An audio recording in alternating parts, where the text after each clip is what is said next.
Alright, so we're back, and we spent some time messing around a bit with some achievements, but yeah, there might still be a couple more where we could wrap up before everything is all said and done with the campaign, but we look at our journal here, and there is basically one thing and one thing now. I mean, like, technically speaking, yes, there's a few of these additional tasks, but I think at this point we're not really all that concerned about those. We've already spent a fair bit of time trying to wrap those things up, and they, by what we understand at this point, are probably not all that consequential.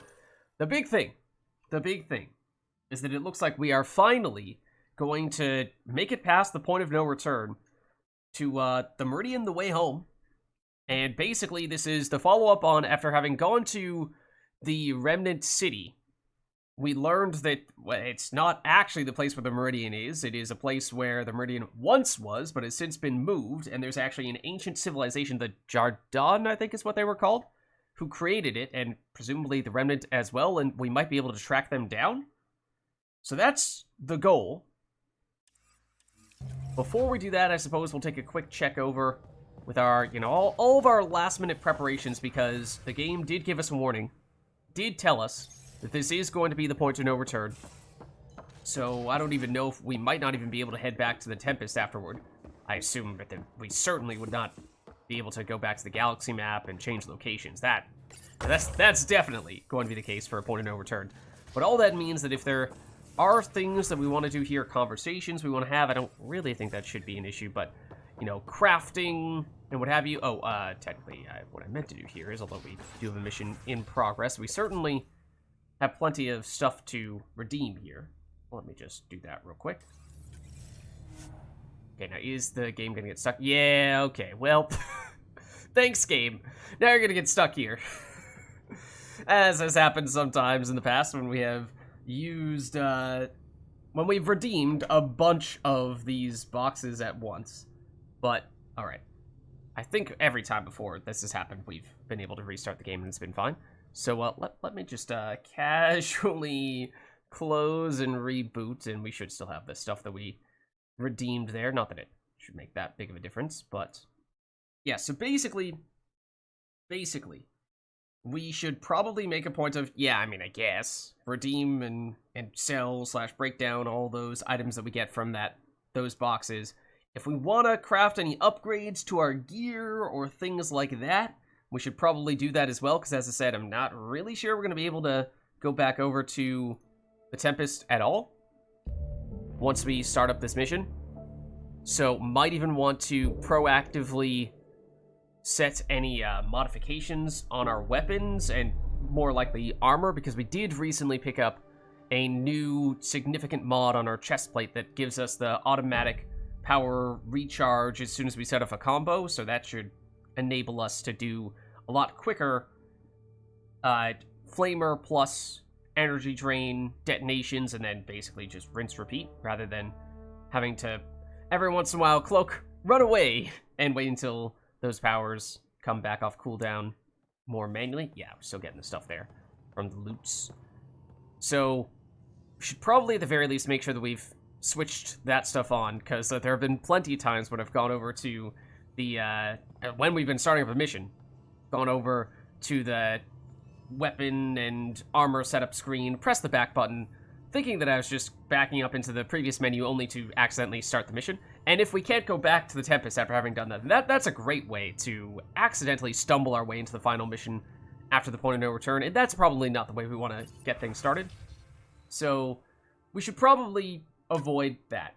Technically speaking, yes, the gear that we've crafted is level 8, and we do have the ability to craft level 9 gear, so if you wanted to be really nitpicky, we could go through the crafting process and get some minor upgrades, but I'm not really all that keen on doing that, because it is usually a pretty time-consuming process to recreate all the mods that we had before, and I'm not really feeling like that's all that much of a payoff when, it's going to be, what, a few percentage points here or there. Like, maybe you could make the case that if you were really paying close attention, you could just barely notice the difference, but I think it's probably not all that necessary, and it's obviously just for the last little bit of the game, so, And if we happen to get ridiculous amounts of experience here and gain like 10 levels so that we can craft rank 10 gear, then alright, at that point, sure.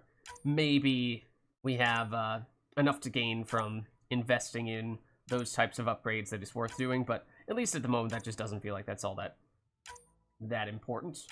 So I think we just, basically empty out our inventory here. Not that it's going to make a big difference for us to either get the credits or the resources, because we certainly have plenty of those. Should still be fine in that regard, and if we're not going to craft anything else, then it may not matter much at all. What do we have? Salvage as well? We do a little bit of that.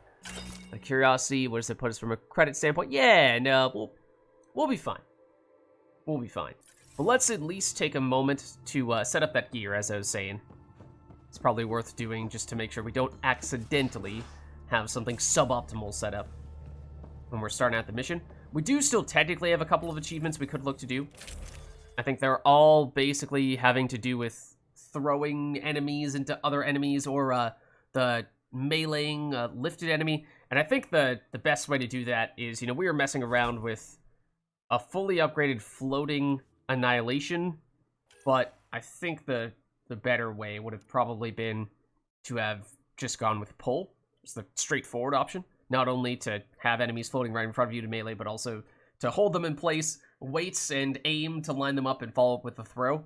And we haven't done that, so, if we really wanted to, we could potentially take a little bit of time to try to do that before we go into that point of no return. But I think in all likelihood, we will just, we'll just jump in and, maybe after we're done with the campaign, I might load up an old save or something like that and just do it, those last couple achievements off stream.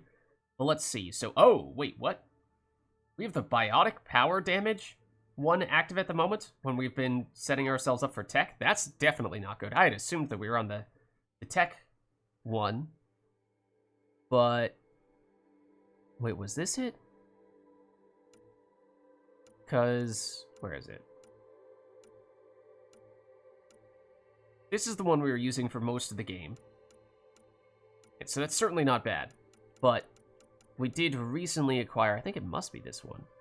This barely understood remnant tech can be integrated into the chestplate of most combat armors, provides the user with a powerful advantage, but always at the cost of another area. Due to the hazards of the untested technology only Ryder may equip. On kill, recharge all active powers. Minus all power. For some reason, I thought it gave you the automatic recharge after you set up a combo, not on kill. Those are technically two different things. Sure, you're probably getting a kill, or well, against minor enemies, you might be getting a kill more or less every time you set off a combo, but against bigger enemies, that's definitely not the case. So that's not quite as good as perhaps I'd assumed it was. But I guess we'll still run with that. I mean, before we were going with the biotic damage when we were going with a pure tech setup, so it's definitely going to at least be better than that. Okay, so let's do any fine-tuning we want to do here so that when we do jump into the final mission, we don't accidentally set ourselves up with something we don't want. I think we're probably going to end up going Drac and Vetra. This has been our A-team throughout the campaign, the two squad mates we trust the most, primarily just because they seem least likely to immediately get themselves killed. So we'll probably stick with those guys.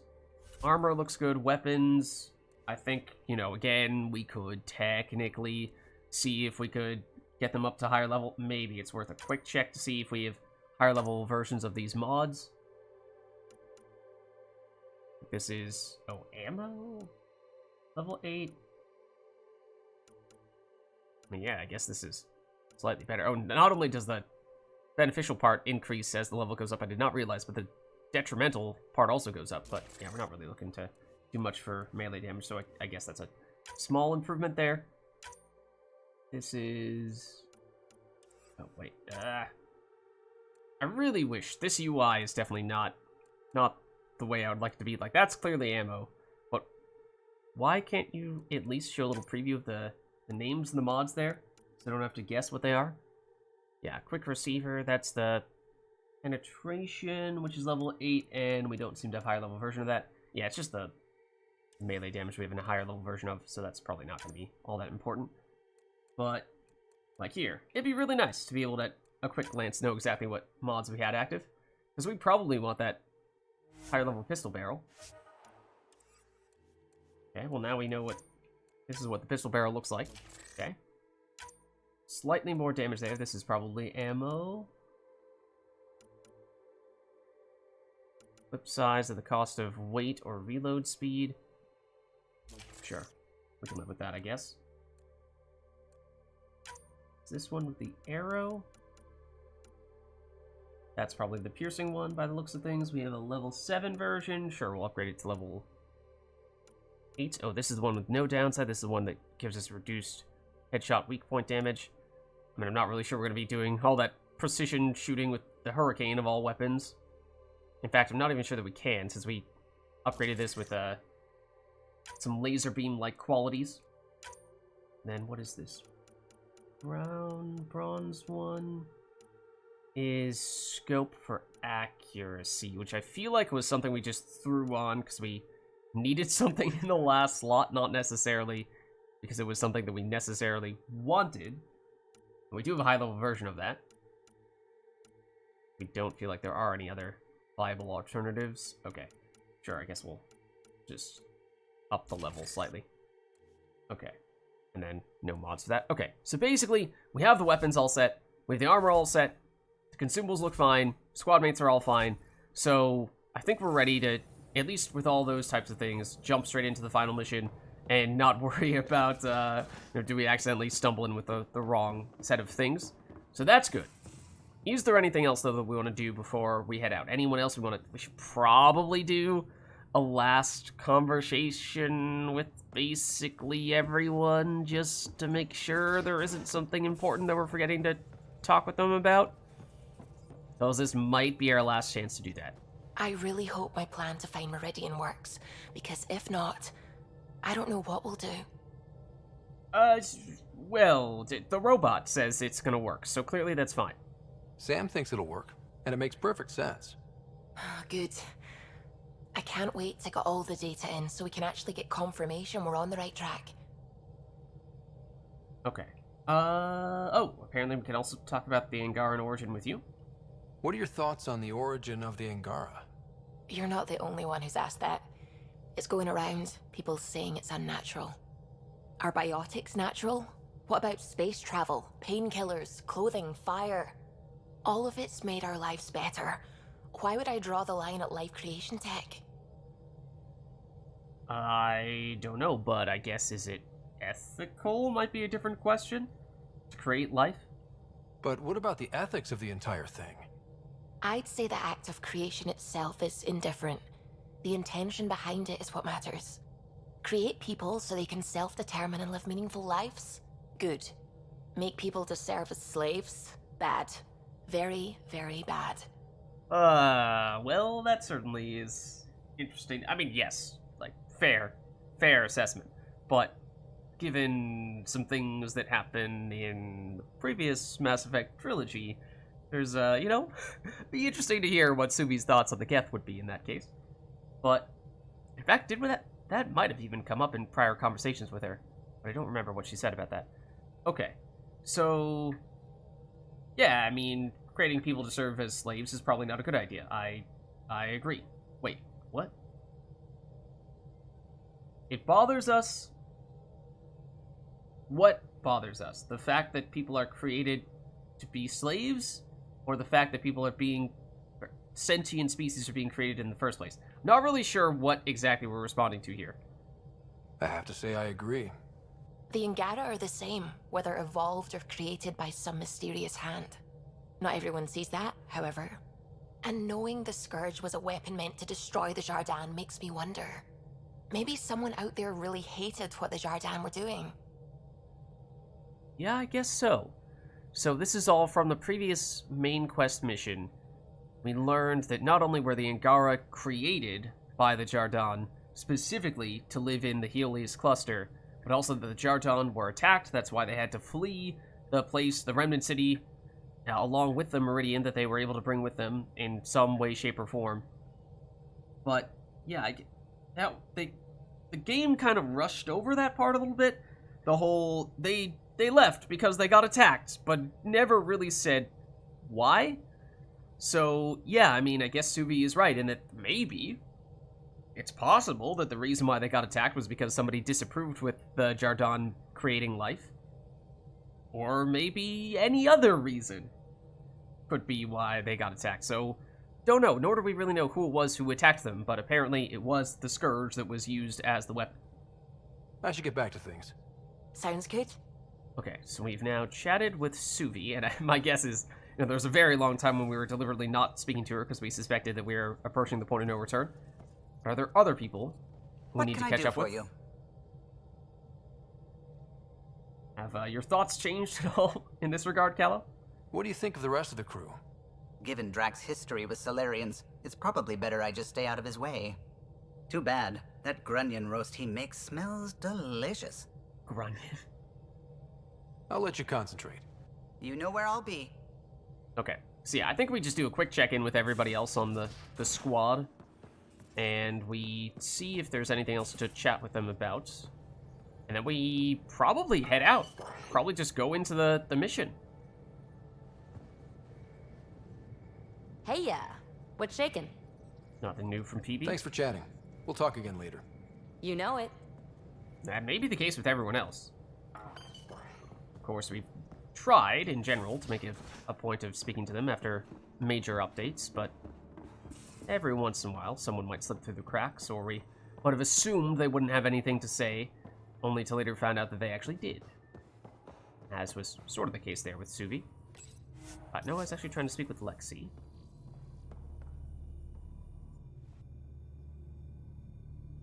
Feeling okay?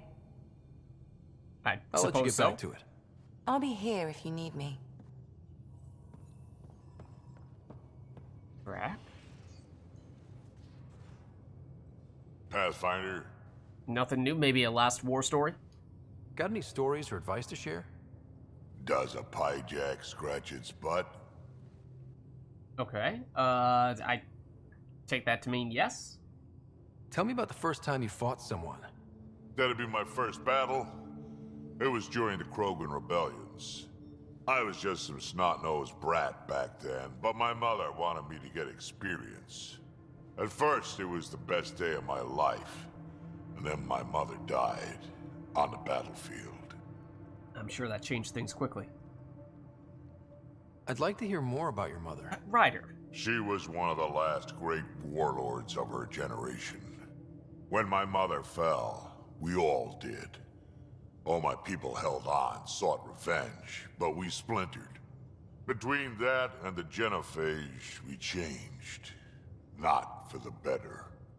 So if Drax's mother was a major Krogan warlord, that make Drac, I mean, a prince is a strong word, but, and also probably not a type of thing that is generally used in Krogan society, but, I mean, he comes from a family of some status. Andromeda is better? Is that why you're here now? Is that why your clan came to Andromeda? A new start? A better future? We haven't had hope like that in a long time. But maybe here, with you, we'll find some. Okay, it sounded like there might have been one other war story. Got any stories or advice to share? Does a pyjack scratch its butt? Oh, okay, now it's just generic combat advice. Alright, we'll go for one more of these, I suppose, then. Tell me more about fighting Ket. Ascendant, Keep your distance. Don't let him get you in those force fields. Pop that little orb, then shoot him in the head, just like anything else. Alright, I mean, would have been useful to have heard that a while ago, I suppose. Then again, that is basically the approach we've been taking whenever we run into one of those guys. So I think that is probably about it from Brack, then. We can talk more later. Sure.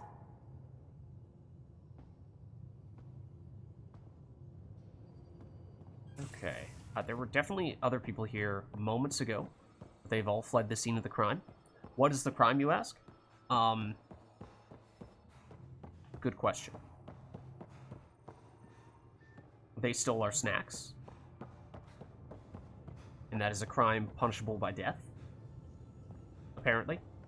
according to me.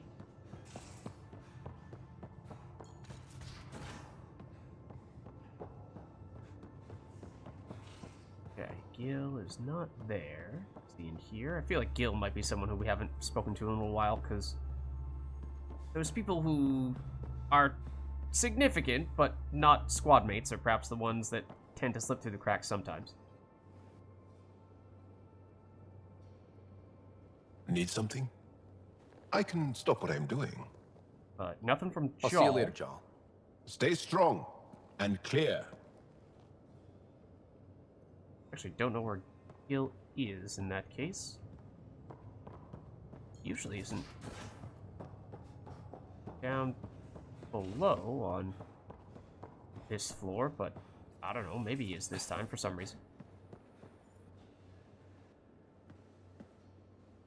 Back again?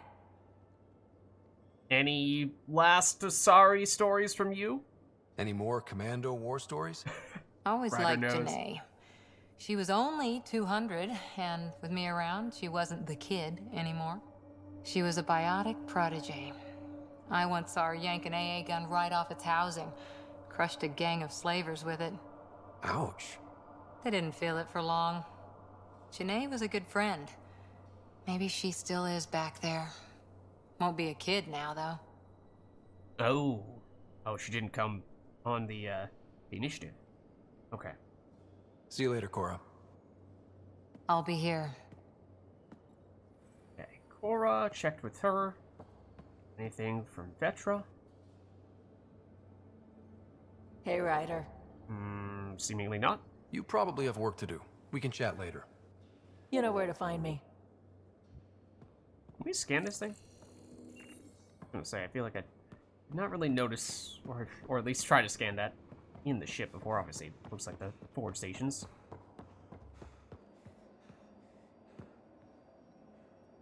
I swear, some people are just disappearing on us. Like, Liam was not upstairs, and yet he's not in his usual spot either.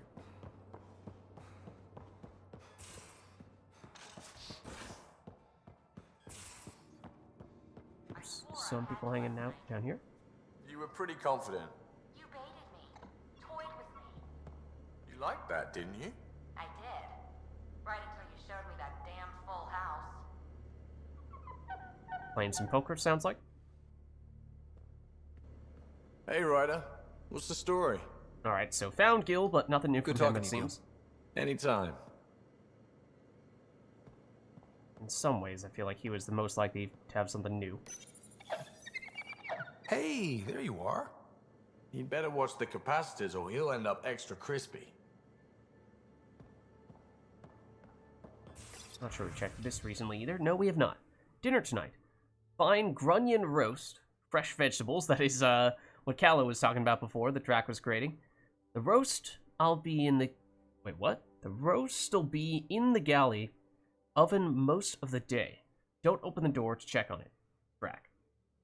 When will this be ready? Smells dreamy. From PB. I said don't touch it! The juices have to settle properly. Oh, Drac takes his cooking seriously. Okay. Tastes pretty good already, says PB. No! Thieves get sandwiches. Alright. Lost and found Callow's soap opera OSDs. They'll stay lost unless he stops watching them at full volume while I'm trying to nap. Vetra threatening to take them away from him. Dynasty of Stars is not a soap opera. It's a historic, award-winning extranet drama. How many Turian dramas run over 70 seasons? Whoa. Solarian casts age out a lot faster than Turian ones, and ours are quieter, says Vetra. I mean, even for Turians, 70 years is... I mean, Turians have roughly the same lifespan as humans, right? So 70 years is a long time for the same cast. Which is sort of what you're implying that it is. Surely they still rotate some people out. I swear to keep the sound down. Please, Vetra. It's bad enough we came to Andromeda before I saw how the trade fleet arc was resolved. Transmission signals go a long way. We might eventually catch the 600-year rerun, says Suvi. Maybe not. The Reapers might have something to say about that. Alright, proficiency training. Firearms, biotic, offense, defense. If you need to brush up on your skills, now's a good time. Drac and I are running proficiency courses in the cargo bay for those off-duty 14 to 1600. We have simulation weapons for target practice, but the biotics will be real, so wear protective gear. See you there. Cora. I'll be there. Fair warning, I'm a little jumpy. Suvi. Wait, what? Suvi's definitely not a biotic, right? But I guess... yeah, she probably has a sidearm or something like that. Yeah, since when do you fire anything meatier than survey probes? That's basically what I'm wondering, says Drac. Since I've known I might need to. I'm in. Show me something, says Liam. Alright, lost and found. Excuse me, I'm sure the sweater is lovely. Found it outside the laundry. Seriously, it's like a coloring book had a nightmare. Can someone take this thing off my hands? PB. Update. If no one claims this sweater, I'll cut extra holes in it and put it on Pock. Please just leave it in the medbay. Lexi. You know who it belongs to? Maybe. Alright, sounds like it was Lexi's. I mean, let's be honest. You can probably, through process of elimination, have a pretty good idea of whose sweater it is. So, something tells me the same sweater that fits Drac is probably not going to fit Ryder, any of the Asari, or Vetra. Hey, even Vetra is tall enough that a sweater for her might not fit anyone else. So, you know? Okay.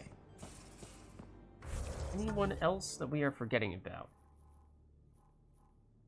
Gil, Cora, Vetra, we spoke to all of them. Did we get Liam? Liam evaded us, didn't he? He might have. Or we tried speaking to him and he just had nothing to say. I mean, we're going to head back up anyway, so I guess we'll just check in with him briefly and see if he does have anything.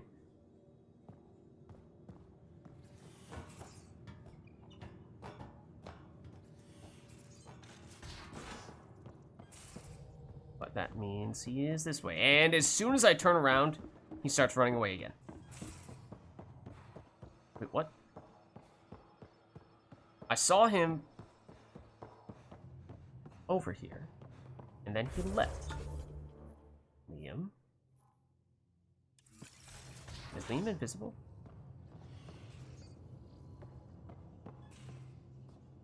That actually might be a serious question. Is Liam invisible? Because apparently we're standing right next to him. And I do not see him. So, okay, maybe it's not a coincidence that we couldn't find Liam before. He has actually disappeared. He is actually invisible because we are theoretically standing directly on top of him right now, unless he is above us? No, no one goes up here, right? Right? Right, no, Liam has just... he's been experimenting with some tactical cloak technology. There he is. There he is! Now he's probably still not going to have anything to say to us, but we'll at least know for certain. Pathfinder. Yep, nothing new. We'll talk later. Alright, but now we know. I know So we have fine-tuned all of our gear, or at least made sure that it's what we want to have equipped for the end of the game. We have spoken to all of our squad mates, so we know they don't have anything else to chat with us about, so it's not like we're going to miss things out there. And, alright, sure, I guess we'll throw some stuff on here. Oh, we should prioritize the gold mission, getting the right team done for that. You are 88%. We'll go for you. Then we go for the silver. And I suppose while we're looking at these, it's worth a quick mention. So we are, theoretically, very close to finishing the campaign.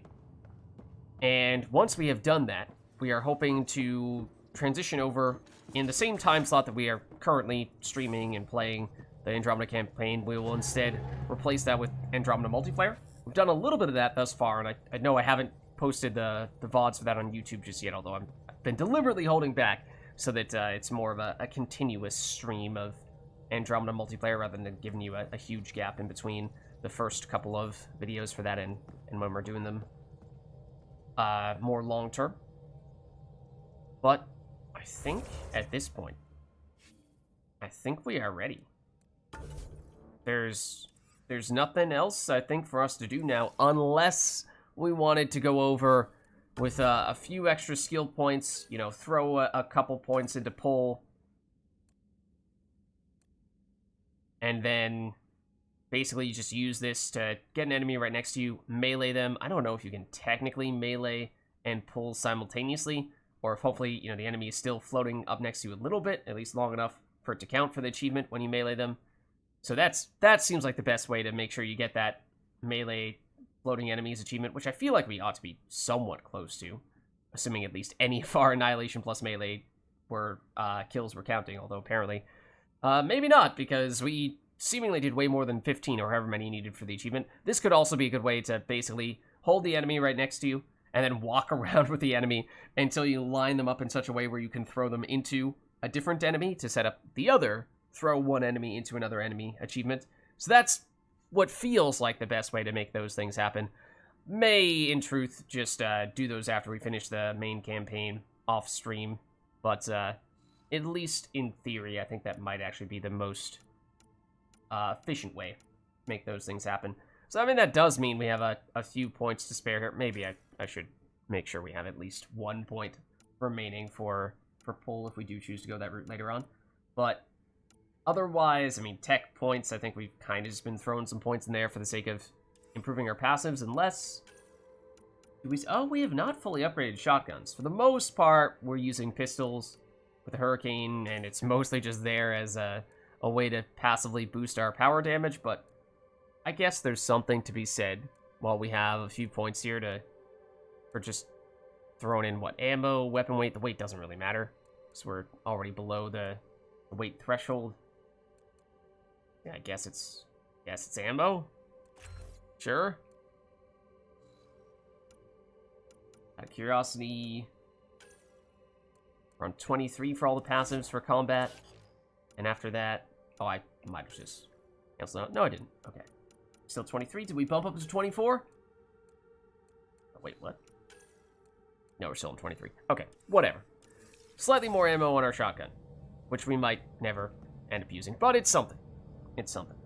All right, so I think we should probably save here, and then I think we're about to head in past the point of no return. How long to the point of no return, you ask? Well, not long at all. Not long at all, I don't think. Because it requires first that we actually, I think we learned, that we go back to the Remnant City, and there we will learn more precisely where the actual Jardin fled over to. So, we have been here before. Presumably, it's going to be pretty different this time around. The first time we were here, toward the end of the mission, we kind of sort of hacked the entire station so that we had all the firepower built into the city, shooting the Ket ships that were trying to chase us down. I assume that the Archon is also going to be trying to stop us at some point, right? And we'll probably have our final battle with him. As to whether he's actually the final enemy or someone else, because we have heard some rumors, some references to how technically the Archon is not the main Ket guy. He still receives orders from Ket Command that is outside of even the Helios cluster. So maybe the Archon's boss comes in and says, whoa, whoa, whoa, buddy. You haven't exactly been doing things the way we wanted you to. One moment while we just supersede you in this endeavor. And maybe we actually fight the Archon's boss as the final enemy, or something like that. And is the Archon going to show up at the Remnant City where we've kind of already repelled him? Or is he going to wait until we go to wherever it is that we learn the Jardin actually are? Don't know. But those are all the things that we are likely to see in some way, shape, or form. Or at least should be prepared for in the very near future.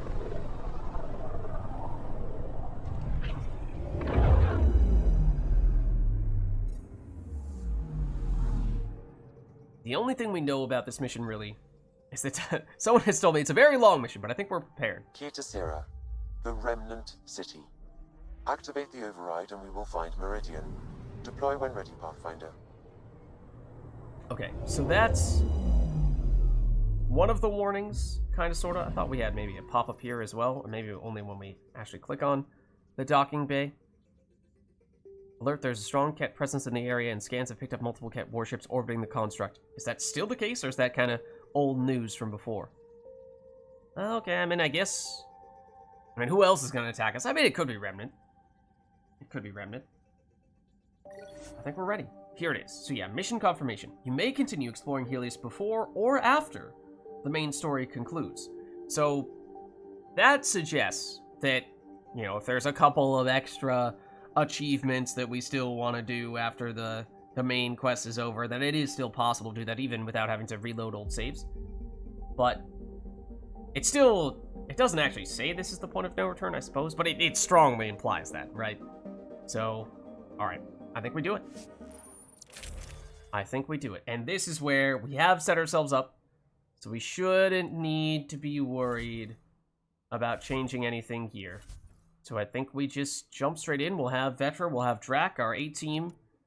You know, who better than the people who have been with us for the majority, at least for all the main missions, the high priority ones of our campaign. Let's do it. Let's do it!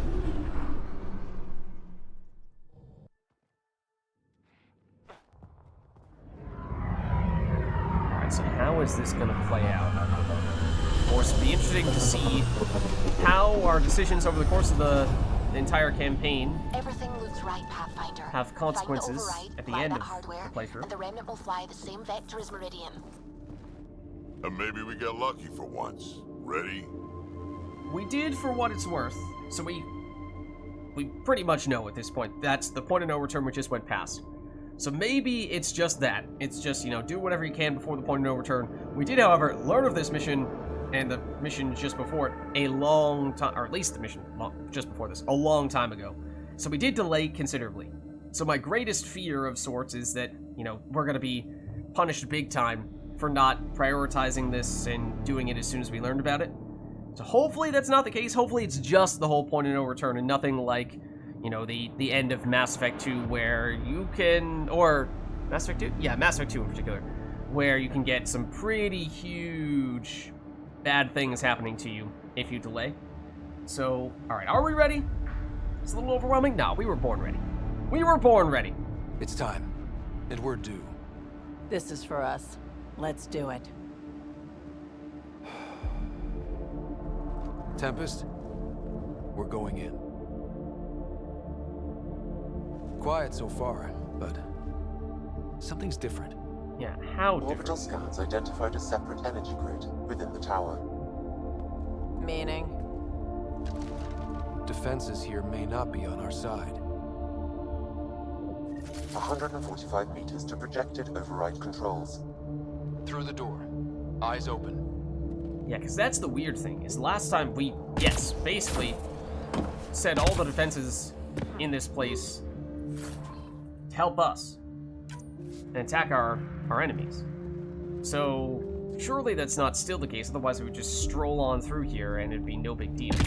And that feels like that's definitely not what's going to end up happening for the final mission of the entire game, or maybe this is technically the penultimate mission, and this is just sort of the, you know, because we're at the Remnant City and we're still hoping to get the directions here for where the final place will be. Can we jump on that? Because I do kind of want to. It's all glowing. Okay, I think we're good. I think we're good. So yeah, we will be rocking, actually we should double check. Are we rocking our usual favorite setup? We should be, which would mean, yes, this. Favorite 4 is the one we've been using most often. That must be Energy Drain, Tactical Cloak, and Flamer. Is that what we had previously? Maybe not. Maybe it's a good thing that we did activate that, and in fact, let me just, that's definitely Flamer on the right side. Let me just, yeah, that looks like Energy Drain. Maybe that's Overload, but we should be fine, right? It definitely looks glowier than last time. Excuse me? Is there a reason why you're telling me to stand precisely in this location?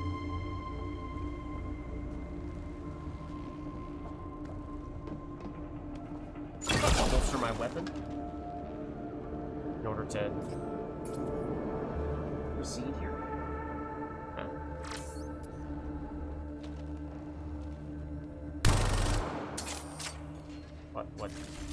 Why? What? Okay, don't know what to make of that. Do we just keep on walking, or is there actually something we need to do there? Remnant, and they don't look friendly. Okay. Finally. Shields are up. I'll take their fire.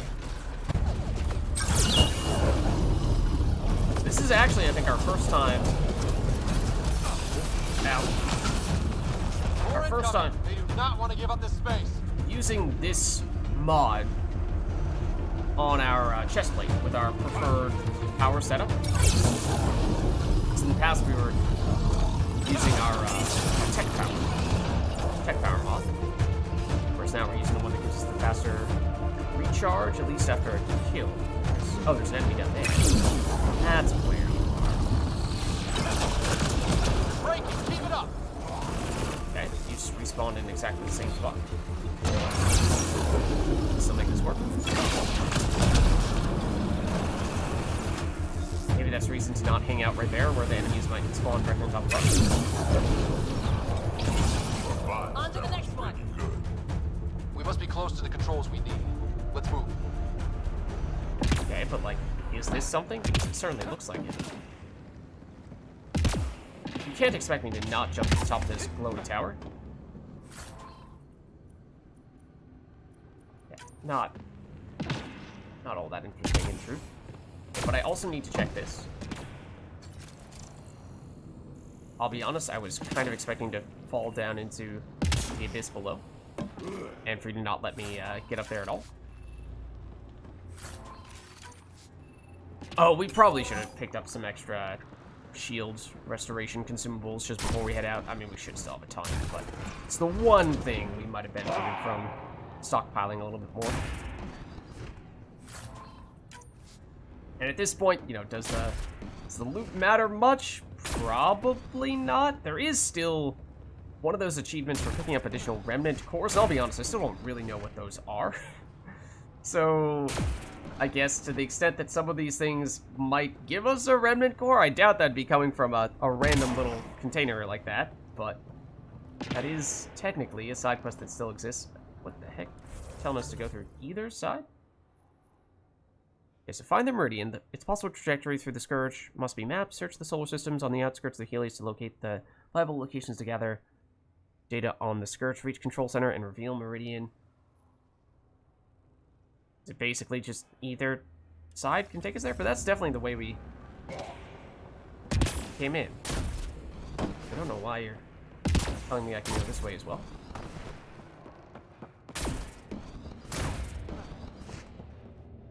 Or, no, this is the up. That's the way we did not come in. This is the way we came in. One last remnant door. Controls are ahead. Projections suggest multiple launch bays and possible links to Meridian deployment. About time, if you ask me. I just want to see. It's right there. We just need to apply the override. Okay. And the remnant will show the way. Except it's not right there. Because I double-checked back in that direction. See why you're trying to point me there. So it seems like we'll activate this, and then we might end up doubling back to where we came from to get out of here.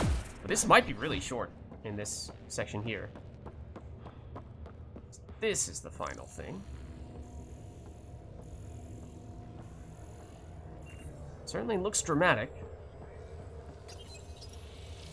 Alright, what are we getting? Sam, everything ready? All relevant data is queued for uplink. Right. Surely it's not this easy, though. Let's find a path.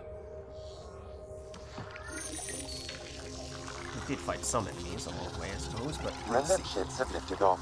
They're following the override vector. The Scourge is moving, but they're getting through to something. created an Meridian, Pathfinder. That's Meridian. Looks strange. It's like a planet. Data's strange. It's saying it's hollow. A self-contained seed world. It is the heart of the Vault network, and when reactivated, every connected planet will be affected. It is the means to make Helios a home, Pathfinder. Okay, so obviously we've gotten all this build-up toward finding Meridian and how that's supposedly going to be the way to make all the planets viable. Although, I don't know what you want to call it, a bit of an elephant in the room, in that, you know, all of the planets that we've discovered thus far are 100% viable, because we did all the side quests on them. So, is this something that makes them even more viable than they were before? Is this something that makes other planets beyond the ones that we've set foot on viable?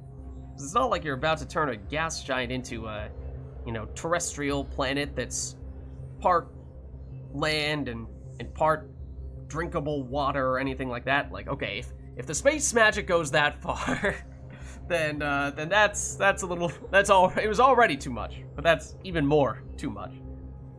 But let's see. So of course we succeed. No, we're not that full of ourselves.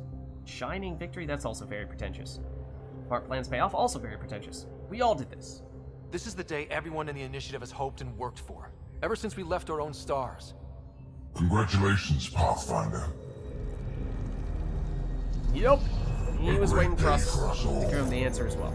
I'm sure. Sam, what's going on?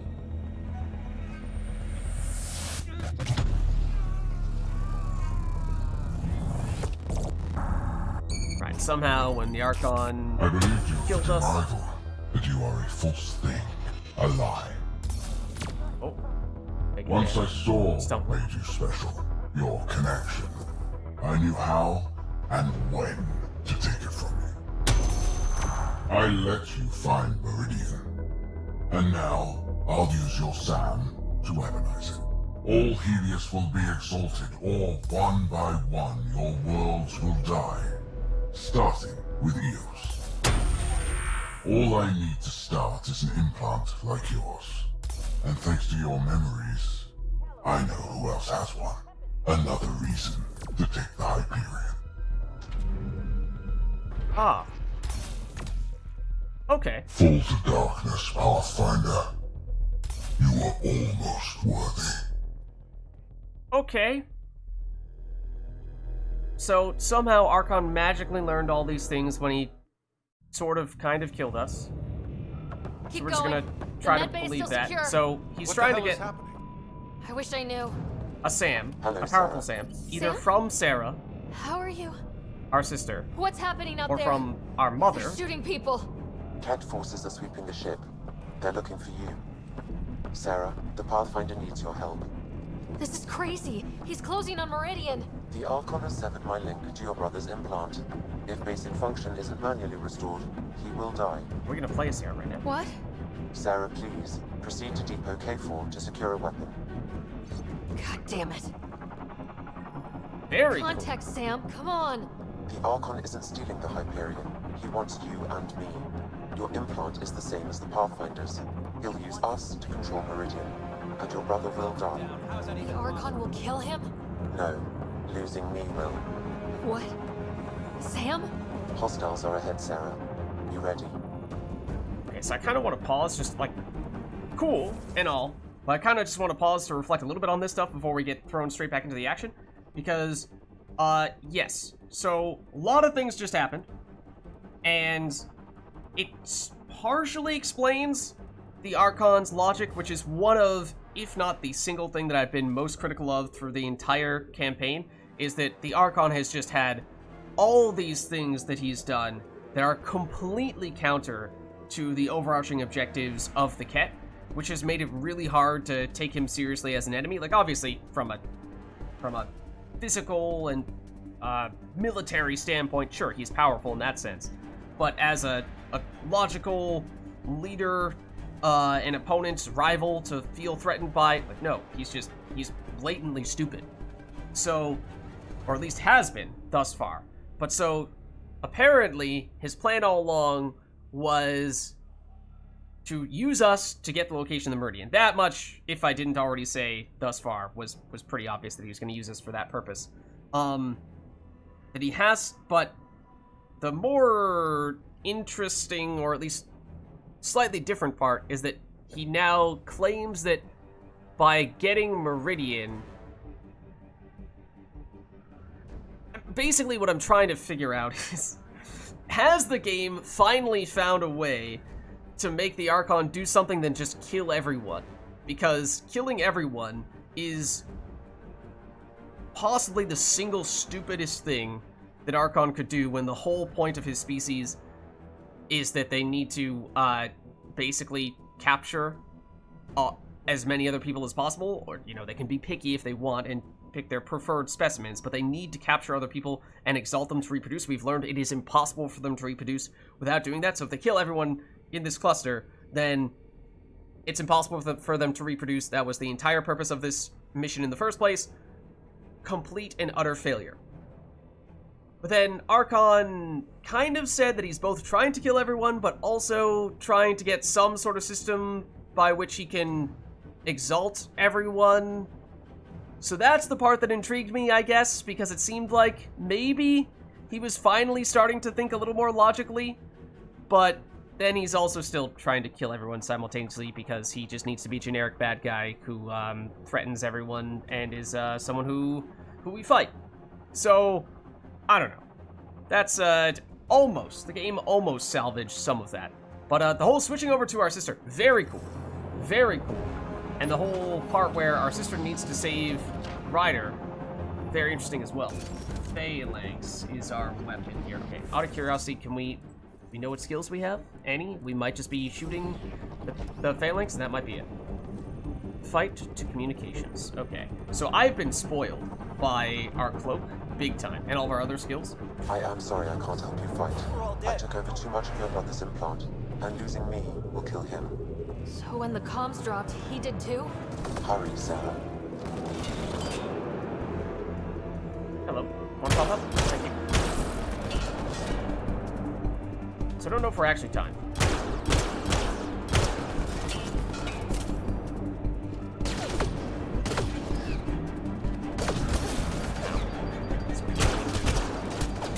Trying to shoot this guy in the face. Do we have shields? Can we get shields back? We can get shields back. Okay, that's good enough. That chair is also throwing me off at times.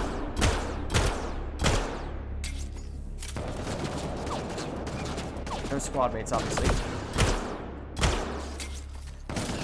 Lots of damage, so that's good. Okay, take that guy out. Our damage is terrible. This weapon is not very good. At least certainly not a level 1 version on a character that does not have any way to scale the damage. But at least right now we have cover that we can use very consistently, which is useful. Whereas, you know, if later on we can't just slowly and surely whittle away at enemies, that's going to become much more of an issue. But it's also interesting, the whole fact where, like, yes, we know our sister had access to Sam before. She didn't have the super powerful, improved version that is specific for Pathfinders that our father passed over to us. But she can still speak with Sam. So if... Are we faster than the other Ryder? Feels like it. Are we actually timed here? We definitely need the end. And is this a trap? Has the Archon actually taken control of our sister Sam as well? Like, that's also a question that I have. Is this the real Sam that we're dealing with now? Or not? I'm not necessarily convinced just yet. But I do like the whole shift of perspective. Playing as your sister. Oh, that's so that surely is not going to hit us. Theoretically, I think we do kind of sort of have a squad mate down. Someone else down there. There we go. Close up.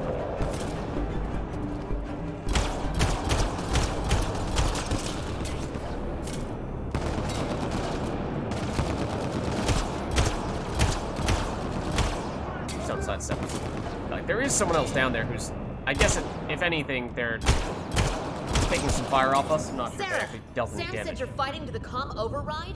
You can't. I know. Sam isn't making sense. No, I mean take the access route. If the Pathfinder's in trouble, that's all we need to hear. Keep pushing, Sarah. We'll barricade at the maintenance access. So yeah, is the Archon gonna try to steal Sam in full from Sarah, or from our mother even? Is our mother somehow gonna be the answer?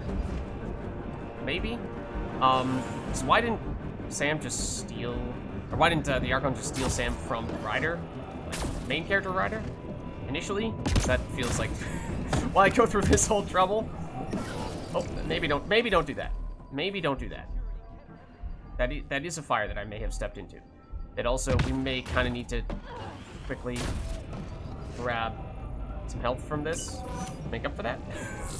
Mistakes may have been made. Alright, well, let's head through. Don't want to lose too much of the sense of urgency in this situation. Hold them! Sarah needs to get to that maintenance access. I can't take cover. Done, you can't keep this up. Then make it quick. Get to the QEC. Get into the access tunnel. We'll hold them. Okay, by that do you mean I am not supposed to fight these guys? Run for the access tunnel. Because yeah, anointed with just a phalanx and nothing to power it up, it's not easy. Sam, Tom won't last long. What's the plan? Manually send a reboot signal. It will reset your brother's implant. Like a factory reset. To restore the functions I shouldn't have taken. With luck, his heart will not have stopped. Do you mean luck or hope? I'm not sure. Okay, well that's comforting. Okay, we're here.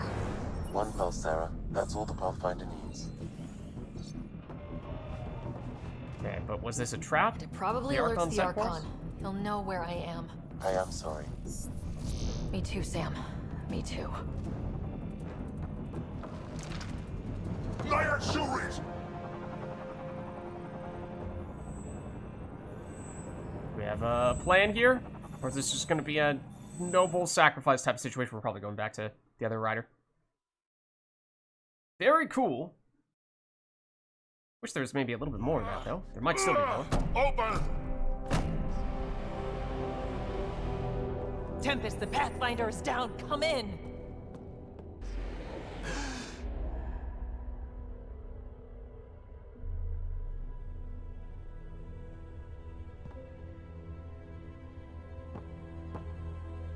Ryder, you were dead. The Hyperion's dark. Sam with it. We need to get back. But the door is remnant. You need Sam. We need to get back. Okay, so there was something about how Sam had to deactivate certain parts, the things that he should not have done or used or something like that in order to revive us. So I guess now we have only partial Sam access. So we're kind of still a shadow of ourselves, and maybe we can interface with this, maybe we can't. Hang in there, Ryder. Just focus, slow and steady. We need to get back.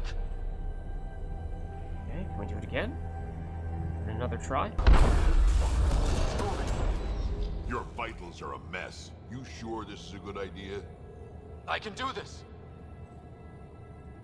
I don't think there's any alternative. Let's give it a little second. Rest up a bit. Okay, now we give it a shot.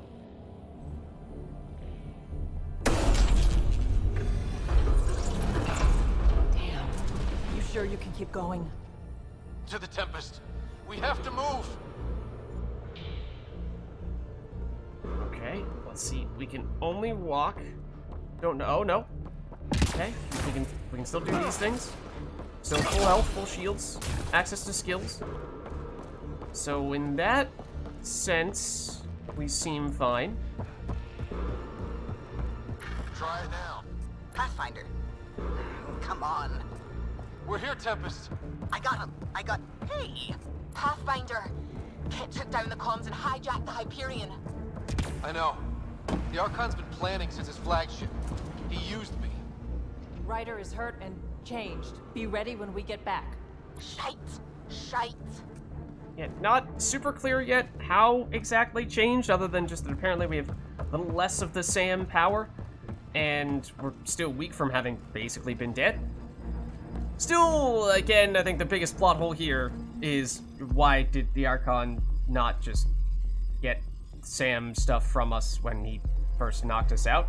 and we were on his ship and all that stuff, so it's all just kind of feels like extra hoops he had to jump through for no reason because plot, but, you know, besides that. Let's see what we can do here. Oh, we're going reports down. from everywhere. Oh, we're All going up. remaining catch ships are on the move. It's all the Archon. If he takes Meridian, he'll destroy worlds. Starting with Eos. He thinks he's won. Pathfinder. It kind of feels like he has. Hey, Suvi! None of that. None of that talk. So we're going back down. Not sure we've been down here in the Remnant City before this, of course. We're going down the gravity well and all. Reminds me of a vault, and that may very well be more or less the case here. I mean, we're basically trying to activate the final vault, although that was supposedly on Meridian itself, not at the Remnant City. Ryder, there you are. Oh no, that's our way out. Okay, gotcha. You need to stop doing this. Nice to dying? see you too. News on the Ark? Still headed to Meridian with a small flotilla. You got the last signal before the Archon locked it down. We're not letting that stand. Be ready to move. Wait, we need a plan. Stop ship, kill Jerk. With what? May still have the I mean, we did at one point in time have some Remnant support after hacking some stuff at the Remnant City. Maybe we can still do some of that? He has Sam, he has ships, but I am still able to do something. He's got the Hyperion. That's how many thousand hostages? How many worlds does he destroy if we don't move? And how many do we save if we get ourselves killed? Well, we have to do something, right? I know, but the Tempest is one ship and she isn't even armed. Maybe we can get ourselves another ship? So can Ryder just interface with Remnant technology without Sam at all at this point? Is that what we're supposed to make of this? Ryder somehow magically learned how to interface without Sam? Or with some limited version of Sam, but we haven't seen any Sam interactions at all post-revival. So this might just be pure Ryder? Well, that's something. You did an impossible thing. Can you keep that up? Have them fight for us? Well. Oh, and it's the Better main tough, menu but music. Remnant hit hard. The promise You of know that means could this is big. inspire others to join in across the cluster. We have a for real shot at this. Rally the troops for a last stand. Alright, a victory, not a last stand. We're not throwing anyone's lives away, but the Remnant give us a chance worth taking. Right? Right. Put out the call for the allies, allow to think him, commit everything, or invite Helios to kick his butt. Yes, hello, I'd like to call a friend. I'd like to phone a friend, please. Every one of you has people in Helios you care about. We need them with us. Not to throw at the Archon. I'll make the Remnant do that. We're fighting for the lives we've built. That only matters if there's someone left to live them. Alright, the inspirational speech, the big music to go along with it, and I do love the main menu theme. So you always wonder in games when they break out the main menu music, because it's usually for really big moments like that. And of course, this is a big moment here, as we are back. Everyone is getting ready, Pathfinder, but I need to talk. Meet me on the bridge. Okay. Yeah, I was not... worked out how to use Mass Effect fields to throw asteroids? Brilliant. So I was not sure if we'd get the chance to go back on the Tempest here, and apparently we can. We're also wearing some different stuff now, but we should probably chat with everyone. Contacted the outposts. Need a queue for people willing to help. Okay, that's a good sign, I guess. Lots of people we have on our side, so hopefully, you know, this is where the hard work we put in with a whole bunch of side quests pays off, where, you know, things like having done loyalty missions and increasing the viability of every planet up to 100% and all the other stuff in between will start to pay dividends for us. That being said, not everything went 100% according to plan. There were a few missions that took some unexpected twists and turns in directions that we didn't necessarily want them to go in. So I'm just hoping that none of that stuff comes back to bite us. Ramming speed? Faster. Impressive.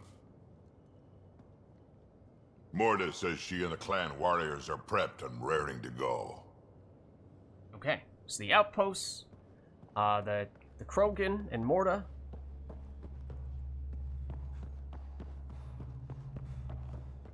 Don't act so surprised. Prep is done, Pathfinder. Remnant is on the bridge and powered. My bad. Interrupting those conversations so that you couldn't really understand what either of those were. Let's try again. What's up, Gunner Tier God? She'll hold. I promise you that. Any other final conversations? Let's see. Did we catch everyone at the bottom level? Spoke with Liam, spoke with Vetra. Oh no, we have Lexi, Callow, and Suvier. Wait. On the bottom level? What? I've never been down there. She'll run like a top, at least until the core burns out.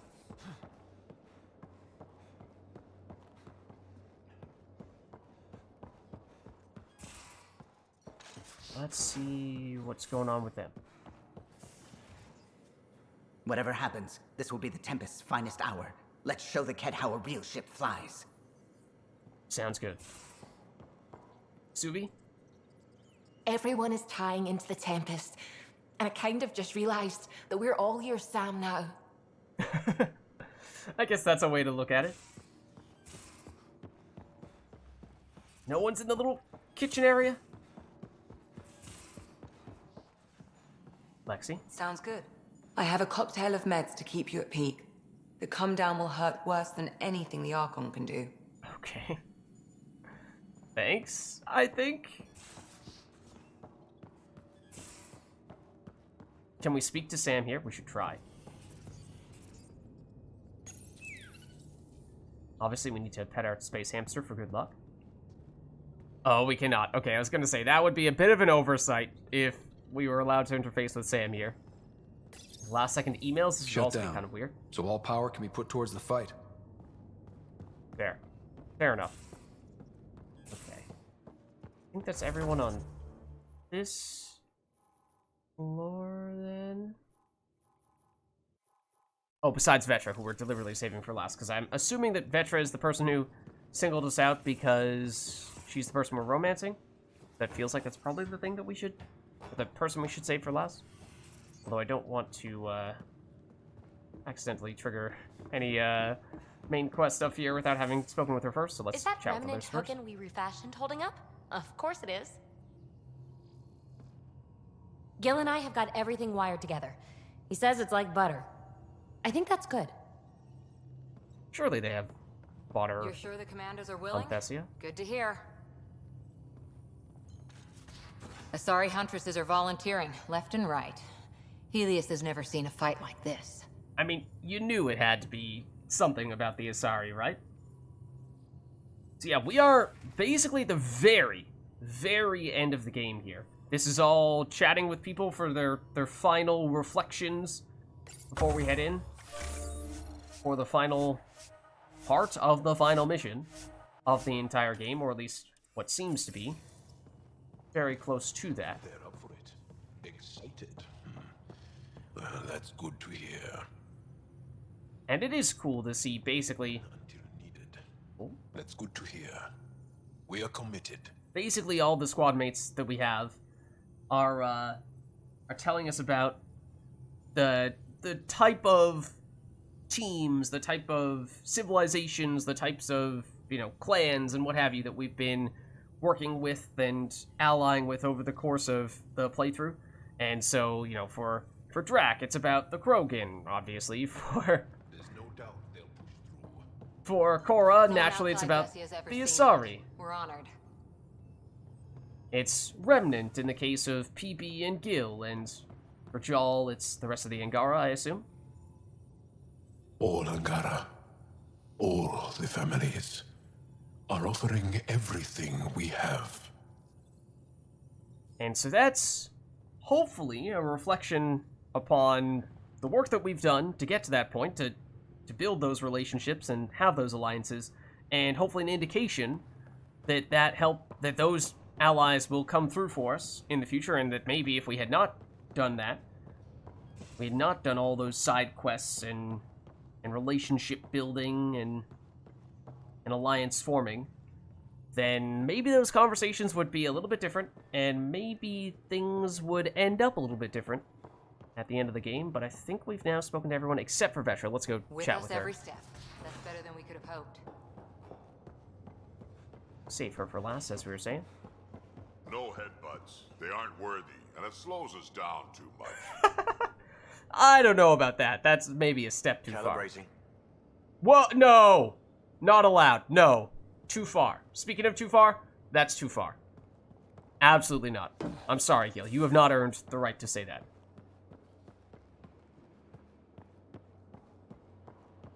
Where did Vetra go? I thought she was... Wasn't she right here? Oh no, did Vetra go invisible as well? Did Vetra disappear on us? No. No, Vetra! Don't do this to us! Don't go invisible. / disappear. I mean, that happened to us with Liam before, and then he did eventually kind of sort of reappear. Somehow. I'm not entirely sure how it ended up happening. Maybe we chat with someone else briefly, and then we'll turn around and Vetra will magically be back in her usual spot. We've got this, Ryder. How could we not? Technically, it sounds like squad mates have a little bit more than just one thing to say. Tell you what, I'm gonna save. We cannot save. I was gonna save. We're gonna save and reload and see if we can get Vetra to appear. And the game does, I believe, autosave every minute. So, like, maybe we can still reload the most recent save. And, because, I mean, if there was one person that we really cared about talking to, yes, I wanted to hear from all of them, of course, but Vetra was the one who said, hey, make a point of chatting with me. And we deliberately saved her for last because we thought she was the most important, only for her to not go up. Maybe if we go upstairs and then back downstairs, she'll reappear, and if not, then I think I might try reloading the save just to hopefully get the chance to talk with her, because I don't know, I mean, because she's the one we romanced, No, it'll work. Trust me. Have I ever? Because she's the one we romanced, I wouldn't rule out the possibility that there might be some other romance-related stuff here. You know, that dramatic final conversation. Ruining my fun with all your calibrating. No Gil.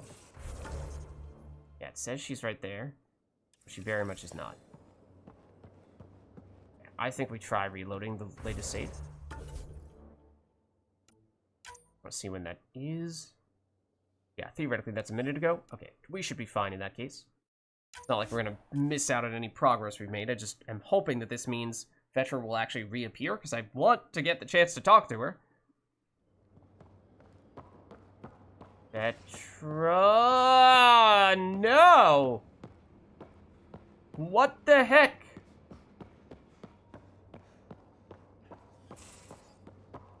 What the heck?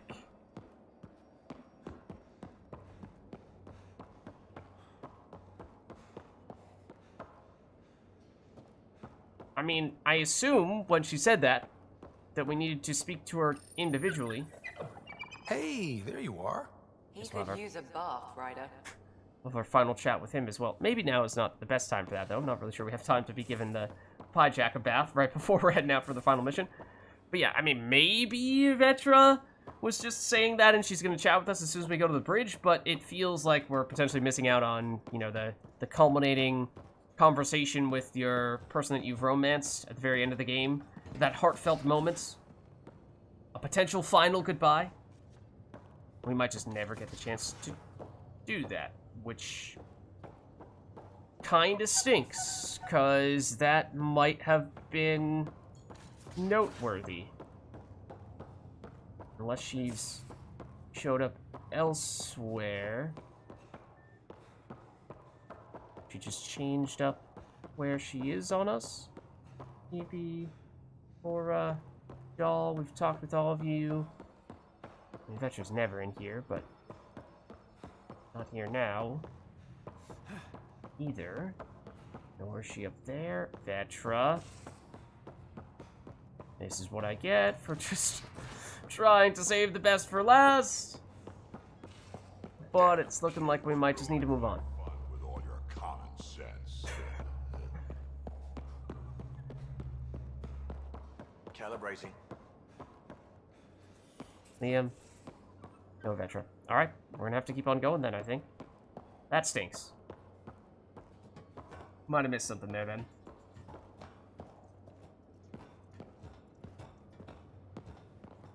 You know, a one-time opportunity to have that conversation, but I don't know. What can you do? Apparently, you cannot talk to Vetra. Alright, so in that case, I guess we're going. Let's see.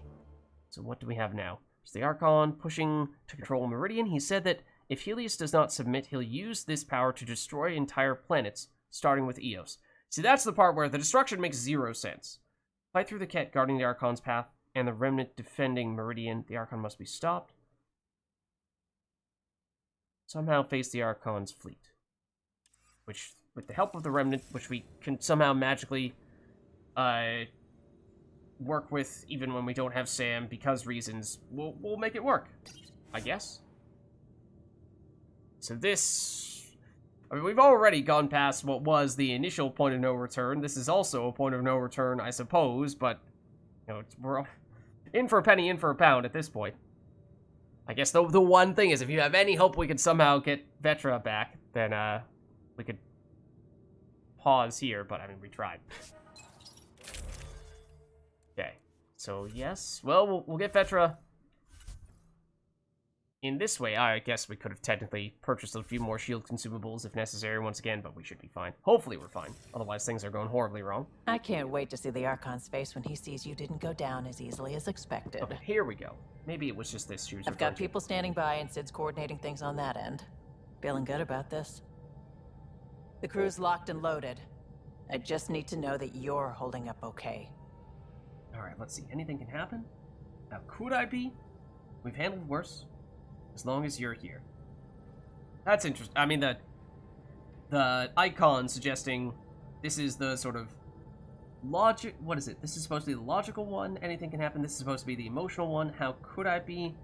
This is supposed to be the casual one. We've handled worse. That makes sense. But as long as you're here, what is this icon supposed to be for? I don't remember. To be honest with you, this feels like the emotional one. I don't know. You want to be all sappy? Sure, we'll be all sappy. I made it this far. I had to. But the people beside me gave me the strength to do it. You gave me strength. And I'm not going anywhere. Okay, so a brief conversation with our romance person, but good that we still got the chance to have it, because I was just worried that we were going to miss out on that. In case it was significant. Okay, hold on. This weapon, it created life, and yet only I see its full potential. And I even have the means to achieve it. Using you.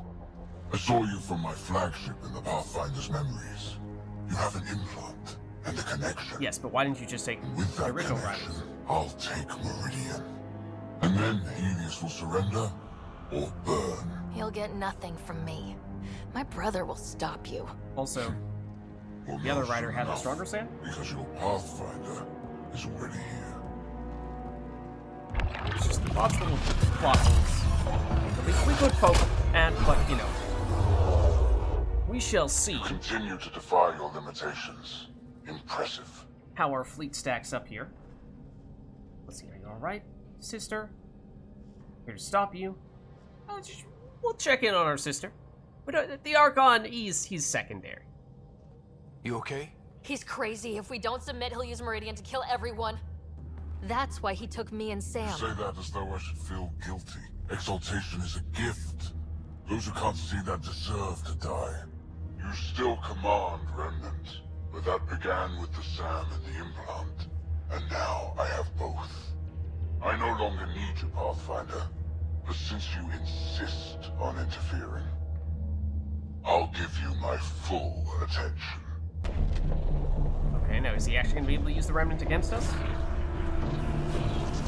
Okay. Let's see.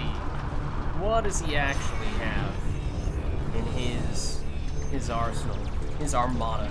So we were at his. I assume this is still his main ship. Did we destroy it again? Did we just escape? Remember, honestly. I assume we did not destroy it. This is still the same ship, along with a bunch of others. More than we thought. We've got this. They're closing, all sides! We need cover. Hug the remnant. Rock in a hard place. Ryder? Ryder! When your back's against the wall, if you can't run from it, use it. Stop running. And use it. Callum, how close can you edge the Scourge? Too close? Why? I think we have a plan. I just realized the Remnant are pulling our best chance at winning this. It was something my dad said. Never mind. Just get us in close and trust me.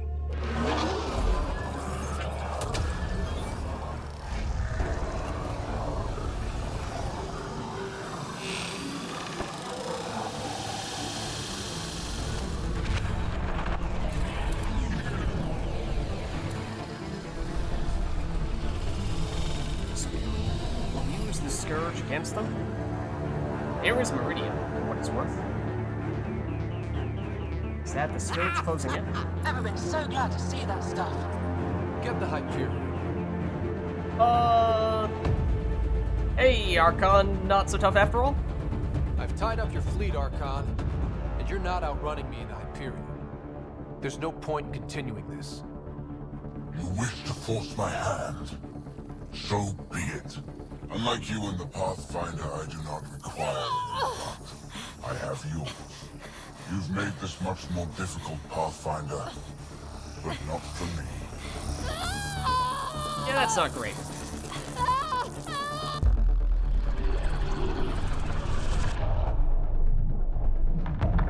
So this whole planet-like structure is artificially created remnant / Jardin technology, one assumes.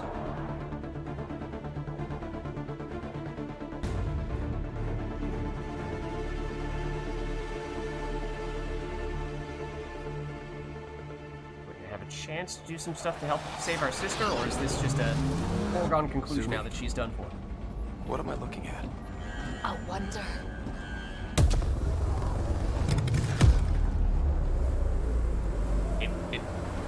It's like a Dyson sphere around a planet?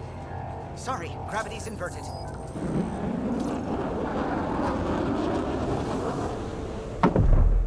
Architect. Okay. Can't see the Hyperion. Extrapolating from last known position. It wasn't built for landing. We'll beat it down, like it or not. Wherever the Archon goes to ground, that's where we're heading. Hot drop in 5, 4, 3. We're actually going down in Nomad. This certainly looks like the most livable of planets that we've seen thus far, but that is the Hyperion. I've arranged a distraction while I find Meridian control. Pathfinder, it snapped dead. That's why we lost it. Looks like maneuvering thrusters only. The Archon's betting we won't chase him with the Ark at risk. We'll guard the Hyperion. Kandros, who's with you? The invitation was open, unless you're refusing Kadara's help. Ah, okay. You secure Meridian. Let's find the Archon. Alright. So this is cool, getting all of our people that we've met along the way, we've helped along the way, to now return the favor, much as we hoped might be the case. Pathfinder? He's taken them. Captain Dunn? The core is lit up like Christmas, but Sam isn't talking. I think the Archon... Shit, I don't know what he did, but he has Sarah. Whatever Meridian can do, he'll try to take it. Just focus on flying. I'll find them. It was telling us to leave the Nomad, kinda, sorta. Now it's telling us to go faster, so I'm not really sure. I'm kinda just zooming.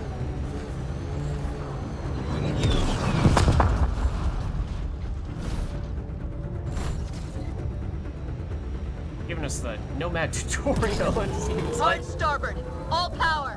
Done. What is it? Done. Keep pushing. Go. That's not the Hyperion. Kenner deploying to defend the Archon. Get in close. Kendros, are you out of your mind? He's right. Mix with the ground troops. The big ship can't fire on you. Not sure we have a choice.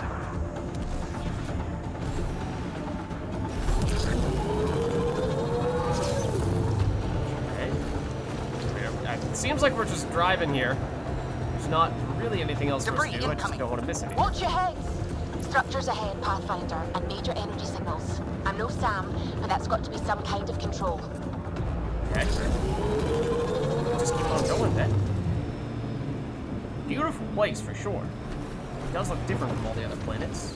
It's Earth-like, probably. Have to fight through on foot. The Archon isn't taking Meridian. Enough said. Surely this was gonna happen at some The point. Archon must be inside already. He'll use Sarah to make Meridian a weapon. We can't let that happen. That looks like a turret up there. Or just an annoying. Wait. Anointed? Ow. Where'd that even come from?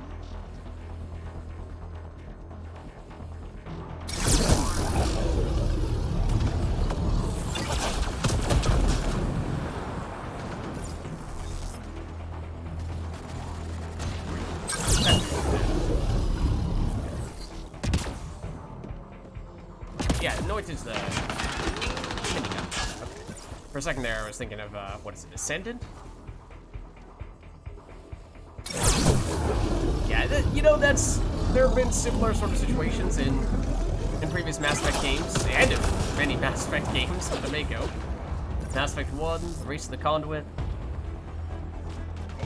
Does remind you a bit of that. Had a little more going on in that case, actually. This was pretty much just driving and not much else. So maybe in part why I was so concerned about us potentially just zooming right past stuff.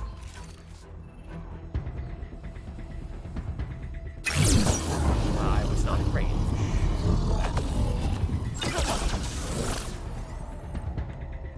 So yeah, there's a good example. We set off, no, we actually didn't set off a combo, I was gonna say. That confirms that the setting off a combo does not recharge, but killing does. Get But dropped, Jim. that's Heads not up. true. Your own reinforcements on site, Pathfinder. The Resistance is with you. Kadara's here too. Remember that. Alright, I mean, even Sloane, as much as we might kind of sort of hate her, she's here too. Those are our squad mates. Or our allies, rather. Emith. That's one of the big broken converts. Yeah, and there we got a kill without setting off an explosion, and it did so give us the recharge, so clearly that is... It is truly kill, not combo, because that's it all. And obviously there's some correlation there.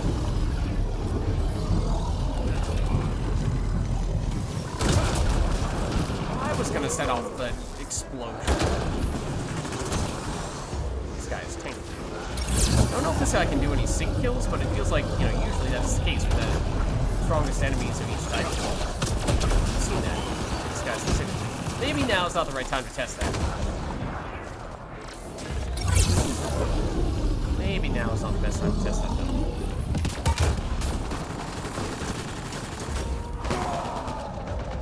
So we have other teammates here helping us out.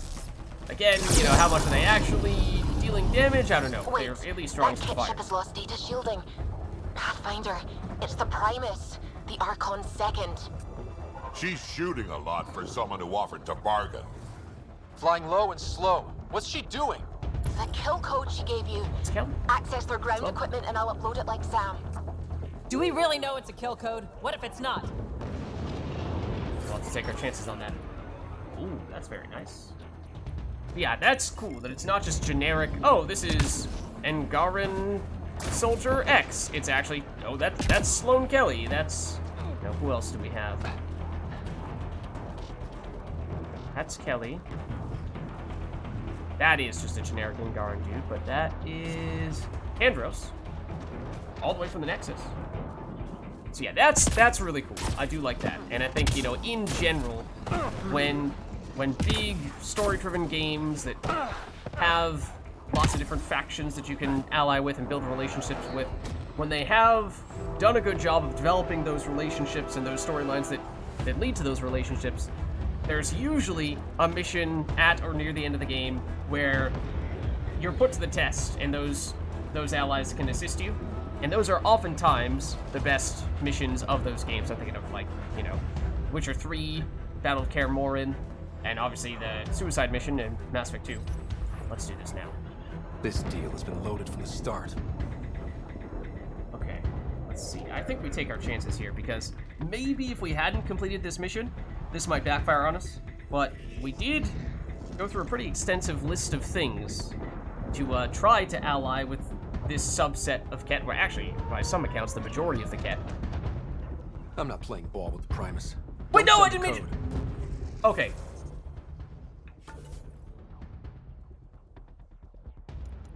Alright. One of my biggest critiques of Mass Effect Andromeda.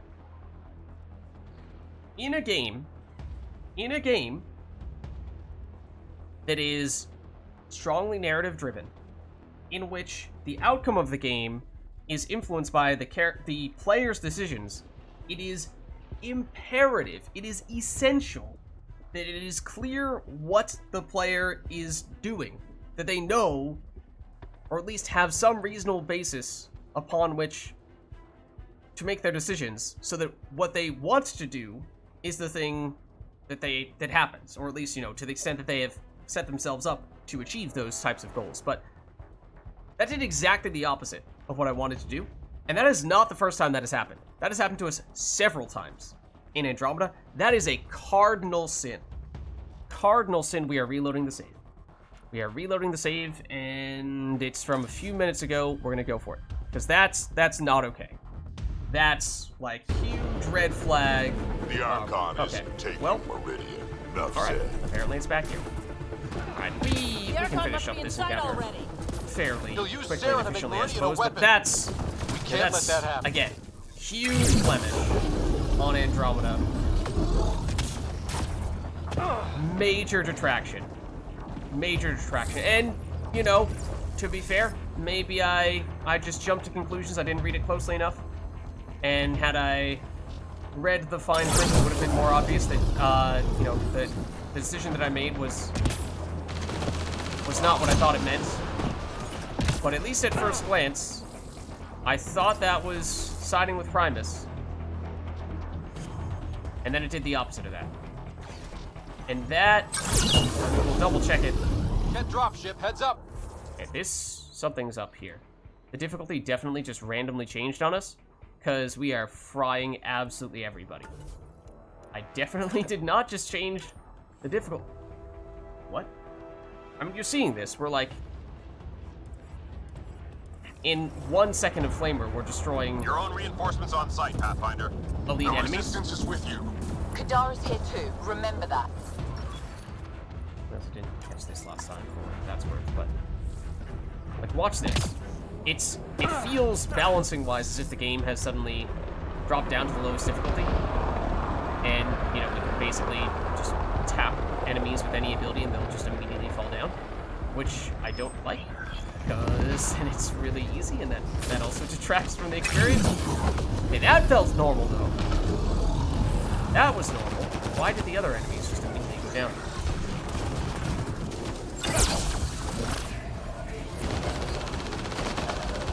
Oh, hello. Much bigger enemy. Okay, so let's test this on you. Okay, that's normal. That's normal. That's weird. But the anointed enemies that we had there, a little bit, went down almost instantaneously to Flamer, which was alarming. Yeah, obviously we did this encounter before. I'm just going to zoom through. As I was saying, cool that we have the teammates. We have worked hard to get the alliance up.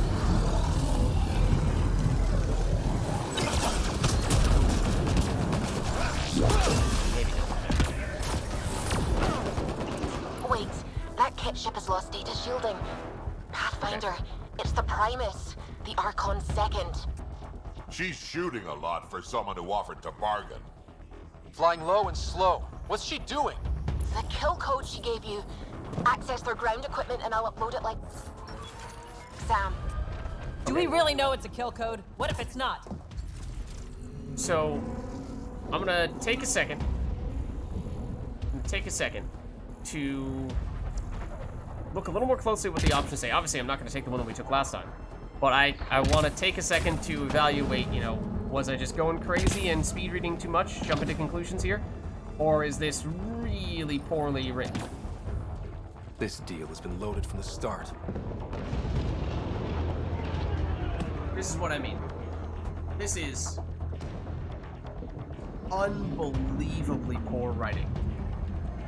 This deal has been loaded from the start, Ryder says, which implies maybe we can trust this person, maybe we can't. It's a 50-50. We take our chances. What does that mean? Are we taking our chances on them being helpful? Or are we taking our chances without the assistance of these people who may or may not be our friends? I thought this meant we take our chances on siding with Primus, which is a logical way of interpreting this, but the exact opposite is also true. You can also interpret this as exactly the opposite. And both are correct ways of interpreting this statement. You cannot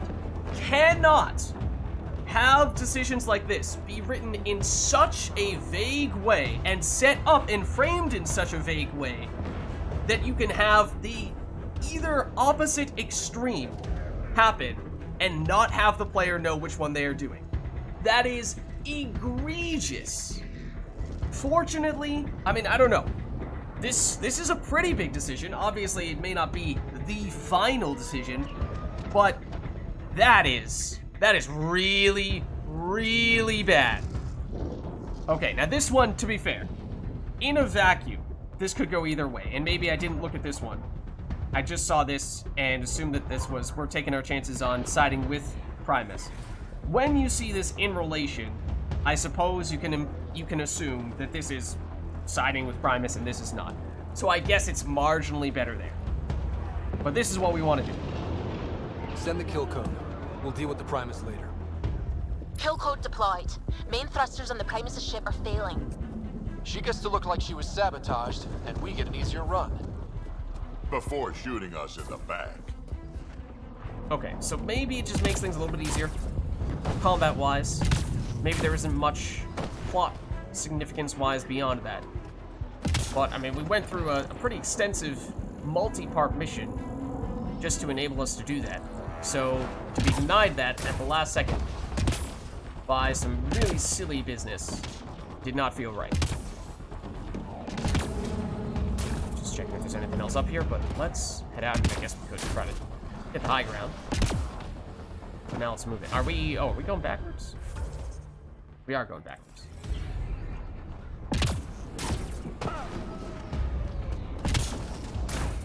Okay.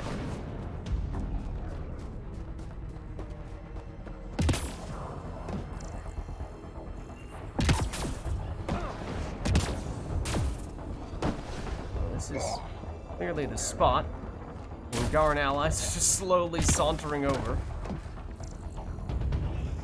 Saw that we picked up a tiny bit of research intel just by throwing the scanner around every once in a while, but holding here, Pathfinder. That's secondary here. Don't know how many Kett got in, but there won't be more.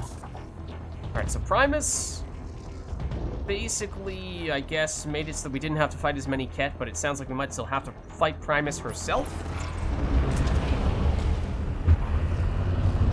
Not entirely sure how that's going to play out. That seems to be what other people were implying.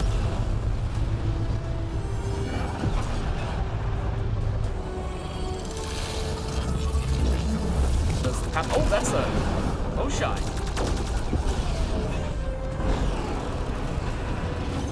Another Pathfinders? At first I thought Kandros was the Turian Pathfinder. But no, it seems all the Pathfinders are assisting at this stage. So yeah, I do like this, the point where you can see there's a very clear, tangible impact that your allies have on the mission. Very nice. Move inside, Pathfinder. We'll hold the line out here. Keep them off the Hyperion. You take this to the Archon. Understood, Pathfinder. Okay. Let's see. So yeah, once again, of course, we're not going to be able to save in the most important mission in the game because reasons. But, okay. Because not really much else for us to do here. I'm kind of curious to see how quickly we're gaining experience because we might level up and get a few more skill points to spare. Isn't really anything super urgent for us to do there, but something to at least bear in mind. Let's head down. In what might be, yeah, Meridian Control, Tempest, the Super Vault. going in after the Archon. I'll relay the layout to anyone following. Whoa, energy spike. The Archon is doing something in there. Standing by. Sarah may need attention.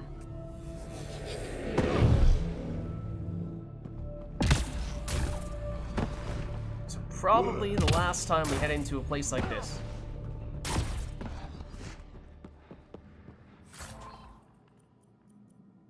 High value salvage. Well, great, but I'm not really sure we're gonna have much time to make any use of that. Okay. This is interesting because in the past, whenever we've been in these remnant areas, they've been purely synthetic, very futuristic-y looking stuff, and not anything of the organic plant or wildlife nature, but there is that type of nature here. Oh. Uh-oh. There a path to follow with the scanner? No, apparently not. Oh, combat music and people showing up on our mini-map. Oh, I wish I could grab these guys.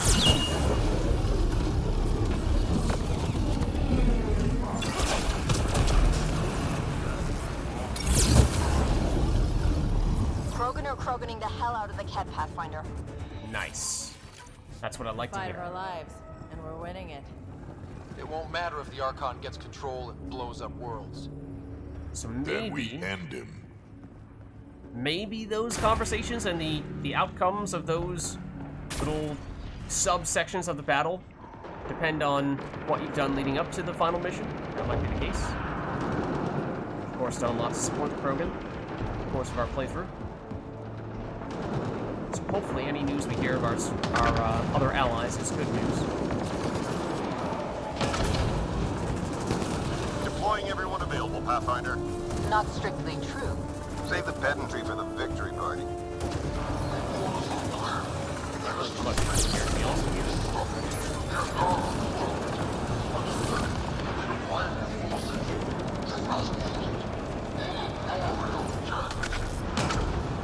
How do we get over there? I go in here.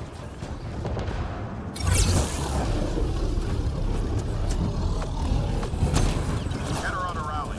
Call out. Can we hold them? You ready? You know it. Here to fight by our cousin. Get up. Let them breathe through this. Too lean for this, Pathfinder. We risk being more distraction than help. Understood. Crap. Can't help us too much at this stage. Header's run a lot at us, and somebody is down. It's Vetra. He does not come back up as easily. Ships inbound. So are we. Do we have the ability to assist? We live through this. All debts are paid. Concentrate fire where the mind of Vold calculates. I've run this simulation. Target as directed. Numbers say fire. Target the dropship. And the Angara. Maybe it's not the right time to do this. I did not wait for the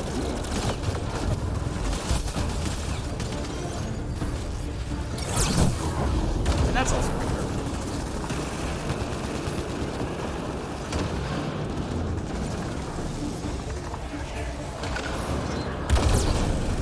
I think they are close enough. It's not like far. Flash a little bit there. It's obviously not in range for flamer though. That was also not meant to be a flamer.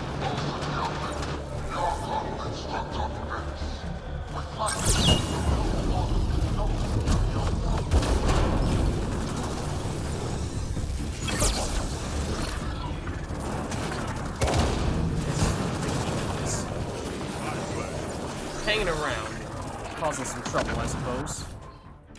Just hanging far enough back, we haven't really been able to do much to it ourselves.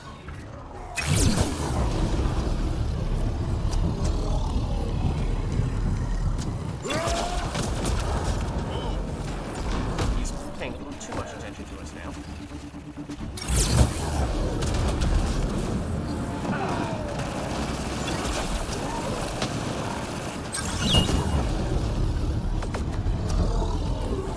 Friend.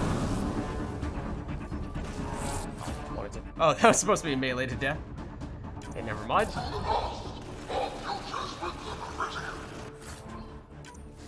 Haven't been able to pay that close attention to the exact battle cries and commands of the cats. We're clear, but we need to regroup. Keep going, Pathfinder. We'll shore up the rear.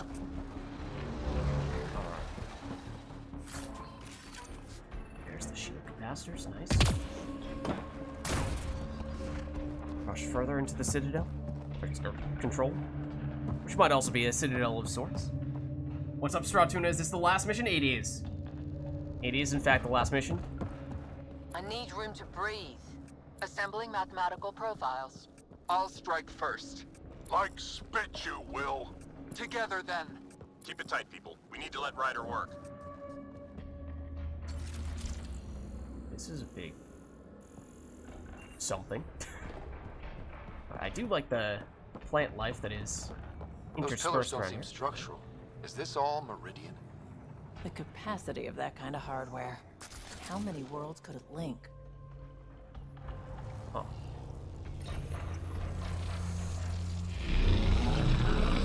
Oh, speaking of linking, that is a bridge that links to that section, but what about...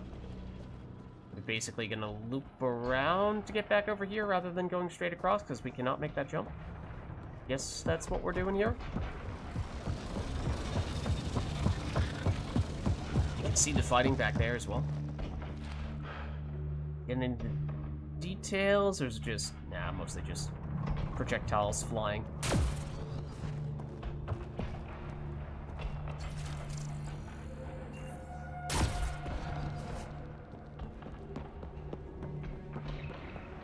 Alright, so Archon is surely going to make an appearance at some point directly, right? And obviously we've seen him, but I mean, we'll actually confront him directly. Does he still have our sister hostage? Is he actually on the Hyperion right now?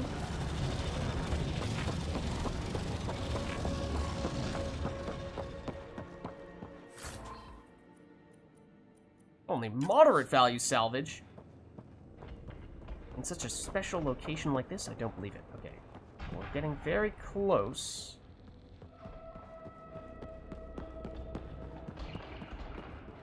What's the... Oh, that's a lot of enemies. Hold on, I'm curious to see the map. That's, that is an Ascendant. The Pathfinder comes. For the future of cats, stop them here. Ascendant. Victor, there is no doubt. Pathfinder, the best of the Pachero are with you. Glad to have you. There's nowhere else we should be. Alright. Let's do this. Our Solarian squad mates, or Solarian allies over here. Obviously, you are the most difficult enemy here. Oh, that's not good. Cutting you on these narrow platforms is also not really ideal. I do wonder to what extent, you know, should we focus in on the big baddie first? Ascendant, focus on the shield generator. Or to get rid of the little guys? Play back right about now.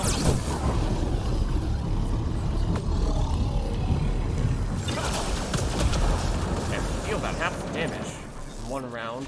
We work down, so that's not bad. Shoot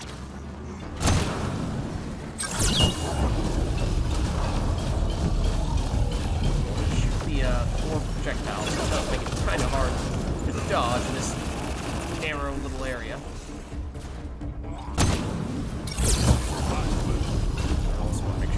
Have our cooldown. Can you do that? Because that was terrible timing. So I guess we're doing this now.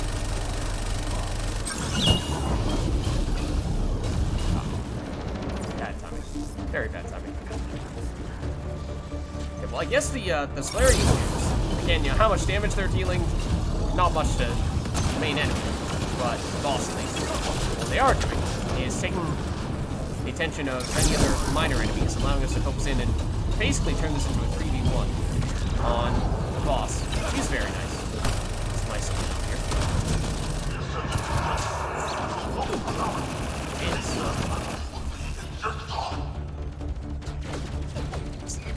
Who is Invictor? I thought that was the name of one of the Ascendants. Is that the name of the one that we just defeated? A different Ascendant? Is that not an Ascendant at all? That is also the edge of the map. We should probably not step off the pathway there.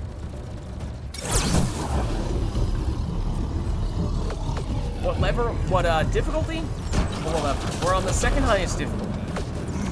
That's track. It really looked like an enemy for a second there. There's definitely one of the enemies here. This is the second highest difficulty, and yeah, there you go. And we are level like 71. Yeah, hardcore. Hardcore is the one we're on right now. I have been tempted to bump it up to insanity just to test out how that feels, because it does feel like, you know, we've been pretty comfortable. Hardcore. We can stay with you, Pathfinder, until the area is secure. And it's pretty much only when we do stupid things that we die, which does still happen, to be fair. But you know, it's because mostly because I turn my brain off on occasion and do silly things. So I am kind of tempted to at least see what it's like to play on Insanity, but you know, maybe this is not the right time to do that, and you know, perfect timing for making those types of statements, I suppose. You know, every once in a while, stupid things like that may happen. Now, whether it means jumping off the edge of the map or recklessly running straight into the front line of our enemy's forces, those types of things where, you know, maybe if we are a little bit careful, we could much more safely get the job done. Should we bump it up to Insanity right now in the last mission? Should we do it? I have been thinking about it for a while. I guess, what, my ideal situation probably would have been, if I'd remembered, to when we were just messing around a little bit on some of the planets trying to finish some achievements before we started this last mission to see what that felt like on Insanity. But I forgot, and so now maybe we just try now. Maybe we just try now. I'm curious how big of a jump there is. It's here, I assume? Yeah. So, we'll see. We might end up switching this back, because we're, of course, asking for trouble in this case. We're definitely asking for trouble. Just, you know, the stakes are kind of high. So, usually this would probably not be the best time to experiment with bumping up the difficulty, but I have been thinking about it for a while. You know, watch us be about to step into the final encounter. In which case it is possibly the single worst time to do this, but we already know that stuff. But you know. Pathfinder, multiple system failures on the Hyperion. Damn it. Done. Done. Is there anything we can do? Uh-oh. Stay out of our way. There's no pulling up. This is the captain. I need everyone to cryo. Go. Go. Go. I'm rerouting power to all medbay inertials. I can give us one shot.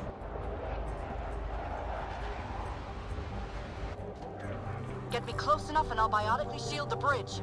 The sleepers take priority. Yeah, that doesn't look good. Brace. And it's been an honor to serve. Oh dear. Yep, they did crash. We'll see. You know, we'll bump it back down to hardcore if we absolutely have to, but I do kind of want to see what it's like. I feel like in the past that, yeah, they did change in difficulty. You know, how much harder enemies got when we bumped up the difficulty and bumped down the difficulty. It was pretty significant. So this might be very noticeable. We'll see. She... Still here, Ryder. Oh, it's still alive. Cryopods? Intact. Well Give done. the Pathfinders my thanks. And the Archon? The tip of your boot. Okay. Everyone listening? That landing means humanity's staying long term. And this just became a fight for the home front. No argument, Ryder. You have our support. Pathfinder, you take that message straight to the Archon. Okay, so let's just double check.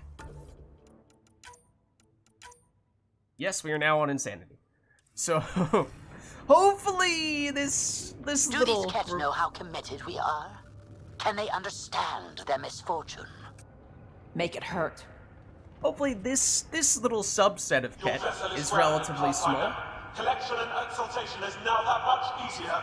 But not you. You will never have our gift. The Archon demands you die here.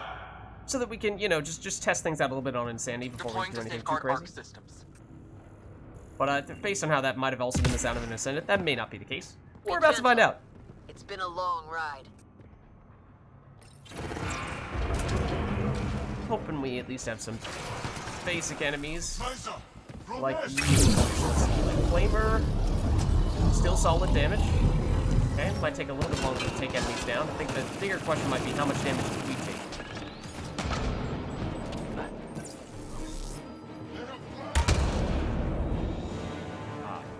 you. As a technically elite enemy of sorts.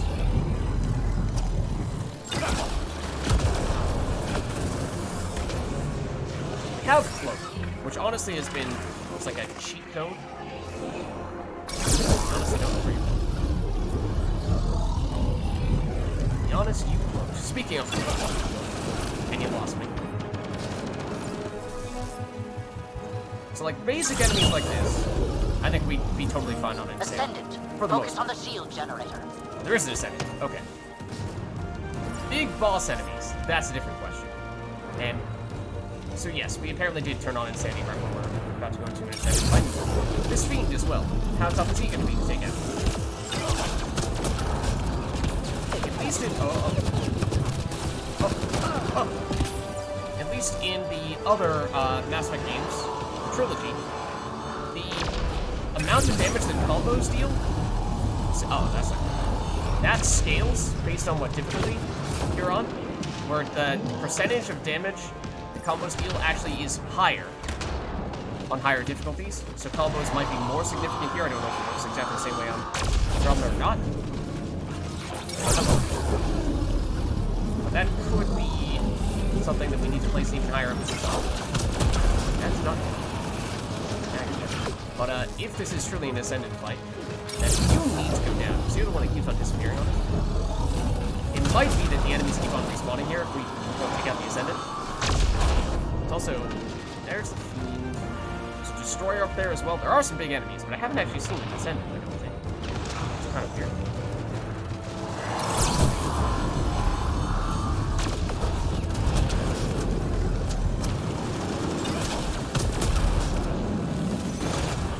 Still alive. That was a terrible break. Oh, Drac is constantly setting off. Okay, the fiend is dead. It's constantly setting off the shield of the destroyer. Whatever you want to call that. Oh, or our Solarian friend is. And they are, I assume, technically immortal. So that's actually very interesting in that way. It's basically just attracting permanent aggro.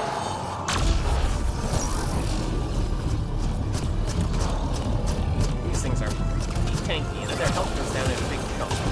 Just like that. So lost one of their cannons, I think is the way that works. Still fully understanding exactly how this works. Of course, that also definitely is going to block our attempt at detonation. So I mean, we could just slowly go away at you, I guess.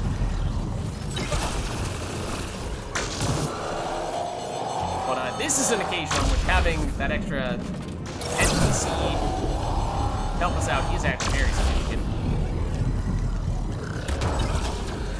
It's kind of difficult at times to take you on. You are very tanky. And you do kind of... when you do this, prevent us from getting up very close. You want to get through your shields. I think we found in the past that the shields are huge, but once you get to the armor, it's not nearly as bad.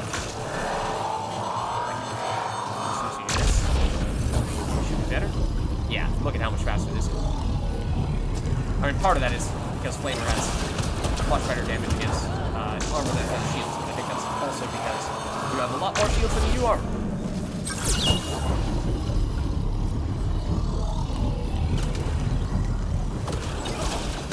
So, like, if this enemy were actually actively attacking us, rather than this NPC, then this might be pretty difficult.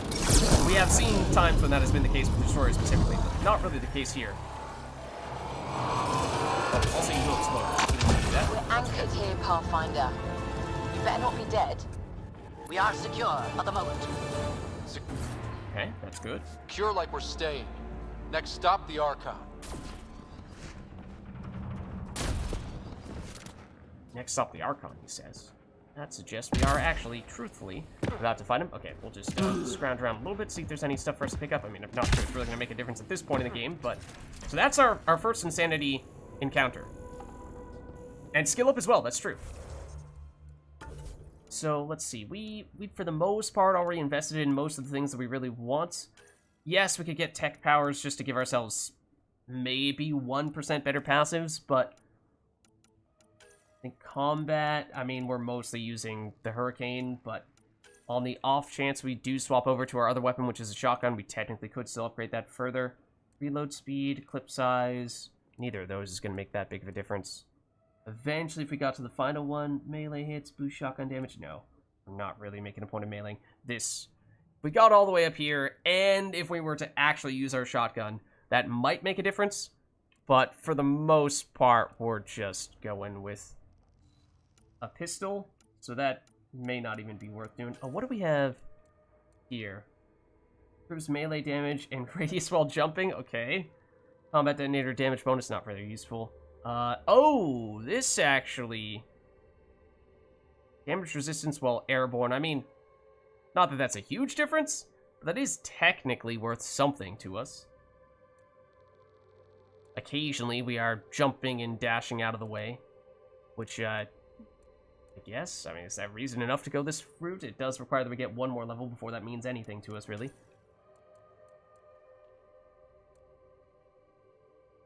I guess?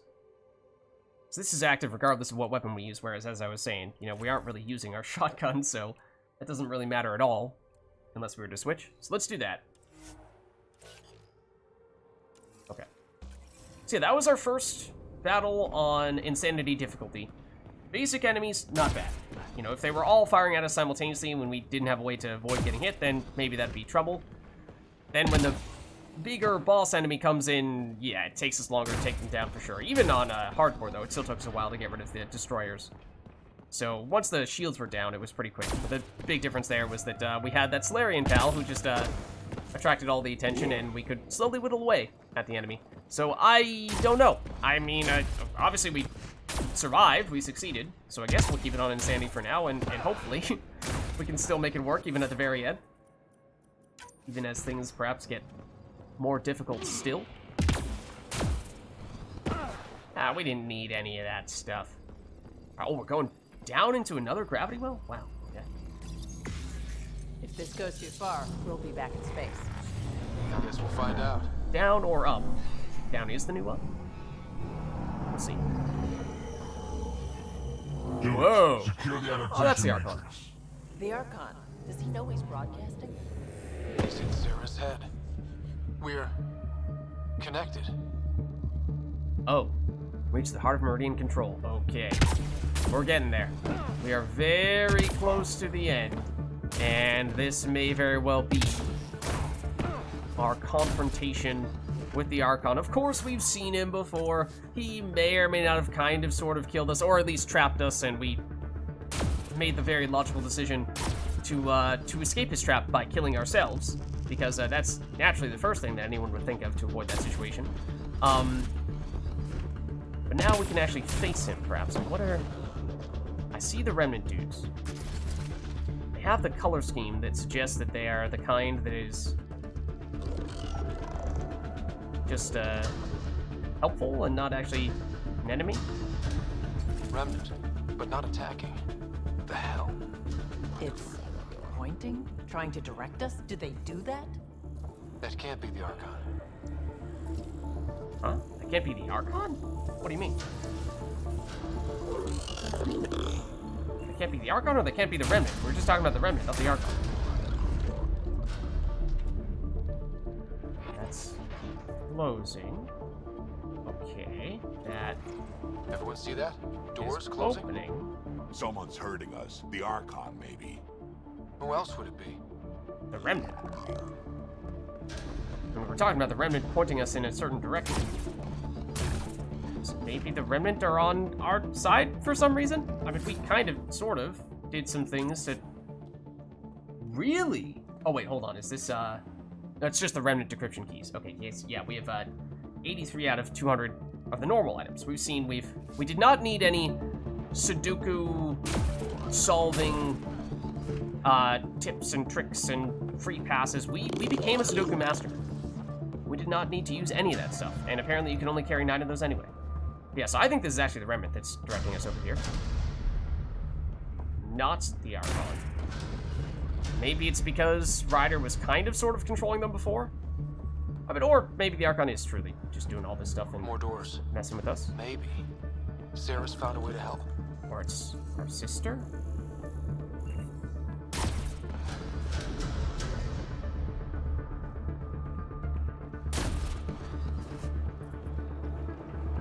Whoa. That's Prepare to repeat the cortical stimulus. Get out of my head! You are irrelevant. I will use your connection. That doesn't sound good. God damn it! What I'm wondering is, at least the way that conversation went, almost sounds like the Archon needs our sister alive in order to use her to interface with the Remnant, and can't just kill her and take it for himself. Oh, we can sell this. Okay, I mean, not that we really need the credits, but okay, fair enough.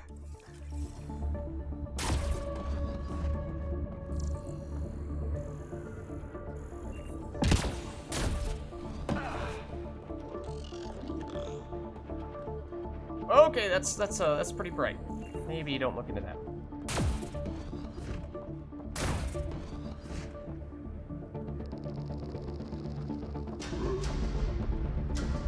That sounded a little bit different, like wait for a second.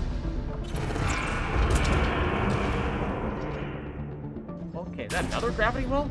Nope, not liking this. Our home's parked on the surface. We can't stop now. Not like we can turn back. Let's go. Yeah, these doors closing behind us, I didn't even stop to look. Obviously, there is this gravity well. Oh, it might be taking us... It's definitely taking us in that direction. Probably. Not up or down. I don't know. We'll see. We shall see. Looks like there's a runway over here. Look at all this. It's oh, amazing. This way. Everything we've gone through. Worth it for this view. I've been everywhere. Killed a lot of things. Never seen anything like this. We can't let the Archon take this. Touchdown. And ahead? Meridian control? A long time coming. Long enough. Right. I mean, it seemed like when we dropped down from the previous gravity well that when we heard Archon, obviously, but I thought we had a brief moment in which we saw him as well. And that there were just some doors that closed in front of us that blocked us off. But it seemed like, you know, open up a few doors or make a quick loop around and you'd get over to where he was. But this is a lot further away than he seemed at that point. Unless it was a real better perspective warping my perception of that. Hey, guys.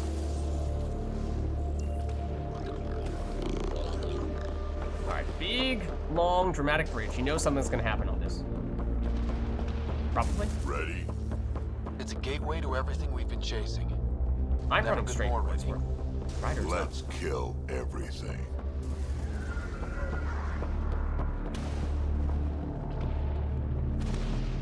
The connection is ready. I can feel it. There. Meridian. The network. So close. We need to move. Come on. All right. Let's stop whatever it is the Archon's doing here.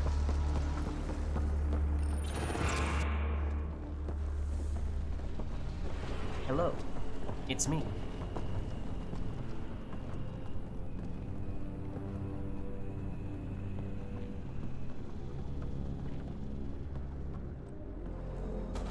It arrives.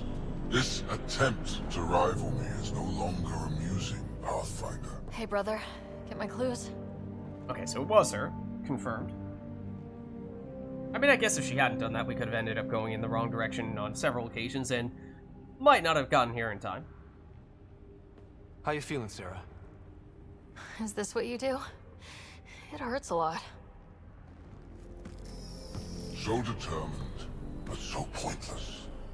Your connection serves me. See, that kind of implies that he needs her alive. I know how Otherwise it he would have killed works. her. The mind is trained to think like the Remnant creators. In this case, painfully. But I'm content to let her bear that burden. Whatever gives me Meridian, I will transcend what you pretend to be. You're out of time. I've matched you every step. You failed, Archon. You're the pretender. You learn by accident. I am the genetic inheritor of 1,000 species. Oh, okay, so now he's gonna go all Sarah? No more mercy. Kill them all. That's very bright.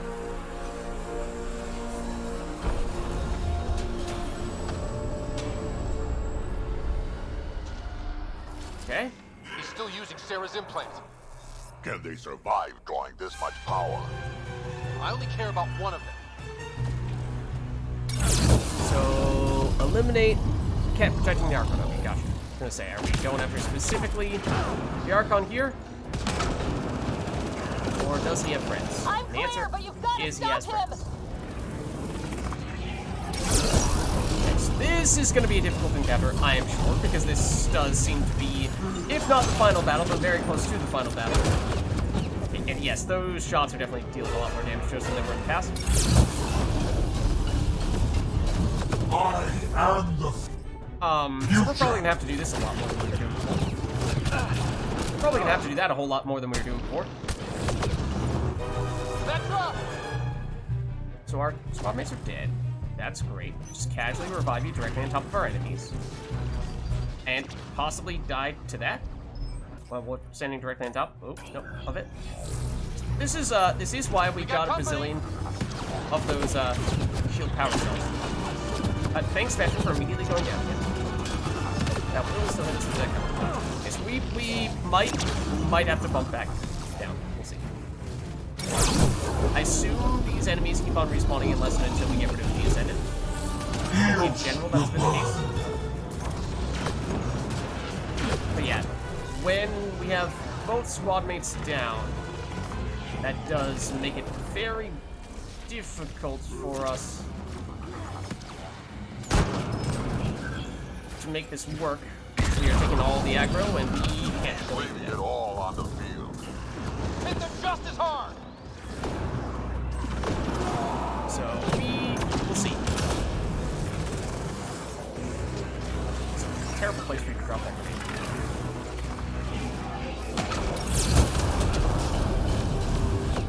I will use Meridian to destroy you. Please leave me alone.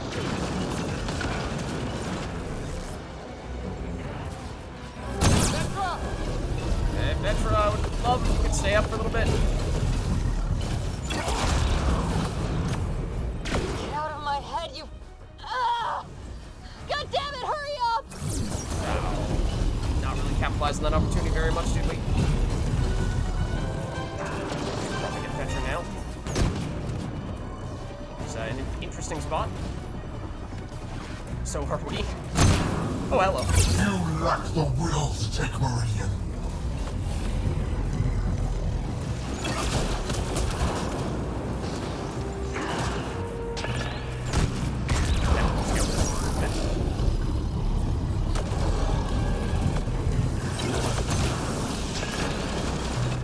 I'm clear, but you've got to stop him! Yep. Hit.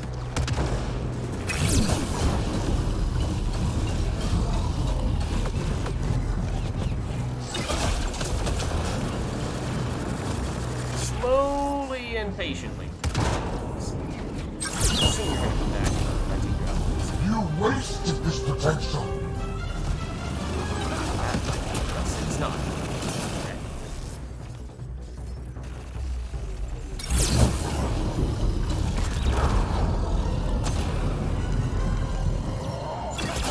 Correct.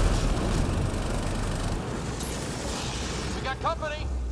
Okay, just respawn teammates, or just you have to roll back up. They might not be respawning, because it seems like it's just you now. Maybe it is the right move to take them out first. Insignificant. This guy don't mind us. Okay, move in for the sneak. Oh, damn. Oh, now there's a single chosen. Okay. Oh, no. He's... Shit, he has access! I can see the network. They are architects of life. You command nothing. I made the cluster livable for thousands. No. You have led your people to their deaths. I assume we're gonna fight Archon himself. Oh, well, speaking of architects, has Archon functionally become an architect? Because that certainly is one right there. Did he go all Dr. Octopus on us? Wait, the Archon's pulling too much power. Little busy. It's all going straight through him. Shut down the interfaces, he'll have nothing to draw. Okay, You'll shut down the take Meridian out from under him. We play this smart. I know it hurts, but you have to call out where to interface. Get me targets. Everyone get that? We're shutting the Archon down. Okay, so he's Dr. Octopus, and we need to find the ways to unplug those little things on the back of his head. One of his main power draws. Get there. I'll try to expose it so you can interface. Hurry! It was over here, was it not? So this could be where having a skill like Cloak could come up clutch big time. I've had enough. Oh, hello. This What the heck? ends here. Now. Because we have pretty serious duration on Cloak. Oh, no, it's just continuing to direct us somewhere. Sending us on a wild goose chase. That's what it's doing. Also, Drac is down. Keep it up. Relays ahead. Where? Where's it? Where are we supposed to go? What the heck? Is it this? Find the leftovers. Sarah, get ready. Saw briefly a quest icon show up over here. Might have to wait. I've already surpassed you. You're pathetic. We're not time. Might continue to be more enemies spawning it. Also pretty sure that Archon is technically controlling an architect and attacking us on occasion. A Drac will revive himself, that is true. See, what the heck? We were just over there. What are we supposed to do over here? Ahead. So I went here, but now what? Do I have to manually look around and find this thing? Surely not.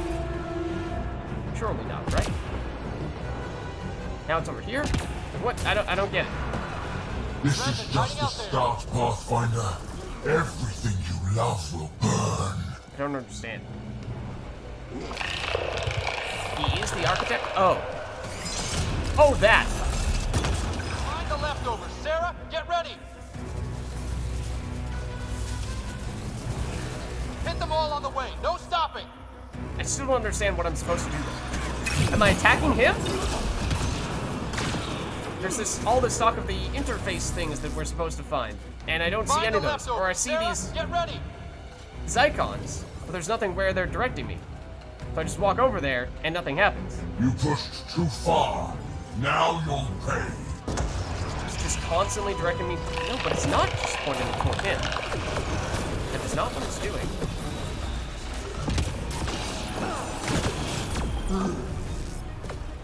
Oh, that was supposed to be a revive, not a melee. That is not good. Hit them all on the way. No stopping. Like, if we're just supposed to attack the Archon, we can do that. But there's all this talk of, you know, deactivating specific things to weaken him.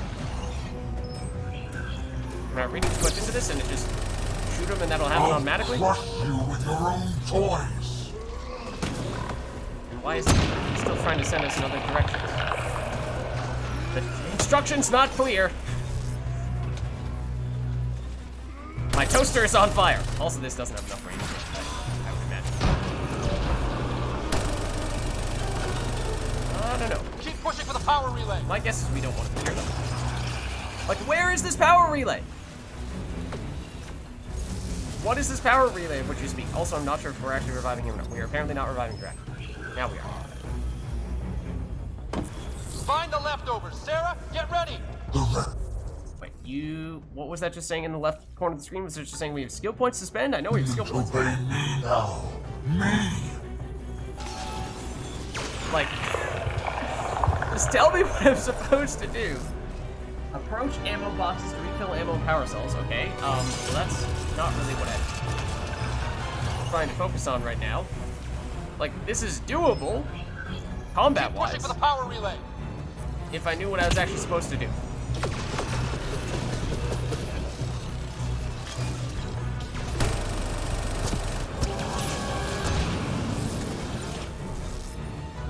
I guess we'll just attack them.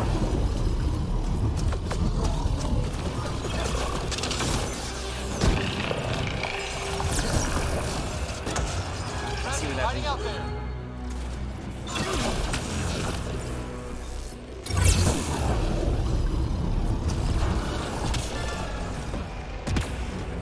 And more of it. It may have just respawned. Keep pushing for the power relay. Did it just respawn every time we kill them? In which case, that means we don't actually want to kill them? That's not good.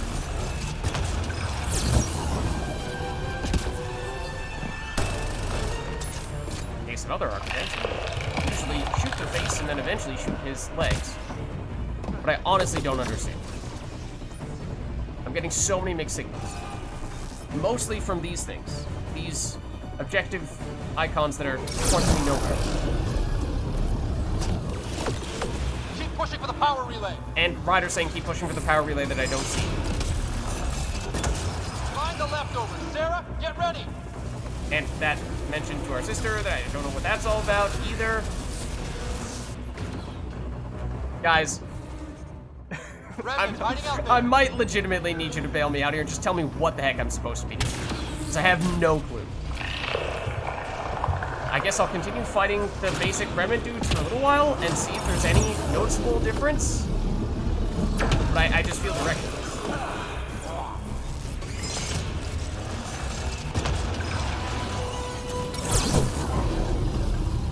Hit them all on the way. No stopping.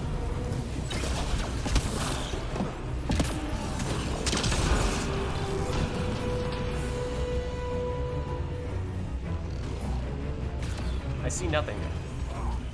Is an objective that points down here, and then as soon as we get down there, it disappears. And there's nothing to interact with once we get there.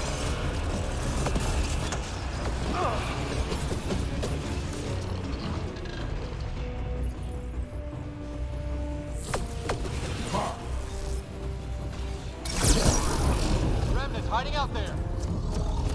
Sam's ahead. Take them all out. Clear them out so Sarah can focus. Clear them out so... Okay, that is the first thing that Ryder has said that's been used. Clear them out so Sarah can focus. We are supposed to just kill them. Okay. So many mixed messages. So many mixed messages. But that at least gives us what seems to be the closest thing we have to a straight answer as to what we're supposed to do here. All these things that Ryder has said that makes it sound like there's something specifically that we're supposed to track down, and then the objective pointing us to a specific location only to disappear once we get there. Ryder repeating this. Okay. The Archon's fighting me. I don't have your practice. Assisting. Sam? I'm still restricted, but the more Remnant you destroy, the more fractured the Archon's attention. Okay. Hold position, kill Remnant. I'm on it. Sam? Weakness? The armored head, Sarah. Shields open, fucker. Alright, finally. some find a answers. standard here, Pat. Get closer. It keeps him from fighting me. Where is Sarah exactly? Oh, is she here? Oh, in this circle. I see. Okay, now I understand. Get the, okay, that's not what I meant to do. That was supposed to be a revive. So we took the time? I don't know. I see some icons next to me that don't look.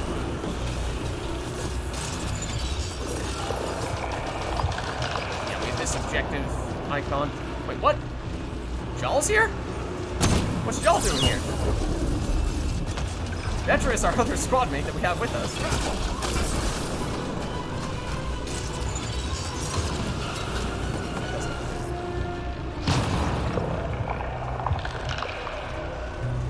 Jaw's just casually taking Vetra's spot.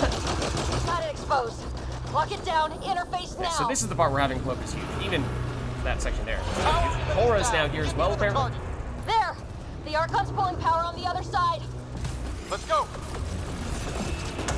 Relays ahead. Okay. So it just took a really long. Oh. The nav is across the gap. We need a bridge. I'm trying, but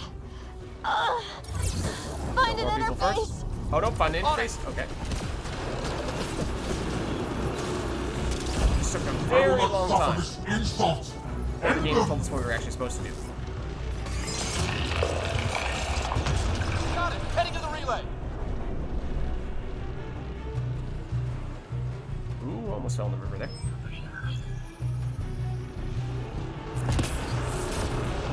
What's all this for? Nav's ahead. Take them all out. Take them all out. So that means we need to kill them before we can progress.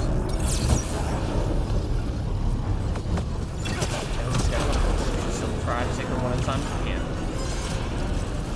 Then again, no longer a huge fan of that stuff. Protection is too good for you. I rescind the offer. Is he rescinding the offer of exaltation? He said numerous times that we were not good enough to be exalted. It's not like this is the first time he said this to us. Should we go over to get drafted? Probably. Yeah, both of our squadrons. Yeah, we should. Keep pushing for the power relay.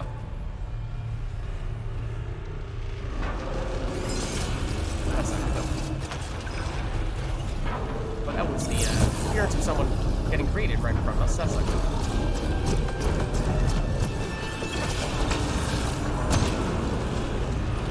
If you cannot be leashed, I'll burn it all around you. Not the last of the enemies in this direction. Only I could grab. Oh, hold on. Pushing for the power relay. Okay, so can we just go here? Do we actually need to fight them at all? Can we just take advantage of our huge cloak duration? I take this to mean, like before, that the objective is there because eventually we will have something to do there, but at the moment, we need to kill all these guys before that comes up. There is no worlds that will hide you. No escape. Ow. That was very... Oh, that's not good. That's very not good. See, it seems like every time we take down more of the Archon stuff, we gain a squad mate. Which is Nav's ahead. Take them all out. Useful for the purposes of attracting attention away from us. Because Vetra's been down for basically this whole time. In fact, immediately does go down right next to us. Every outpost, every colonist, every world you set foot.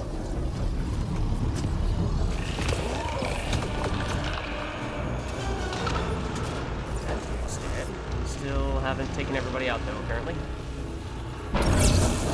We need to run over to the other side to get Vetra back. Nav's ahead. Take them all out.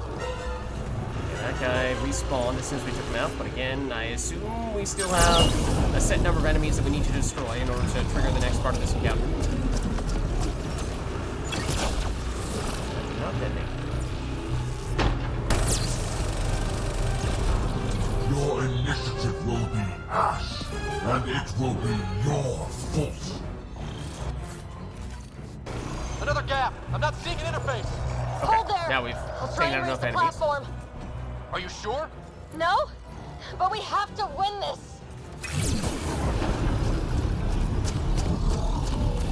You made this necessary. Your defiance earned this.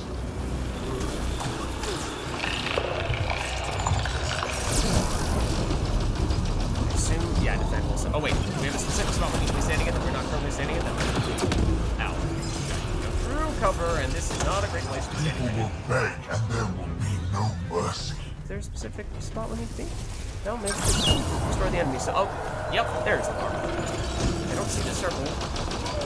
We need to be standing in to progress the bar, but apparently we're in the right spot because we are making some progress still. I will end this in fire and blood. Might technically be able to progress this more quickly if we also had Vetra, but as we were saying, you know, she's theoretically dead on the opposite side of the map.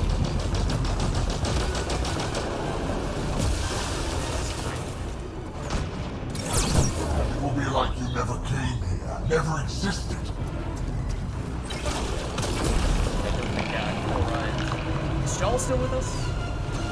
I think they count. That's not what I'm gonna beat. That's not really where I'm gonna be. You earned this. Every life lost is on you. Yeah, this bar is filling up pretty slowly. I've got it. Okay. Sarah, are you okay? You need to hurry, Pathfinder. We're all straining. Okay. Oh, I definitely messed up that jump.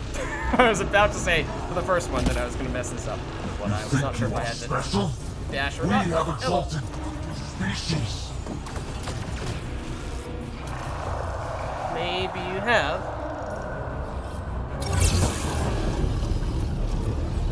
Yeah, it seems like we're going to keep on running around into remote corners of this place. This is a bad place to go. Keep pushing for the power relay. And it's going to be difficult to get back to where Vetra was, so we probably should have gone back to get her right around when she went down. It's probably only going to get increasingly difficult to do that if Drax is down. A lot of stuff shooting at us at the moment. Drax, where'd you go? I think this is another instance of us just needing to kill all the enemies in the area, I assume.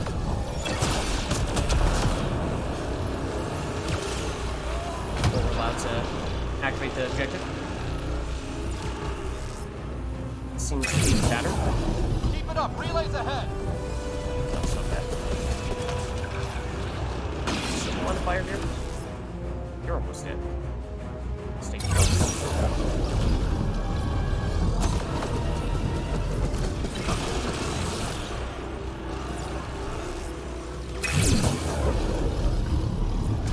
Apparently we don't need that, right?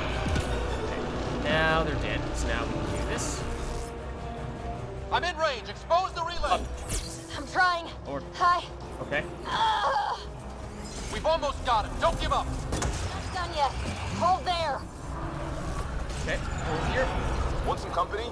Because we're bringing everything to this fight. Okay. Yeah, you know, we could use someone replacing Vetra, I suppose. And as I said, it does seem like we, at times at least, have gotten a new squad mate unofficially, at least as sort of an NPC type of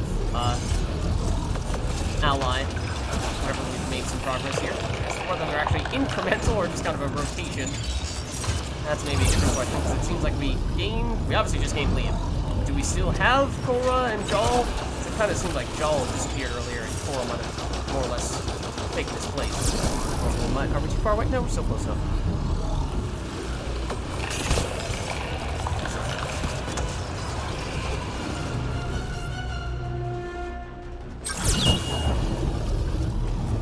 Got it exposed.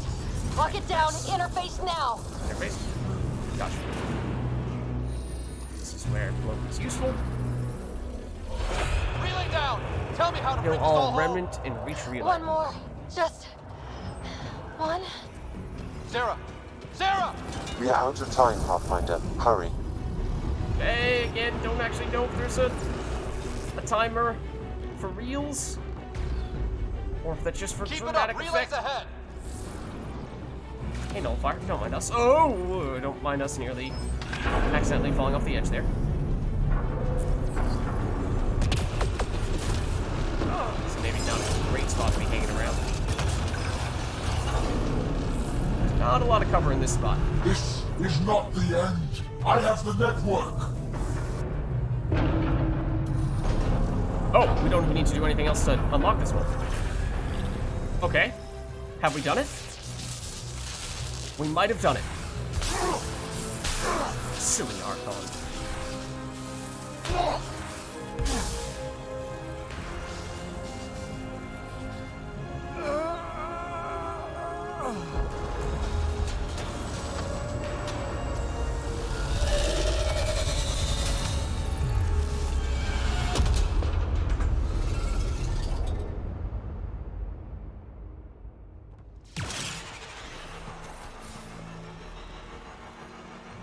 Oh, hey, Vetra, she's back. Imagine that.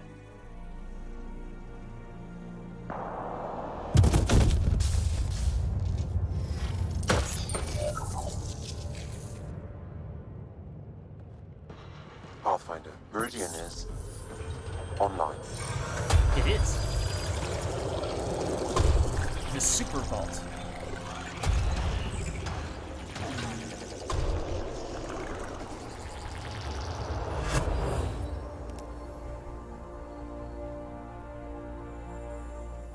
Okay, bring on the space magic. How over the top is it? Oh, and is it emphasizing the things in each location that we strove so hard to get? Like the water in Kadara? Plants on Padromos? I don't remember. Eos? I don't remember if that specifically was the thing.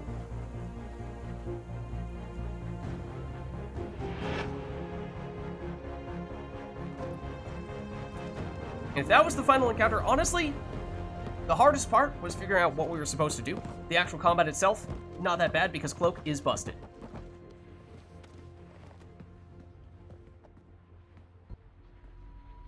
The victory's being broadcast out to everyone. Angara, Milky Way, everyone. Speaking of everyone, does seem like we have just about the full crew here, and our sister maybe not feeling so great right now, but she's seemingly alive at the very least. She couldn't do it without you. Whole cluster did this. It was a team effort. Okay, well, we're definitely not doing this. This is so self-serving. No, it was a team effort. We all made this possible. The whole team. Everybody. We're all Pathfinders.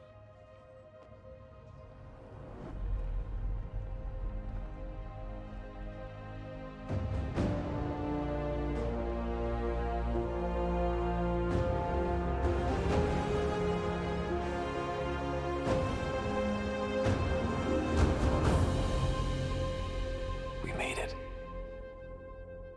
Hey.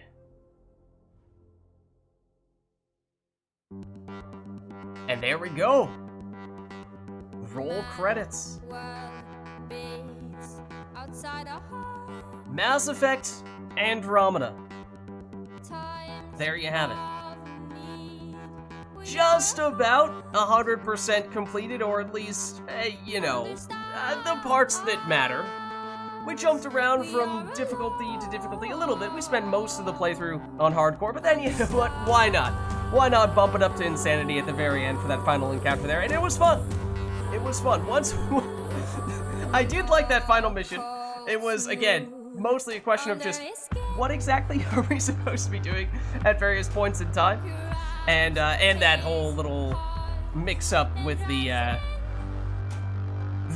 second in command cat person who we had done that mission, who supposedly was supposed to help us after having done that, but we had a little bit of a mix-up there. That's for Andromeda as on the whole. As for what I thought of that, I mean, obviously, came into it having not played it, having not seen anyone play it before, had heard all the rumors about how, well, it's not like a Mass Effect game, it doesn't deserve to be even called that, it's a disgrace to the Mass Effect series. Well, hold on. That was, in large part, the reason why I did not watch other people play it, was because I wanted to make an informed decision, experience it for myself before I jumped to any of those types of conclusions. And, you know, that being said, of course, had heard that there were some rough spots, and that did certainly prove to be true at times.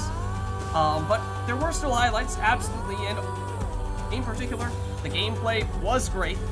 You know, as we saw in that final encounter, doing things like cloaking with a ridiculous duration, and then flaming and energy draining, setting off our combos, dealing a bunch of damage. Good stuff. Lots and lots of skills, of course, many of which we only just barely tinkered with, and many that we didn't even try at all. So I'm sure there are many, many different ways to play Andromeda with your own personal playstyle and have fun with it and feel like, at least from a gameplay standpoint, almost a completely different experience. But beyond that, I'd say also other highlights. There are a few quests that definitely rose to the top, I would say. Off the top of my head, Drax's loyalty mission was a lot of fun. I want to say Vetra's as well, although I'm forgetting some of the details there. Say, you know, the relatively significant things, loyalty missions, the missions that were related to rescuing the Arks and what have you. But then, if we look more at some of the cons, the big thing was, of course, the writing, which I had heard was, you know, not great. And I guess coming in, I just assumed that meant that the game was very bland and uninteresting, and, you know, you just kind of ignored the story and focused on the gameplay for that reason. And unfortunately, I wish that was the case, but I have to say, if I'm being honest, it was a little bit worse than that, in that it was, as we experienced, actually, during that last mission, there were times when, I would say there were lots of, you want to call it logical inconsistencies, where, with the Archon, for example, is maybe the best one to point to, where here we are learning that apparently his whole objective is to, or at least the Ket as a whole, their whole objective is to basically abduct and reproduce with people, and in order to do that, they have to, well, have them alive. And yet here is the Archon saying that he wants to kill everyone. It's like, hold on. I feel like we understand your goal better than you do, and that just made it really hard to make any sense, or take the Archon seriously, at least from, you know, his goal standpoint. Obviously, he posed a threat in terms of his physical and military strength and what have you. But that definitely detracted quite a bit, I would say, at times.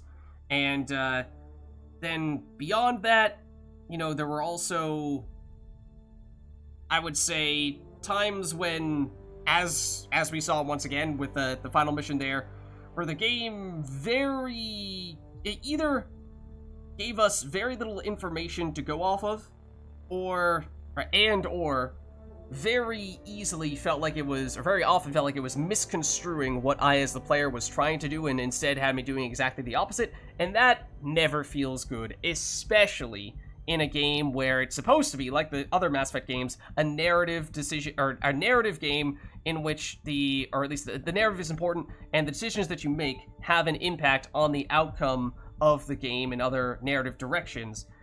And it felt like there were many times where, at least during the playthrough, I was very disappointed with the game doing exactly the opposite of what I wanted to do, or the effects of the things that I did being totally unpredictable, and it felt like there was no reasonable way for me to have predicted that. So that's where I feel like it's one thing for the game to have a not so great written story, and if it's bland, alright, fine, you just kind of ignore it and just focus on the gameplay. But the whole point of the Mass Effect series, and in Andromeda as well, is it leans into those decisions, and when those decisions are as fraught as they were so often in Andromeda, that definitely was probably the biggest detraction from the game. Other than that, you know, I spoke a little bit about how at times it felt like there were some bland and repetitive characters. You know, you have Sloane Kelly, who's basically the same as Morta, all of the leaders, and same as Addison, all the leaders just these cranky people who look at every opportunity to complain and blame us for every single thing that we do, even when we help them.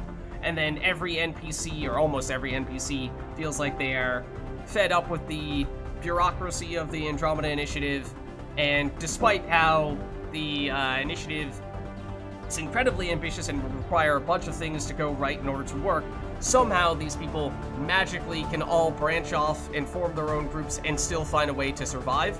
which I felt like not only did that feel bland and repetitive, it also detracted from the role of the Pathfinder, because if all these people can find a way to survive on their own, and they don't even need an Andromeda initiative, let alone the Pathfinder of that initiative, then what does that say about our contribution as a Pathfinder? It makes it feel like, you know, we're not as important as the game was trying to make us out to be.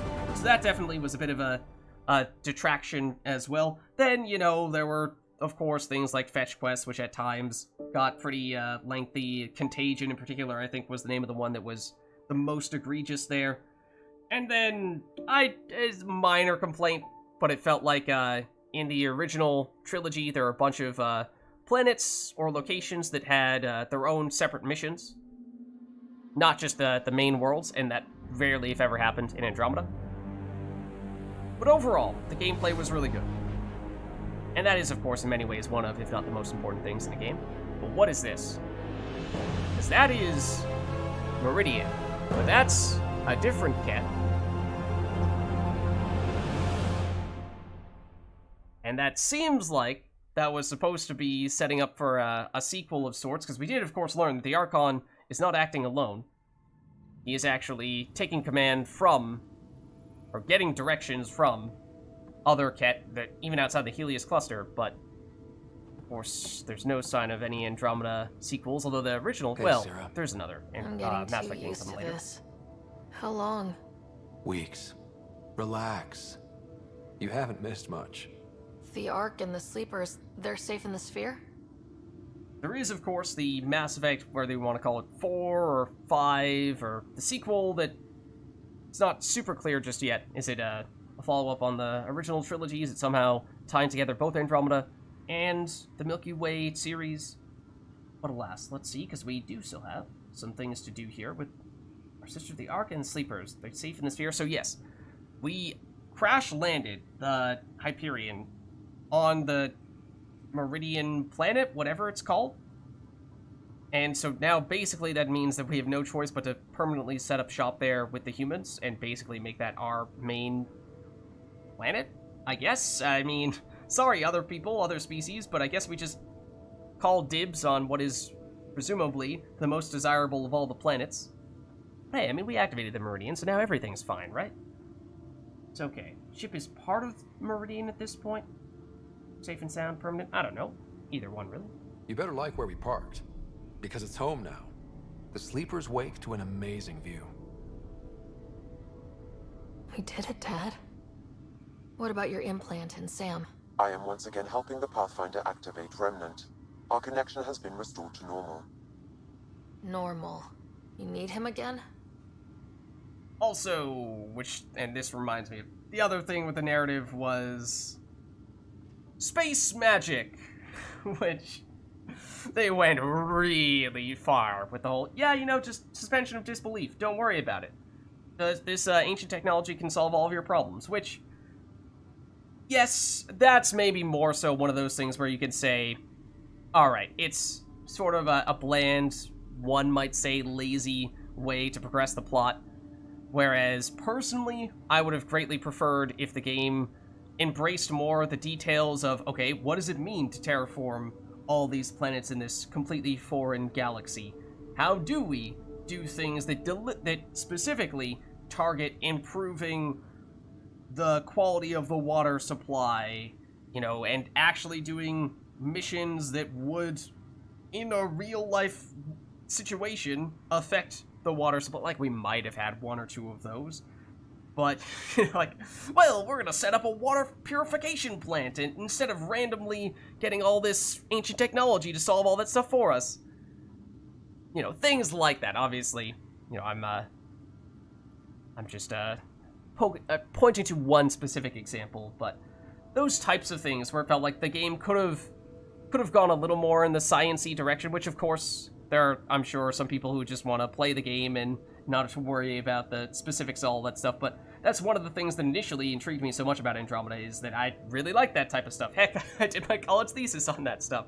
So I was really hoping that we could dive into some of those details and have some fun with it, but for the most part, anytime we got anywhere near those types of things, it was just, don't ask questions because the space technology is going to do all that stuff for you. But do we need Sam again? Doing it alone hurts too much. Not technically, unintended. I need Sam to make it easier. I was adapting, but damage was being done. We need to be careful, Sarah. The Nexus leaders are waiting, Pathfinder. Duty calls. Better not keep them waiting. It never ends. Alright, and Andromeda viability goes up by, 1,000 points, I was gonna say.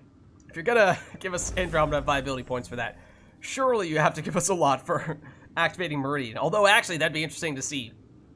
If you compare that to the Andromeda points that we've gotten from doing other things, like every planet was 100% viable before going into that last mission, and it had been that way for a long time. So, did we get more Andromeda viability from doing all the other side quests and what have you, or more from activating the Meridian? Because as I was saying, when we were going into the Meridian, you know, in some ways, all the planets are already livable, so do we even need this whole Meridian thing? Was it actually more impactful to do all those things than activate the Meridian? Maybe we just leave that whole Meridian thing behind. But alas. Go on. I need some rest. Alright. Go on. I need some rest. Oh, this is the Hyperion, right? I just assumed this was the Tempest initially, I guess, but this... Oh, no. Yeah, this is the, room where we have all the memories, or at least some of the memories. Maybe we check if there's anything new here. I am Dr. Liara We've heard that Tassoni, before. and I've spent... Your father's personal logs. Nothing new there. Oh, I would also say the GN Carson stuff was also very intriguing. You know, the inner secrets behind the Andromeda Initiative. Still not a lot of answers there, even near the end of the game. At the end of the game. The decision isn't yours. Neither is it yours. That is the point, isn't it? Pathfinder, you're late. Oh, I'm sorry. Another example, like, alright guys. First of all, can I get a thank you for saving the entire galaxy?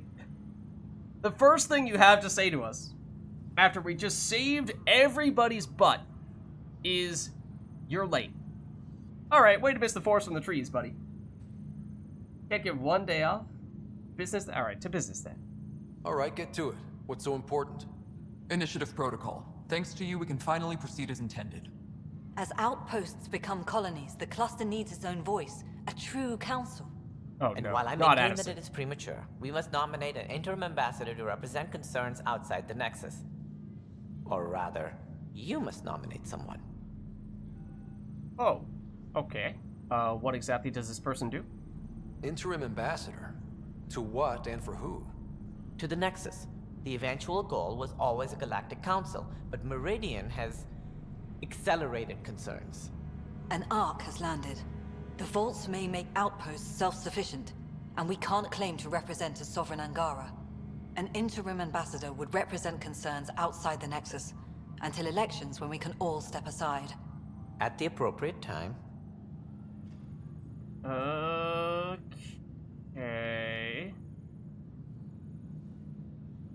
There should be a vote. There should probably be a vote. That'd be a nice way to go about doing this. As long as nobody votes for Addison. If this person is supposed to represent people, shouldn't the people have a say? That is precisely why we need your backing. We can't impose a vote on the Angara. Or even Kadara. Eladin? Won't happen. But you've acted for everyone. If you endorse a name, some may disagree, but they will trust it as a starting point. Someone to speak for Helios. I put forward Pathfinder Reka.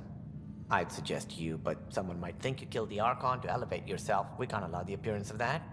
But Reka keeps the position and timeline in the Nexus family. Okay. I could support that. Let's see. Outpost leader could be Bradley. That's the leader of Prodromos. Got the Mosha. Ooh. Mosha is very tempting, though. She's obviously very important from Angaran perspective. If the Krogan voice, Reka would be stable for us. Okay, so let's think. Bradley is, yeah, sort of like the colonist perspective. Reka is probably the closest thing we have to the initiative itself, sort of internally promoting to that spot. The Moshae would be the most Angara-centric solution, and then obviously Krogan would be, well, Krogan? Not exactly a big fan of Morta, so if this means making this person Morta, then I'm sorry, I must say no. So that immediately rules that out. I feel like it should be one of these two. Reika is, I guess, the safe, straightforward choice, and I do like Reika. When we encountered her before, you know, she seemed like she always was one of the few relatively rational people, and that is saying something in Andromeda. But the same could be said for the Moshae, and the Moshae is, in many ways, more qualified in things, all things Helios, just not as closely tied to the initiative, of course. Maybe it should be the Moshae. The Angara need to help define the process. It's their right. Plus, the Moshae would help solidify relations. We're already partnered, thanks to your efforts against the Rokar. All the more reason to focus on our own issues. Oh, so these are all... Okay, so first the question mark is, okay, tell me about why I would want to take this person, and then choosing those is actually locking them in, I assume? Because these are all the same prompts we had before. But, I mean, like, I guess I'll hear you out on Reika at least. Meridian doesn't mean done. Catter's still out there. A Pathfinder is the obvious choice for stability. For us. But hardly the empowering one. Same old bullshit. Yeah, I mean, that's a non-argument against Reika. Hardly an empowering one. You have no basis on which to make that statement, nor does that matter. Saying that, what? Not empowering for whom? But, okay. I mean, yes, I think the Moshae... Well, sure, we'll hear all of them, but I do intend to take the Moshae. It feels like the original intent was to give that voice to the outposts. August Bradley's a proven leader. On a considerably smaller scale. That is He's kept EOS relatively stable, despite no militia presence. That's... Oh, right. Way back at the beginning, when we first established Prodromos, it gave us that choice between doing a military outpost or doing a scientific outpost, and they made a really big deal about that, and then a few people have mentioned in passing what we've done there, but that seemingly had no actual effect on the game in terms of the actual overarching narrative. So that feels like that was a bit of an opportunity that was squandered. But yeah, I mean, you could make the case for Bradley for sure. This is the only one that I would absolutely rule out, assuming they're about to say Morta. If we want stability, maybe we should ensure the Krogan stay. What if it was Morta? Oh gosh, no. You are out of your mind. I agree. It's definitely unorthodox. If we were messing around, I would do that. But no, I think we go for the Moshae. Yes, case can be made for either of these two, but I think I like the Moshae. If we're going to treat Helios like a home, we need to acknowledge whose home it is. I won't name anyone. I support asking the Moshae to act as interim ambassador. Meridian's opening day, and we're surrendering how much influence? That's the point, you colonial ward. Yep. This is not just about a power Sarah is grab. feeling better. Good. This decision, the policy and protocol, that's not what your victory was about. There's more to life than this. Okay, Addison, please. You're the last person I want to be taking life lessons from. Okay, we are also getting updates to our... I forget, is it even called the Codex in Andromeda? We've not really been paying much attention to that outside of very edge cases. Maybe it's worth... Yeah, it is Codex, okay.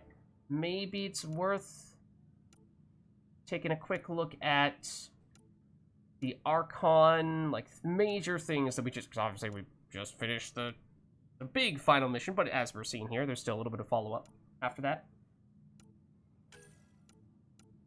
But we have more info on the Archon himself. Oh yeah, what was the deal with Oh, you were the person who helped us. The technically second in command. Second in command to the Archon. The Primus...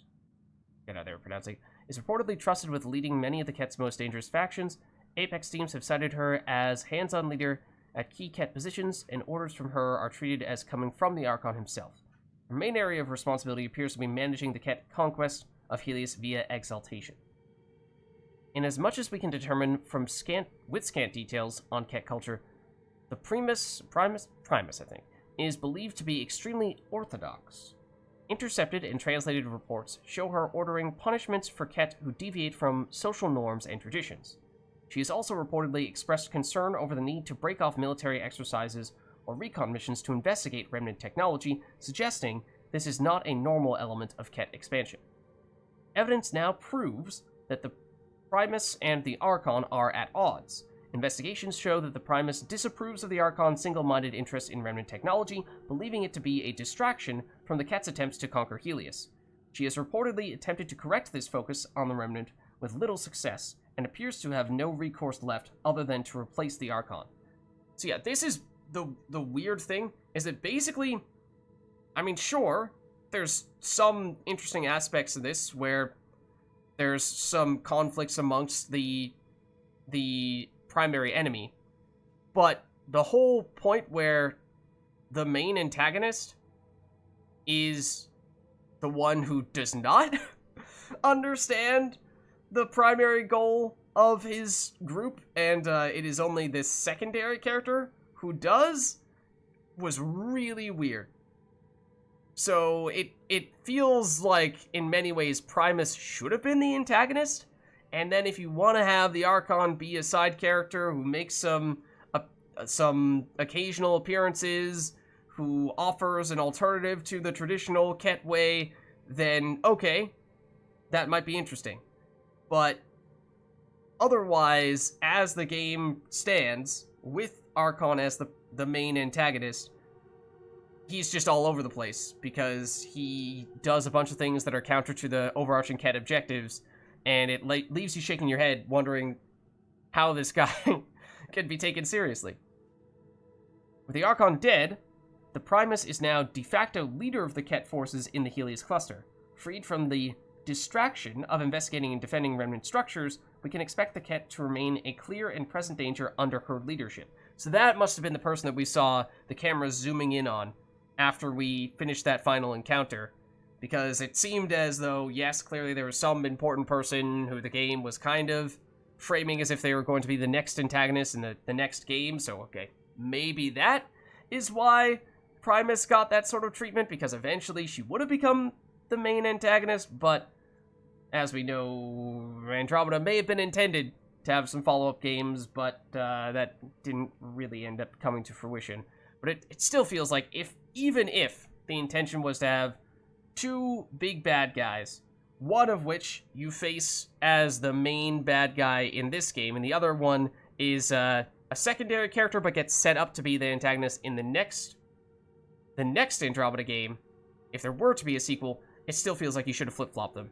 Start off with the basics, the fundamentals, Primus, who is doing the thing that the Ket are supposed to do, and then, and only then, once the primary way has failed, does it make sense for there to be an alternative that a bunch of people would want to do. Otherwise, you know, people would just look at the Archon like he's an idiot and say, no, we're just going to do the thing that we're supposed to do here and ignore your direction.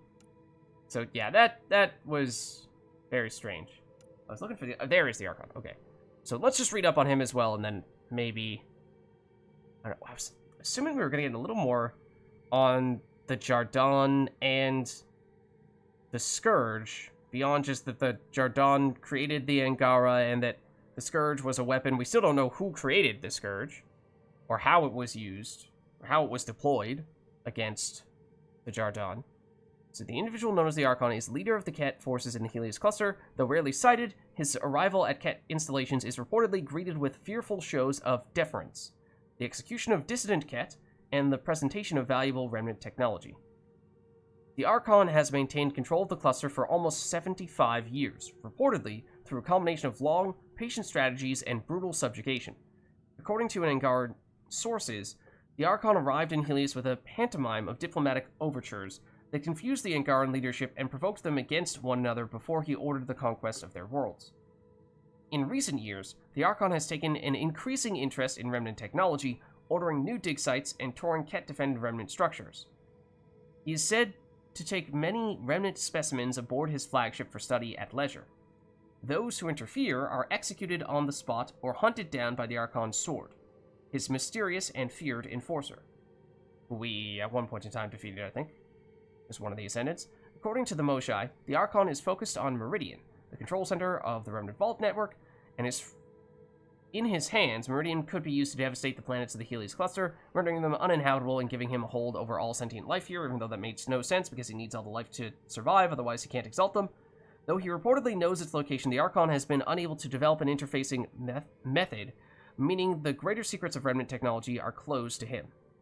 It is now understood that the Archon's single-minded efforts to find and control Remnant technology have diverted resources from the Ket conquest of Helios. From gathered intelligence, the Archon's second-in-command, the Primus, believes their leadership interest in the Remnant has become an obsession that threatens the subjugation of the Angara. The Archon was killed at the Battle for Meridian after almost gaining control of the facility. We now face the consequences of his death. Though the Ket are still reeling from the loss of their leader, the Primus has reportedly succeeded him and intends to pursue Ket interests in Helios. Okay, so that's, I think, the big stuff that we were hoping to learn and then, kind of curious about. Maybe some of the things here, if there is anything new. I'm surprised we didn't have anything with the big worm, which apparently is called the Abyssal. Also, Integration of Hyperion systems is ongoing. Our SAM node will be accessible on return visits to Meridian. Oh. Okay. So I am curious to see how much more there is. Everything worked out with only the exceptional help of the gifted and trained. That's all it takes. I hate you. Hate. And it's so visceral. I feel like I'm the bad person. It's like, you're such an ass. I'm worse through osmosis. Okay. So yes, I am curious to see what has changed here.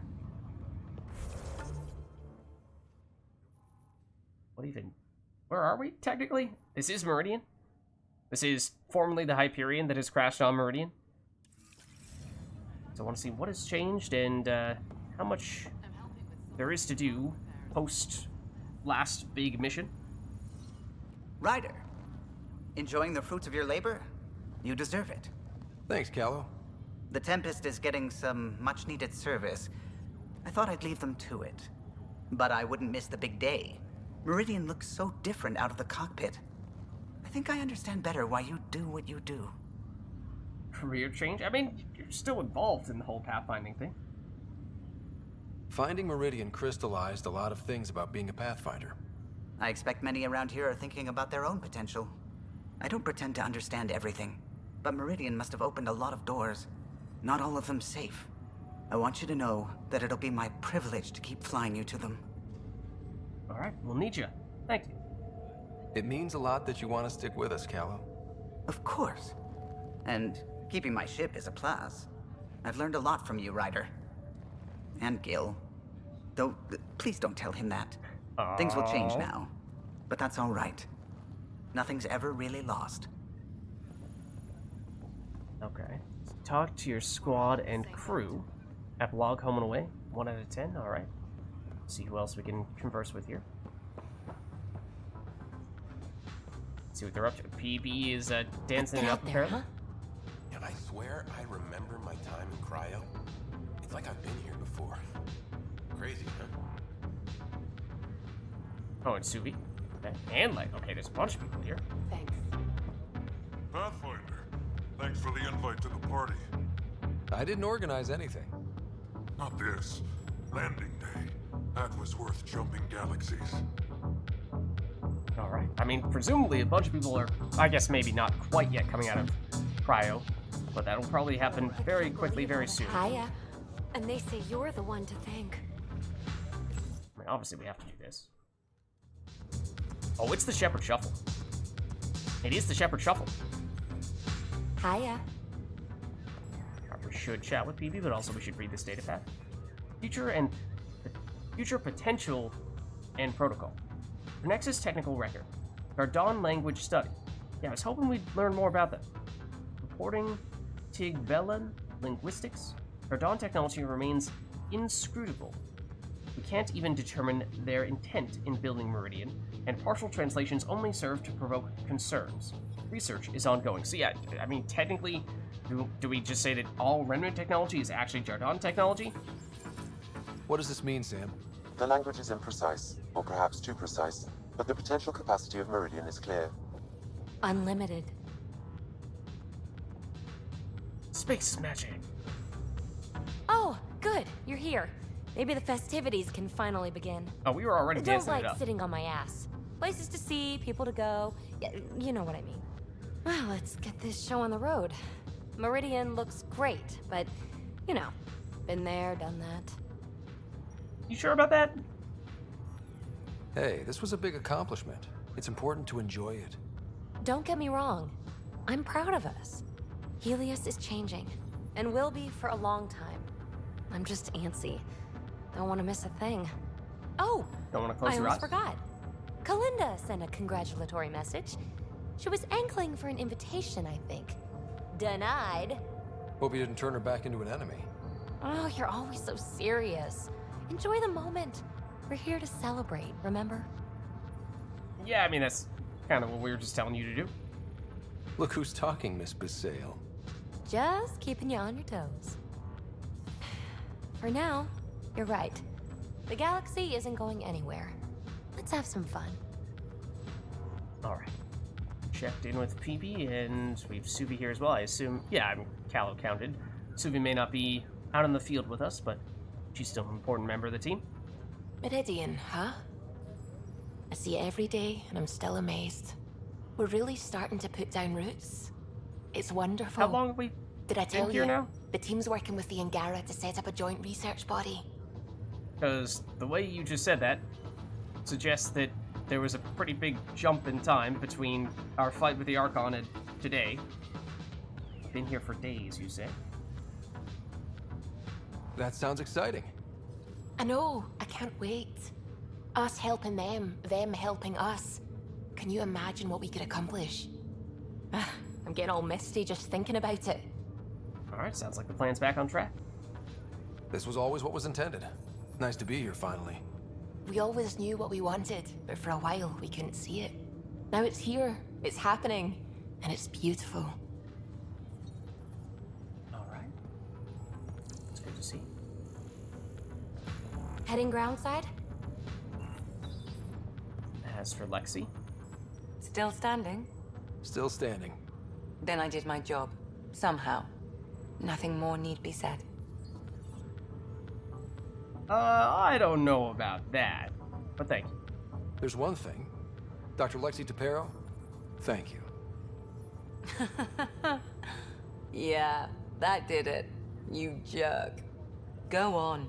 I've a reputation to protect. Okay. Let's see. Is that really the Pathfinder? Anyone else back here? Because we kind of just went Hiya. through.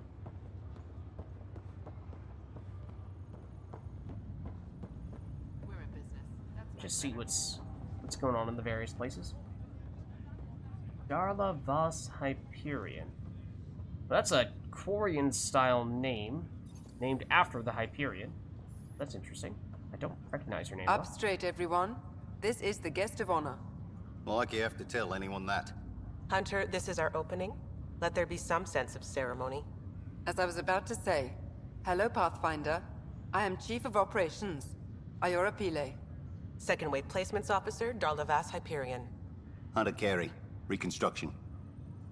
Okay, so maybe we can get some good info from these three, as it seems they cover a lot of the things that are going on here. So yeah, what is the second wave? I assume that means the second main round of getting people out of cryo? This is the first I've heard of the term second wave. It isn't literal. There have been several groups deployed for outposts. Second wave is about the staged evolution of the initiative. First wave out of cryo, structural support, and generalists.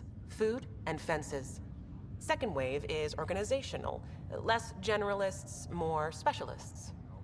More paperwork. It's needed to rapidly advance. I'm not spending a generation on the range. Okay, and to be fair, that is pretty realistic. You know, you have... I mean, you're not... Obviously, you still need specialists, even at the beginning, to get the important things down to just survive as an initiative. But as time goes on and you can get more people out of cryo, then you can start to have your physical therapists and your barbers and your, I don't know, other specific things. Your, yoga instructors and your frozen yogurt servers. I don't know. Maybe that one. Maybe that one's third wave. Okay, so let's see, what else? I guess these are all their positions. Darla Voss Hyperion, placements officer? As our developments in the cluster grow more sophisticated, proper matching of sleeper and assignment will be vital.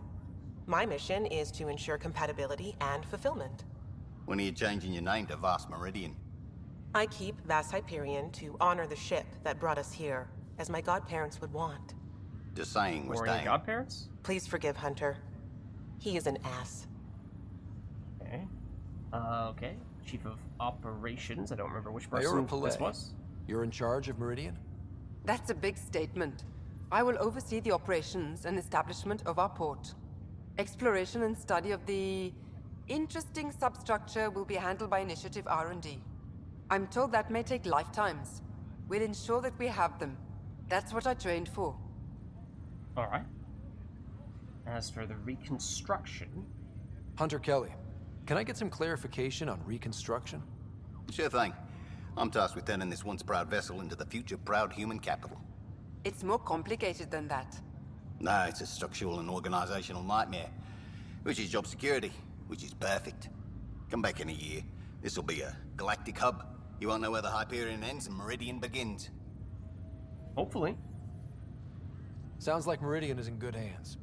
I can only read the reports of how you brought us this opportunity, but rest assured, we will not waste it. Yes. Thank you, Pathfinder. Aye, what they said. A year from now, it's all complete rubble, and you can't even find anything that was once Hyperion. Oh, look, we got a lot wrong on this trip, but they were right about pathfinders. Oh, shucks. Amazing. Arc Hyperion, departed Milky Way 2185, arrived Andromeda 2819. Current status recorded as Meridian. Well, narrator guy is getting work. Please select a topic. Oh, okay. Meridian integration. The transformation of Arc Hyperion into Port Meridian continues both above and below the surface. This includes the planned integration of Initiative and Remnant technologies, pending further research. Port Meridian is currently powered by repurposed Tantalus drive cores, which require the frequent discharge of static energy. This causes a unique visual phenomenon during Meridian's night cycle that has been dubbed Aurora Meridiani. Okay, interesting. Memorial to the lost, the people. I mean, for the most part, I'm sure we lost people along the way, but for the most part, it seems like we got through here relatively casualty-free. Arc Hyperion has been declared a monument to those who lost their lives in service of the Initiative. A plaque has been placed at the highest point of the Hyperion superstructure. It reads, "We turned our backs upon a dwindling star to chase a dawn beyond our childhood's end." Okay. Yeah, we have heard that the Ket are theoretically still an issue, so defense is still important. The Hyperion was shepherded to its resting place by a coalition of allies who stood as one against the Ket Archon. Pathfinder Ryder spearheaded the defense, and remains assigned to Arc Hyperion despite its reclassification. Landing Day has been proposed as a cluster-wide holiday. Status, pending. Okay. And so the Hyperion itself is probably not really in a state to be flying anytime soon, so it's been decommissioned at least as a ship and repurposed as a city, a port. While decommissioned as a vessel, the superstructure silhouette of Arc Hyperion will be maintained in perpetuity. All internal structures are being adapted for sleeper deployment and future industrial and residential development. These internal structures have been designated as Port Meridian. All right, sounds good. I think we'll make it here. I certainly hope so at this point. Looks like Jawl over there. First, we must read our emails. And we have a lot of them. Interfacing. Long-term damage from Dr. Harry Carlyle. Oh, assisting Lexi. Okay. The ability to activate remnant technology without the SAM is an amazing adaptation, but the Ryder siblings have worked that muscle very hard in a limited time. Sam reports that, at least in the Pathfinder's case, normal brain function has not been affected. However, we can observe scarring on the occipital lobe and hippocampus, which are parts of the brain, I believe. This fits with assumptions about remnant regarding intraocular transfer and long-term memory. There are also stress markers throughout the corpus callosum, suggesting remnant activation requires some deviation from cooperative hemispheric function. I'm not going there in this report.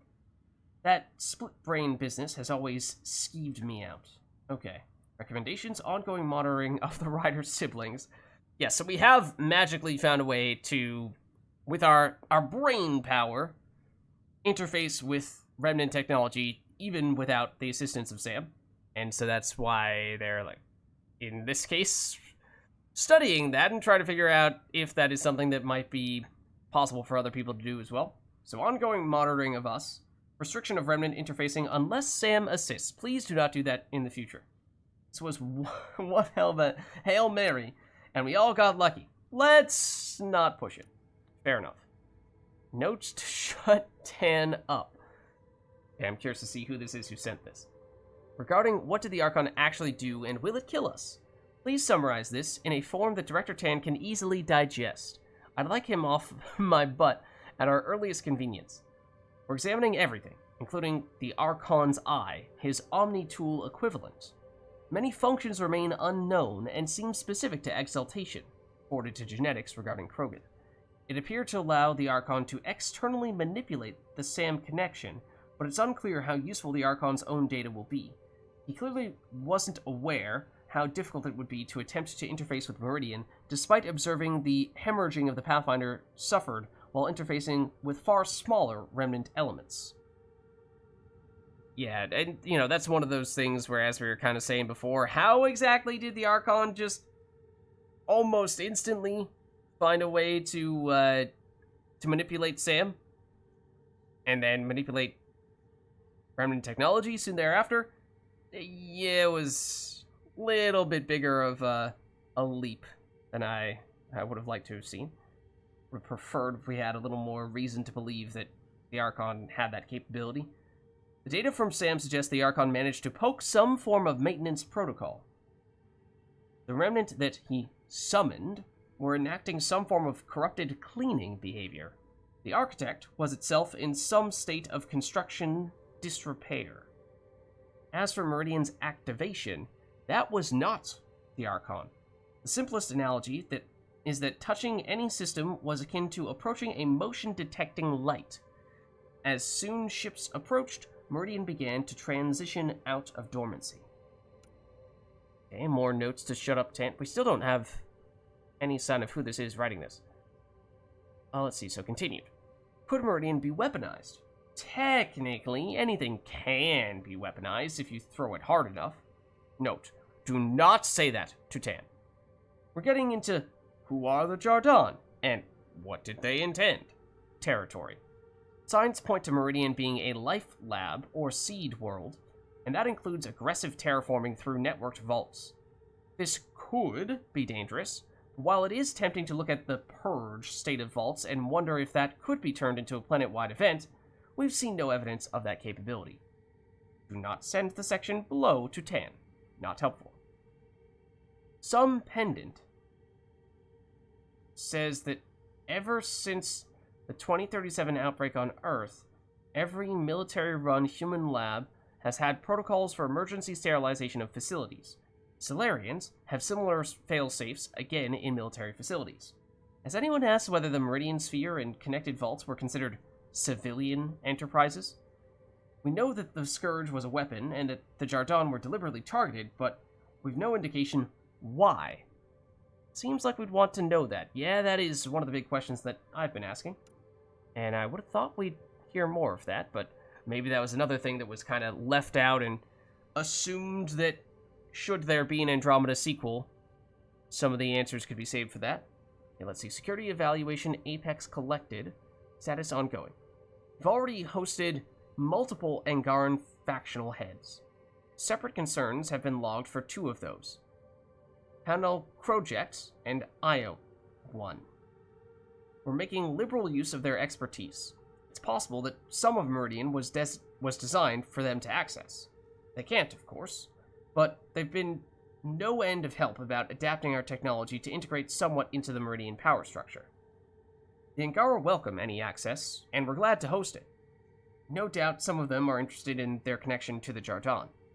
It's jarring enough to have a creator, but one that was here only centuries ago? I'd be all over this place. End log. Okay. Angara showing affinity. Alert. Uh-oh. Let's see. So, security addendum, data missing. Revelations on Havarl are problematic. We've never encountered a species designed to pass information through their genetics, nor do we know the limits of this function. If they retain information, can we access it? Maybe the Angara can remember how to work Meridian. That isn't the right question. If they can retain information, can they also receive it? Receive instruction? Have they already? Well, that's just... You mean sleeper agents? Shut that off and wipe. Yeah, hopefully it is not the case that every single Angara is a sleeper agent that is moments away from having the kill switch triggered and suddenly they all, try to murder every other species in the galaxy and basically become Ket 2.0. Interfacing budgeting request. Interfacing going forward, special budgeting request reporting data missing, SAM override. As of today, the Ryder siblings are still the only people able to directly interface with the Remnant, and only the SAM connection allows the Pathfinder to do it without damage. It is a self-limiting adaptation, but there was a time when there was only one human biotic, and the mistake of the day was to say she was the only one rather than the first. This ability is demonstrably trainable. We must assume that, like biotics, it is something that can be assisted and will spread in the future. To avoid the violence of Subject White, and to avoid the mistakes of bots training at Gagarin, that's some deep references to the lead-up, things that happened even before the original trilogy. I don't remember Subject White. That might be from actually some of the Mass Effect comic series that I've read a lot of them, but I don't actually think I've read all of them. And bots, I wouldn't recall. It's like biotic acclimation something training.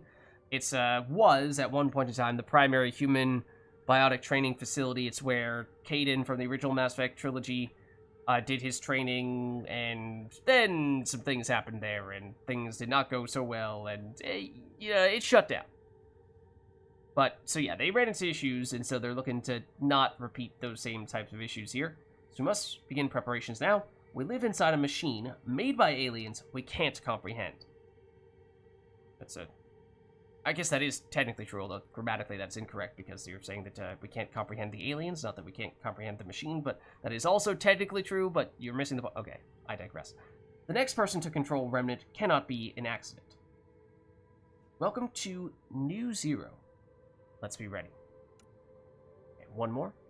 Autopsy and handling. Subject, the Archon. Okay, let's see.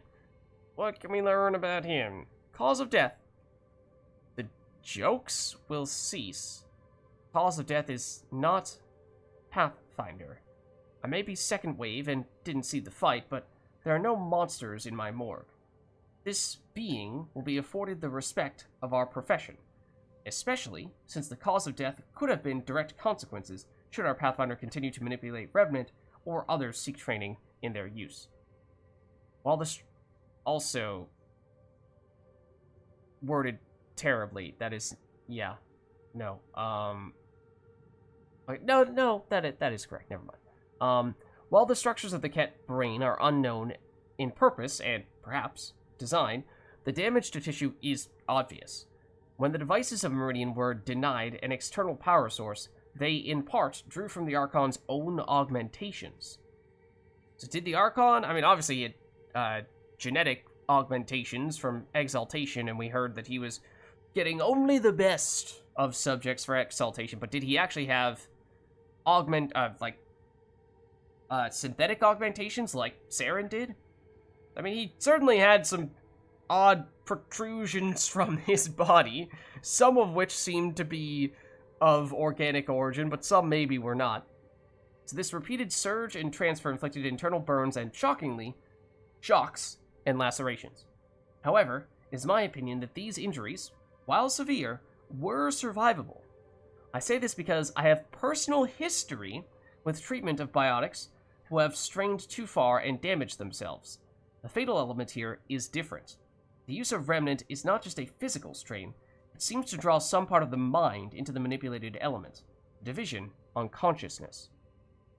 I am in the theoretical territory here, but this is my analysis. The Archon overextended his faculties within Meridian. When the Pathfinder took control of the power, the Archon was not just depowered, he was, for lack of a better term, severed from himself. Oh. I need more time with the Archon's remains, and dedicated facilities. A full team. The study of this one being could last lifetimes. I mean, definitely good to study him, because I'm looking forward sure to we the can future, learn a lot. Our future. This is why I'm in the initiative. Although it does feel like maybe, you gotta be a little bit careful there, because for people who do not know how terrible the Archon was... This isn't what I expected. It's better. That's saying something. For people who didn't see how terrible the Archon was, they might get a little carried away and say, surely he wasn't so bad, right? Right, Sloane? Alright, sure. If you're expecting a pat on the back, you're gonna be disappointed. Let's hug it out, let's do it. Alright, I'll settle for a hug. How does your crew stand you?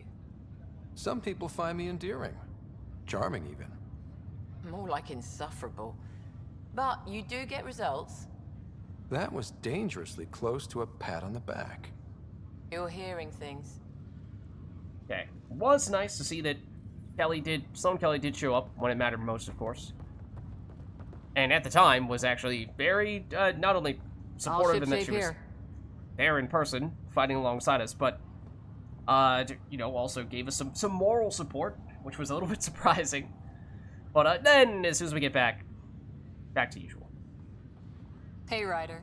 How's Sarah? Much better. There might be 2 Ryders around soon. Imagine. The Hyperion's forming scientific teams. Gotta start studying what we have. I may have helped them organize. Okay. Wonder what they'll find. Not entirely sure what you did in this. I mean, you garden, but otherwise you're not really the most science-y of our various squad mates. I mean, yes, you've got the Pathfinder training that we never received, so that probably means you were at least trained to be a generalist. That'll be exciting. Meridian rewrites all kinds of physical laws. Maybe they'll name a new law after you. Something about never staying in one place. This is a new cradle for humanity. That's a big idea. Bigger than I'd imagined. So maybe building those teams was smart. Small steps to understand all this, until we're at the top of the mountain. And seeing the next horizon. Can't deny it. I'm game for more. With so much power in our hands, you think it'll be okay? No, we didn't do this for a power trip. Small steps, like you said. There's no rush to figure all this out. Right. If nothing else, Meridian gives us time. Whatever happens, you gave everyone an incredible gift. Nice job, Pathfinder. Thanks, Cora. So, I do Ryder. wonder how some of those conversations like that might differ. I don't know if I should have come. I left so much.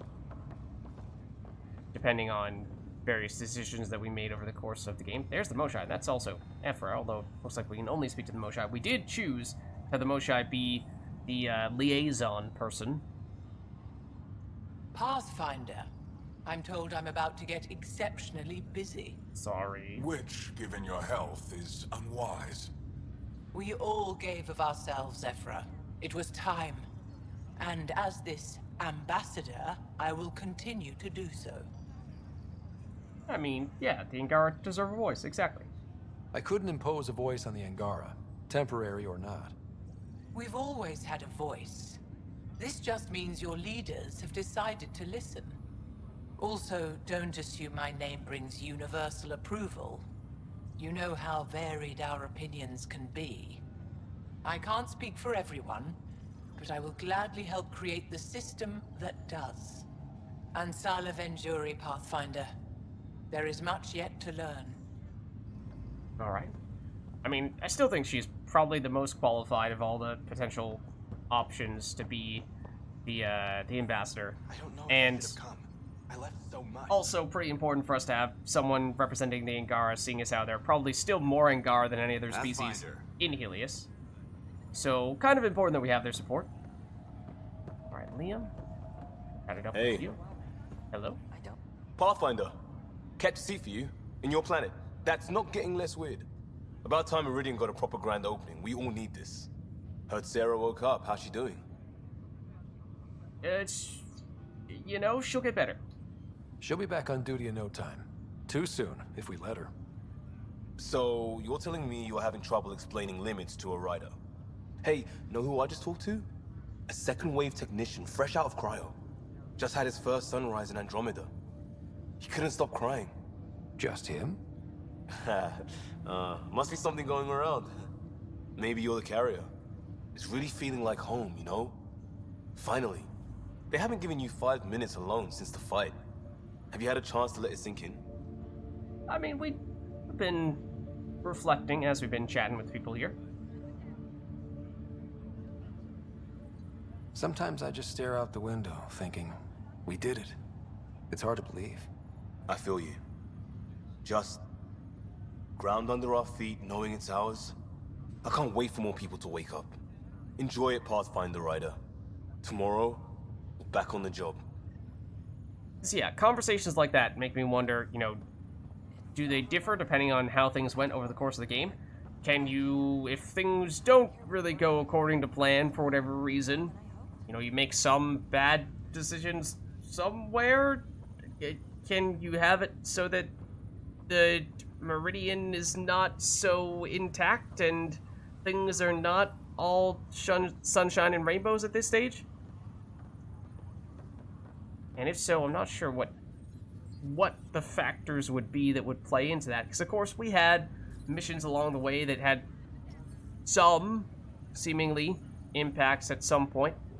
And we did all the loyalty missions.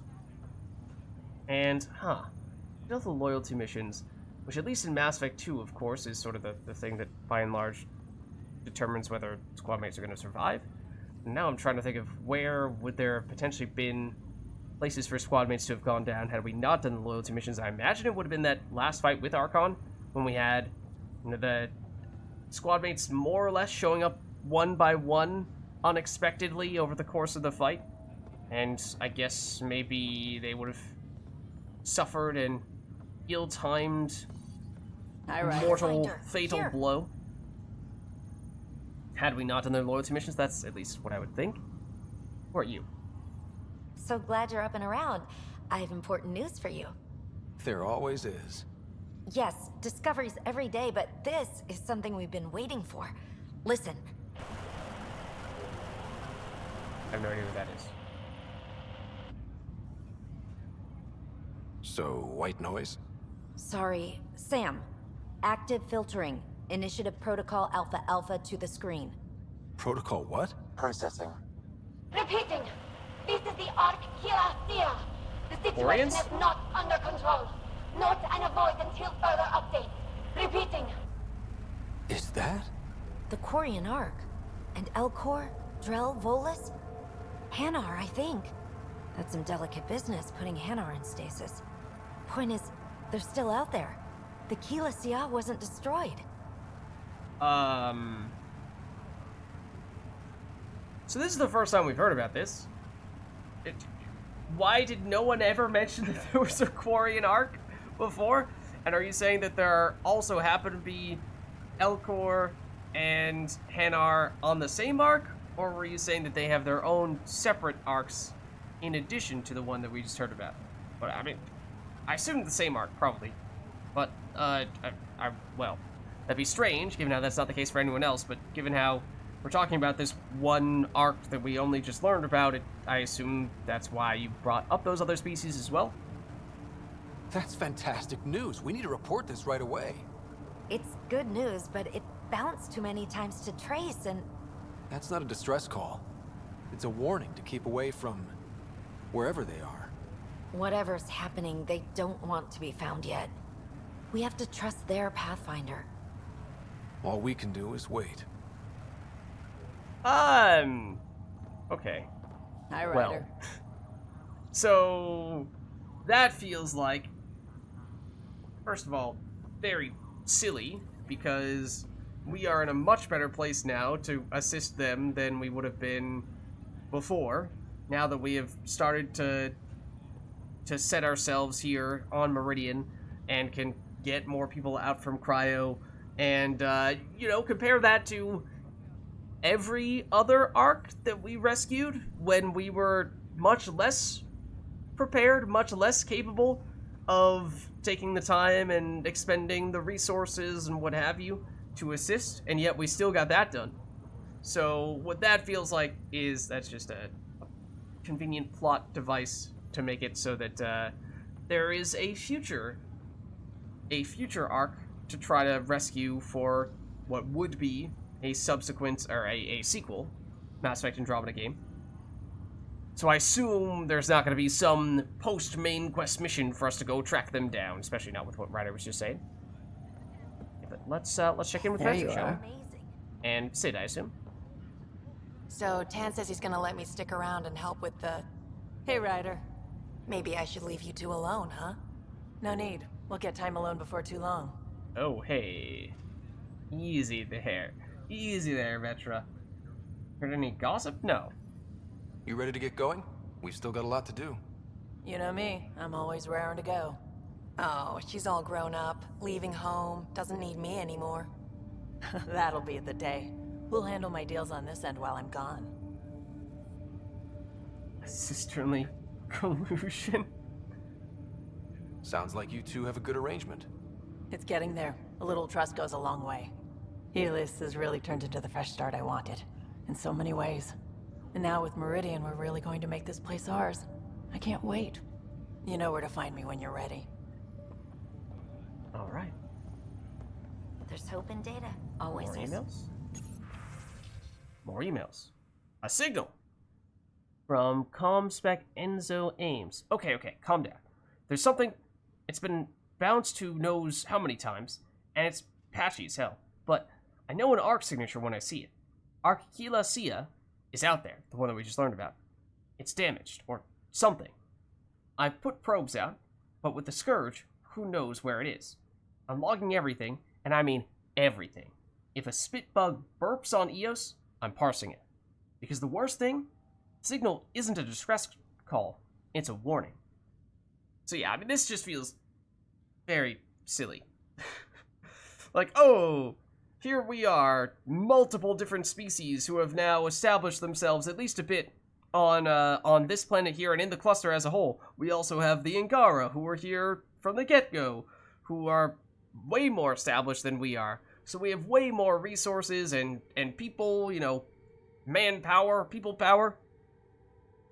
But no, we're not, no, we should not help. No, we should instead let the smaller group of people who are less prepared to handle this problem just handle it by themselves, because that's definitely the best way to ensure their success. Sure, it might take some additional work to track down where they're from, but this is all very clearly just a kind of lazy plot device. Okay, so resource deficit trackers. This seems entirely different. From Security P. Moses, I don't think we know who that is. This is an official complaint. Addison, can stop the reports. I hope she does. But I know what I know. Oh, okay, well, I don't know. Hold on. Let's not jump to conclusions. And the long-range scans show it. The resource deficit isn't some outlaw shooting up our ships. The reason they're all through and reporting no losses is because it's auto-enacted skimming.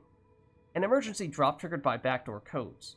The good director can swear up and down that no trackers were deployed, but they're out there. And they'll be targeting wherever we work the hardest. Okay, Addison up to some funny business? Perhaps? Oh, I thought that said Exogeny for a second.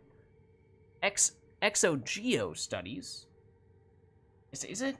Exogeny, is studies even the last word in their company name for Mass Effect 1? It might be. The Scourge continues to defy our best efforts to see through it without costly physical force.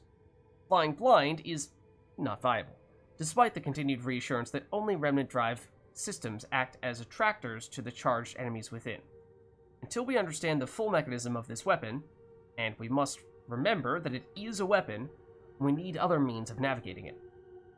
Governor Chie, don't remember who that is either. Is that the Angaran governor? I don't remember if that's her name. Has been especially forthcoming in the weeks following the claiming of Meridian. We've received additional data about Scourge eddies that has allowed deeper scans. It has hinted at the reason why the Angara were reluctant to provide such information. Additional planetary systems, and, I presume, additional Angaran colonies. Okay. There might be more Angara out there that they didn't want to tell us about. I must repeat that it is only a hint, and that I've assured Chie that my concerns are purely navigational. But given the aggression of even the remaining Ket, I can't fault their caution. Long-range comet studies. Technician Daisy Sturgis. Persistent celestial events. As we make more specialists and focus on traditional astronomical studies, we're tracking several unique phenomena throughout the cluster.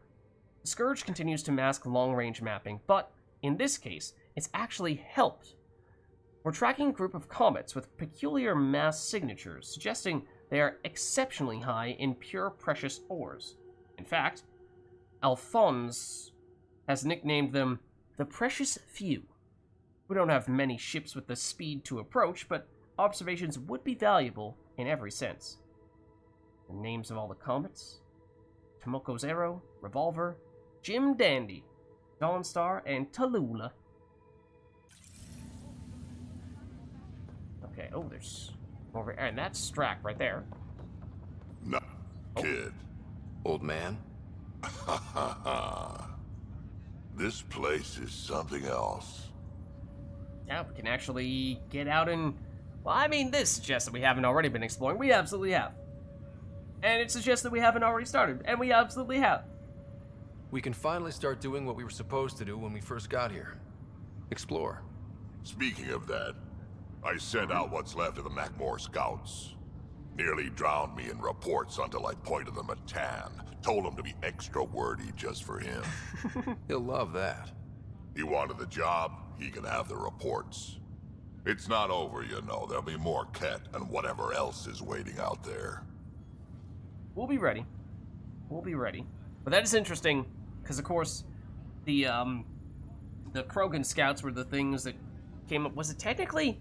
I guess it wasn't his loyalty mission. It was actually the initial Archon ship mission, where he made such a big deal, kind of out of the blue, about those scouts. And we did, in fact, choose to sacrifice them in favor of protecting Pathfinder Reika. But apparently, things still worked out. He still has some Krogan scouts he can direct to go do some exploration now.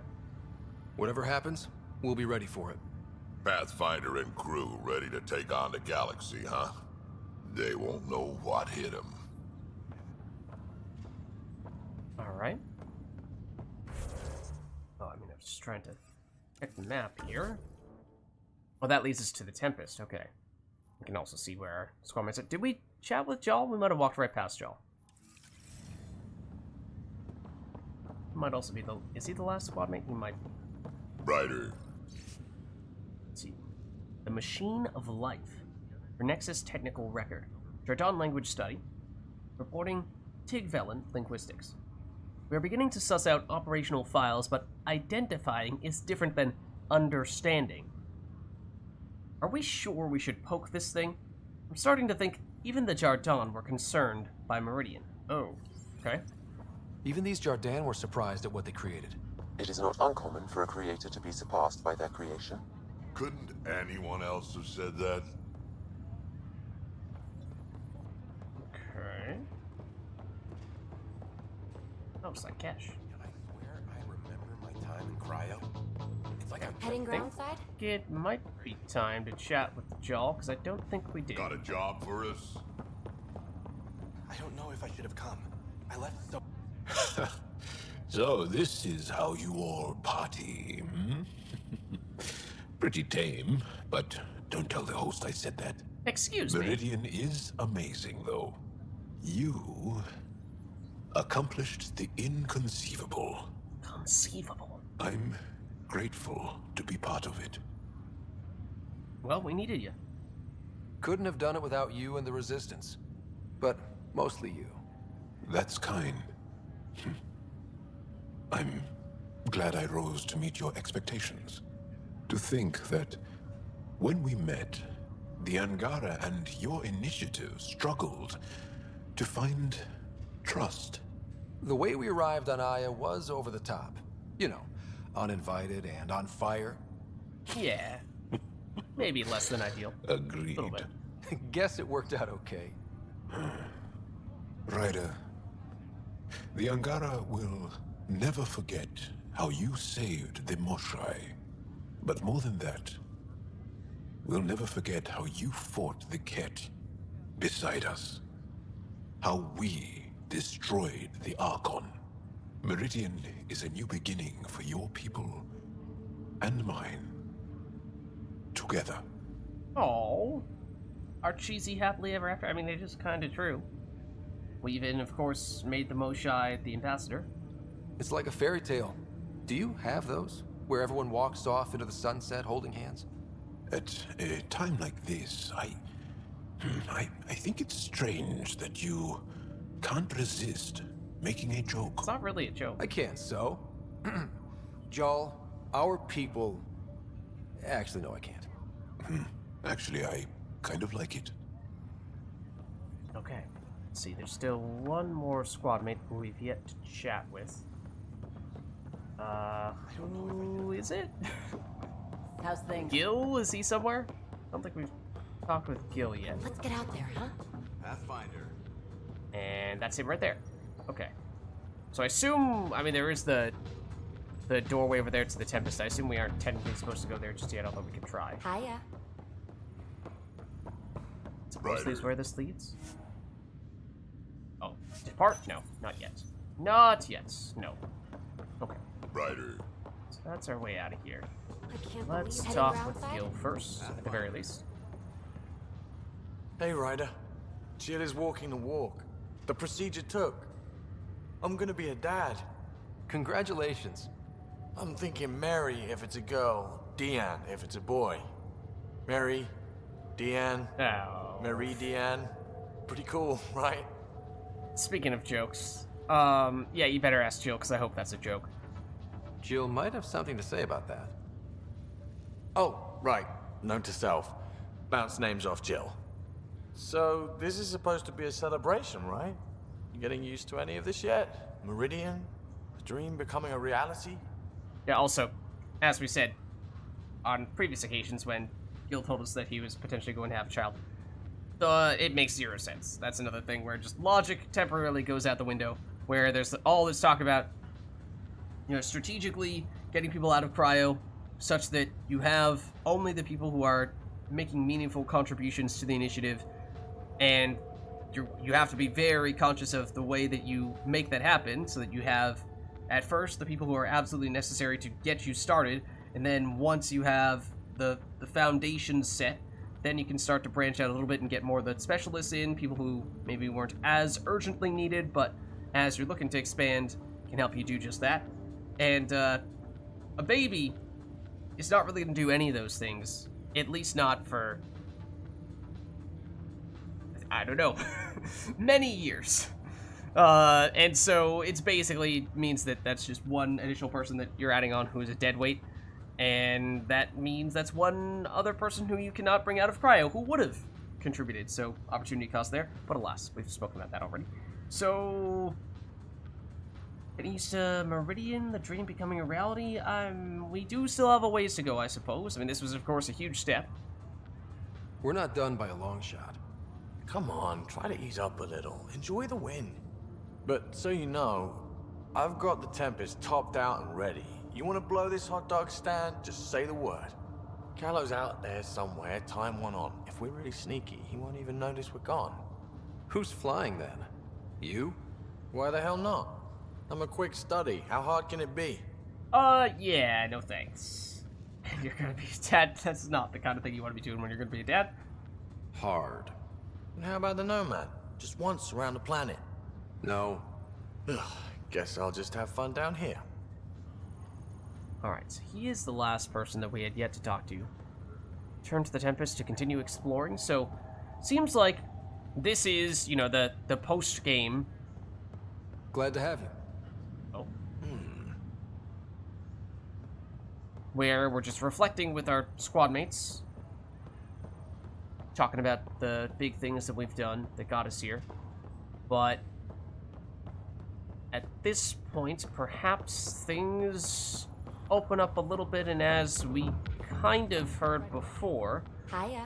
We may have the option to do additional exploration, technically side quests that remain incomplete, or, you know, if we wanted to go out and do one or two of those achievements we were saying we might have a way to make happen. This might be the best time to do that type of thing. But, let's see. I mean, we've spoken to all the people there. Have we gone into whatever that room is? Where is that? Hold on, now I'm disoriented. Ready when you are. That's... Oh. Integration of Hyperion systems is ongoing.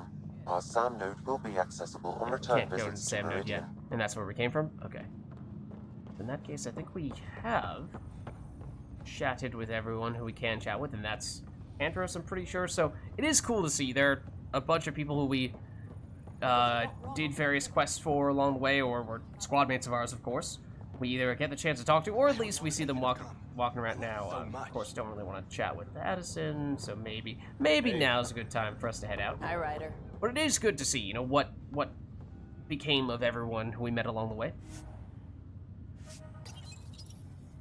I'm curious if anything else happens once we get back onto the Tempest. Oh.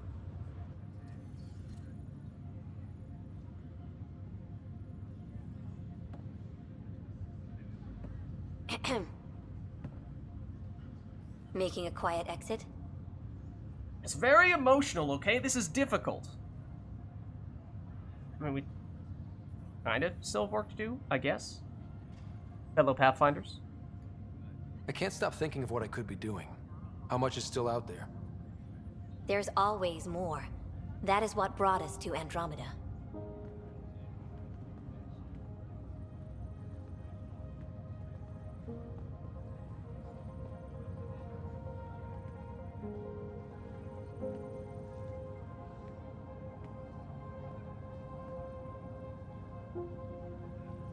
I tried to think of a way to honor what you did. Some protocol. There isn't one. Your father invented this rule, but you defined it.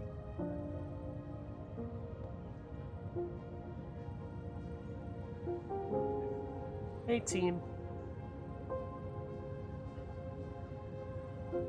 Let's go exploring. This is great and all, but it feels weird to be on a ship that isn't moving. We're explorers. There's more to see out there. Let's go find it.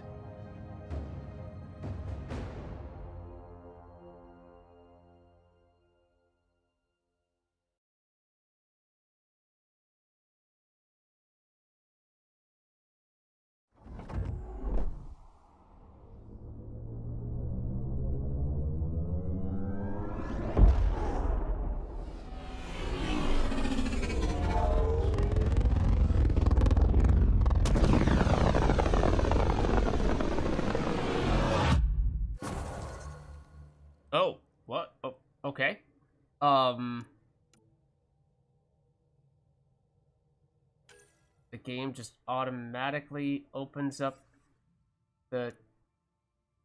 What? The codex? Not sure why it launches straight into this, but okay. Sam, that's... 100% viability on all known UNCs, Pathfinder. Please access the Tempest VidCon for an important update. Okay, well... Tempest VidCon? All right. See, the thing is, we did that, very, very long time ago. Which does kind of outstanding, Pathfinder. Make that feel a little less impactful. Like, okay, well, if that was so important, then why weren't we having this conversation a long time ago when it first happened? I imagine, yep, we'll have a lot of emails. Let's see, you and Meridian. From, Gary, the journalist. Hello, Ryder. Historic doesn't even begin to cover it. Meridian will have entire textbooks to itself. Any interview footage you can give me before things turn upside down again? And yes, we did see that we technically still had a side quest for doing another interview, so we suspected that we'd have another interview at the very end of the game, and this seems to be it. Other than that, interesting find from Callow. Hello, Ryder. Liam found this on a Nexus message board, and I thought it might amuse you. Attached is a vintage watercolor-style painting of the Tempest, grounded on Meridian, with Callow posing heroically in front of it in a scarf and old-style flight goggles. I didn't imagine anyone knew what I looked like. You're the famous one these days. It's rather fetching, though. If I can get a clean copy, maybe I'll put it up somewhere. Okay. Part of me is feeling like that might have been Callow who did it himself. Let's see. Ryder the Conqueror from PB. Look, I don't know if we're gonna give ourselves a nickname, a title like that, then I'm not sure that that's the one we're looking for. I know you've got a million people shining on you right now. Yeah, shining on you right now? So I'm here to talk you off the pedestal. Yet you're calling us the Conqueror? We are not done, Buster. There's a galaxy of secrets out there, and I'm gonna go get them, with or without you. Your call. So lap up the praise, but do it quick and get your butt back in gear, Buster. PB. Alright, so I imagine many of these types of things are sort of reinforcing to the player, hey, if you haven't finished a bunch of side quests, you technically can still go back and do that. And that sort of seems to be, in some ways, where the whole, oh, but there's still more exploration to be done thing is coming from. And then on the other hand, of course, it also ties into leaving the door open for sequels as well. So much more to do, because that's what everyone is saying. So this one's from Liam. Things I wrote as we walked away from the Meridian Control. This is the best sunlight I've ever felt. The Hyperion hit hard, but it's home now. All these people are home now. I'm going to walk this whole sphere. Wonder if there's fish. Can we make fish? We brought fish. What's that? What's in that star? I think I'm gonna cry, and it's great. Tomorrow will be great. Let's go exploring. Also, instead of a list of media, there's just home as a header and a bunch of blank entries to be filled later. Interesting. Thank you, from Vetra. The little heart. Oh. Good news from Suvi. Dear Ryder, I thought you'd like to know that the science team has decided to name our first Helios Milky Way plant hybrid after you. It's not exactly viable yet. About 90% of them die shortly after germination, and those that survive tend to be sterile, but we're getting there. Okay, I just read this over, and I felt like it could almost be taken as an insult, but I swear it's not. How dare you name a failed plant species after us? It's not failed, it just isn't yet functioning as intended. Okay, Jal. In case you haven't seen the reports, celebrations are breaking out on Aya and Havaro. People are walking with a lightness in their steps, and there's even more laughter than usual. Recruitment for the Resistance has never been easier. On Vold, while the Ket are in disarray, we will take down their bases one by one until they are gone from the planet forever. People hope that one day the vessel will be a thing of the past, and the vessel will be a thing of the past, and that all worlds will be like Aya. Change is coming for the Angara and the humans. We're lucky to have each other. At least, that's what Ephra said. No, he really did. That is saying something from Ephra, of all people, who is, not exactly the most positive. Good work from Cora. We secured Meridian. Okay, what, is this going to have any mention of Asari? Possibly. Gave the Archon hell and made the cluster bloom. Nope. Huntress counts as an Asari reference. No Huntress team could have done better. That's because of you. I'm proud to have been your second through all this. We didn't need Golden Worlds after all. Just the right person for the job. Thank you, Cora. And then that's old news from there on out. So basically something from all of our squad mates. Speaking of which, we may still want to chat with them here as well. Lexi, I hear Sarah's doing well. Think how much we'll get done with 2 Ryders. I can't wait to see Ephra's face when he learns there's another one. Okay. Sure, we probably have this stuff ready to go, and we have 1 additional cryopod we technically could unlock here. Now, don't exactly think this one's gonna make that much of a difference. Not only have we already gotten the ones that we liked, we may not exactly be doing that much more exploration and what have you. So this is probably more or less completely insignificant. We've also done all of those. I guess we just get a larger increment of credits. Sure. On the probably 0 future times in which we redeem those rewards.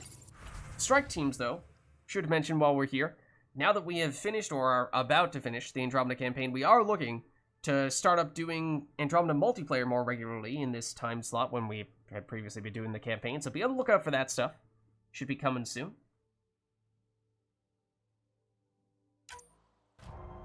Uh-oh. That's not good. Okay. In that case... So the mission disappeared. I feel like that has happened, and maybe that is technically what's supposed to happen when you fail a mission in the actual game itself, but most of the missions I've done in the Apex app, I forget what is it, the Andromeda app, where you can do all this stuff on your phone, and when you fail, at least on that, then the mission still exists, and you could just go back and try again. So I don't know if that may still be the case here, or if it truly is gone for good. Maybe that was a little luxury that I did not even realize that I had. Let's see. Oh, this is still in progress. Okay.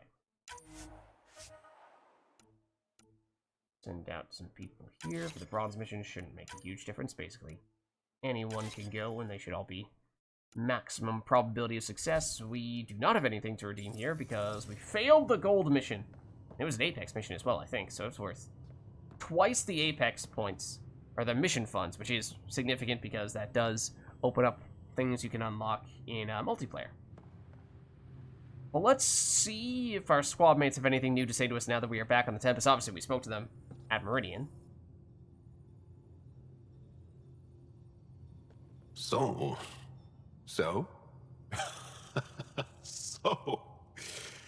Isn't this the best time to be alive? Yeah, I've decided it is. Or the best time to be awake, as the case may be. No, awake and alive. Because if you weren't here, you'd be dead. Best time to be alive. If you weren't here, you'd be dead? What?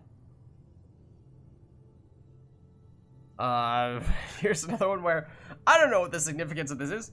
Do we disagree because no, Jal is wrong? Or do we disagree because no, there are better times still to come? Is this optimistic or is this pessimistic? I don't know.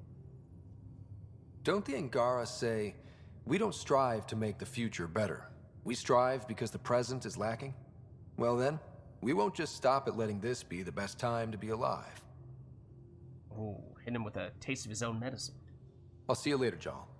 Stay strong and clear. Okay, so it does seem like we may have some new things to chat with, brief as they may be with our other squad mates. But no, Liam, please. Pathfinder. Except he doesn't have anything to say to us. Sorry, Liam. We'll talk later. I know it. Okay, all set with Liam. Bora's over here. Meridian, at last. There's still so much to do. For the Nexus, the Angara, but not today. Today, we get to feel good about winning. Alright, fair enough. See you later, Cora. I'll be here. Okay. Cora, Joel, Liam. Let's see who else we can try. Oh, did we... I suppose we should check in with both Callow and Suvi as well before we forget. Oh, Well, for a second I thought they weren't even there. Ryder does lead us to interesting places. Think there's anywhere more interesting than Meridian? If there is, we'll find out. Does look kind of interesting from this angle. It really looks a lot like a Dyson sphere.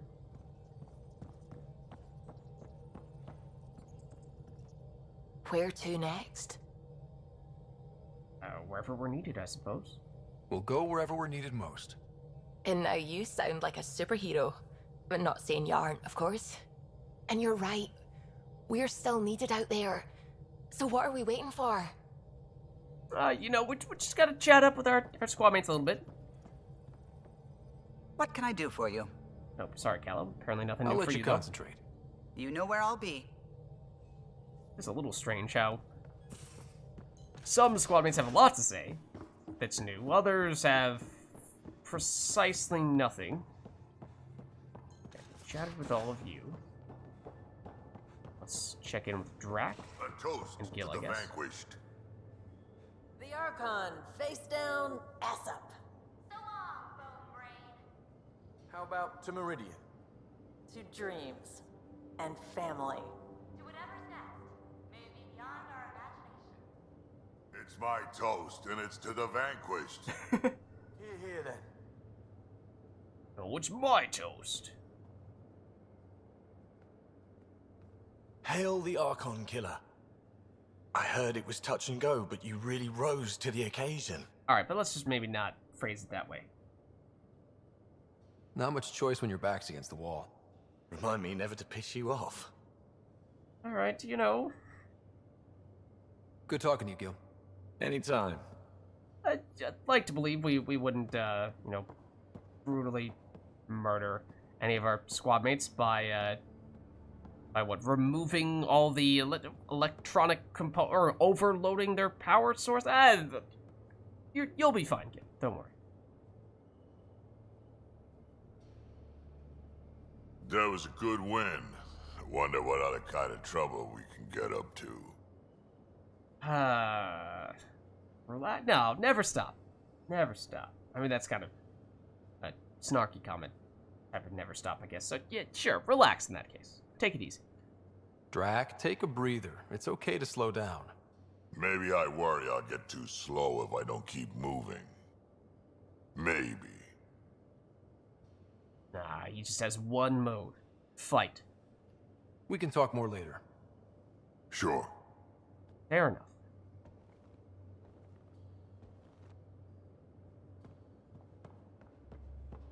Okay, let's see. So, right, Gil's not in here, obviously. I think we drop down. Chat with Vetra. Woke up today and thought back to the search. And then I remembered it's over. It's really over. We did it. I mean, it's technically not the end, but it does feel good. I know what you mean. I don't want this high to go away. I'm going to enjoy it for as long as it lasts before I settle down. Settle down? Yeah, now that we're back on track, I thought I'd maybe talk to a Nexus colonization expert. Get assigned to an outpost, start a farm or something. Who am I kidding? I love being on the ship. I'm staying here until you kick me off. Alright. Well, that's more what I would have expected you to have said. You probably have work to do. We can chat later. You know where to find me. Doesn't really seem like one to settle down like that. Okay, who is left? Yes, I know we have points, but that's not really all that important at this stage. Lexi, I guess we had not checked in with you. Thought we had a lot of the non-squad mates that actually go out with us, people that we chatted with very early on, but maybe not. Oh, second I thought that just wasn't gonna open at all. Anything new here? Yes. Champagne. Swiped a couple bottles of champagne from Vortex. Figure if we want to toast Meridian properly, we should do it with the good stuff. It's chilling next to the coolant tanks from Liam. I'll fabricate some proper champagne flutes. Won't take long. Subi. You're blowing resources on that? Drink yours out of a coffee mug if you like. I want a proper clink to enjoy mine. Okay, scheduled Nomad maintenance. This crate needs a tune-up after everything she's been through. I'll blow the dust filters and retune the micro thruster array. Why is all your maintenance done at the crack of dawn? Well, it says scheduled at 7 a.m. to 8 a.m. That's not the crack of dawn. It's early, but it's not ridiculously early. No dawn in A, no dawn in space, and B, I'm usually awake at 4. Save the cluster. Take a nap. Angaran word of the day. Javegara? Javegara, plural. The people closest to me / us. Friends and mentors, as well as family members. From Jal. Good choice. Thought so. Okay. What was that, the, pie jack? We should pet him as well. Guess you prefer the Tempest to Meridian. Works for me.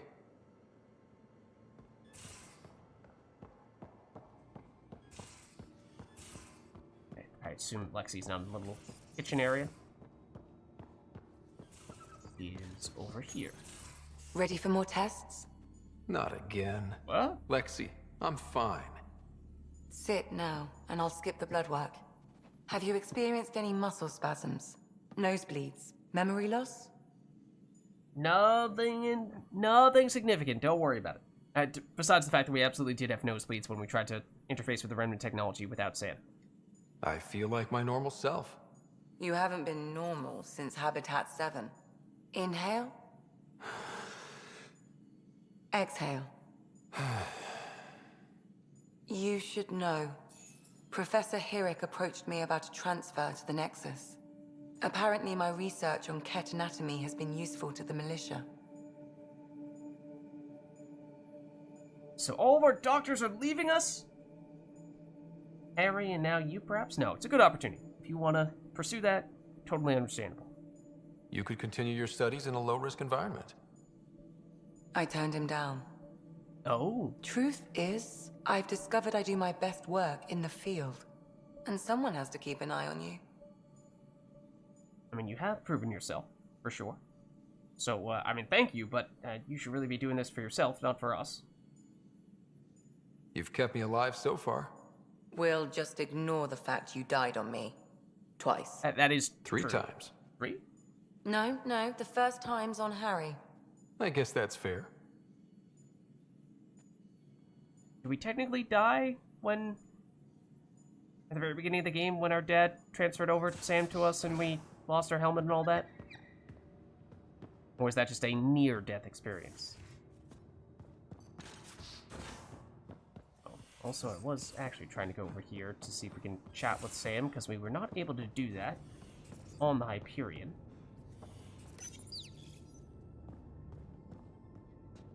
Hello, Ryder. Through Meridian, I gained insight into the Jardan, creators of the Remnant and the Angara. Meridian's code accounts for incredible potential and infinite diversity. They weren't achieved. No creator would be content. You think the Jardan might come back? Unknown. They abandoned a great work, which you have reinterpreted. Against significant odds, you are home. Yeah, much like the Scourge, it does seem a little strange how the Jardan we didn't learn much about them beyond that little bit we got when we first learned of their existence at the Remnant City. Thanks. But what's a Pathfinder without their Sam? Two halves of a whole. In a brief time, you have suffered, triumphed, and grown. You are a new iteration of yourself, respected and recognized. I have lived it with you. I see why the unknown beckons, what it means to prevail against it. This is how one's humanity is grown. I am glad to know. Alright. What about, what these were, it's been a while since we did this. This was basically bad dad jokes from Sam, if I remember correctly. How are those jokes coming, Sam? Why is it so hard to find a good steak? I don't know, because they're rare. Because it's a rare medium. Well done. Yeah. Thanks, Sam.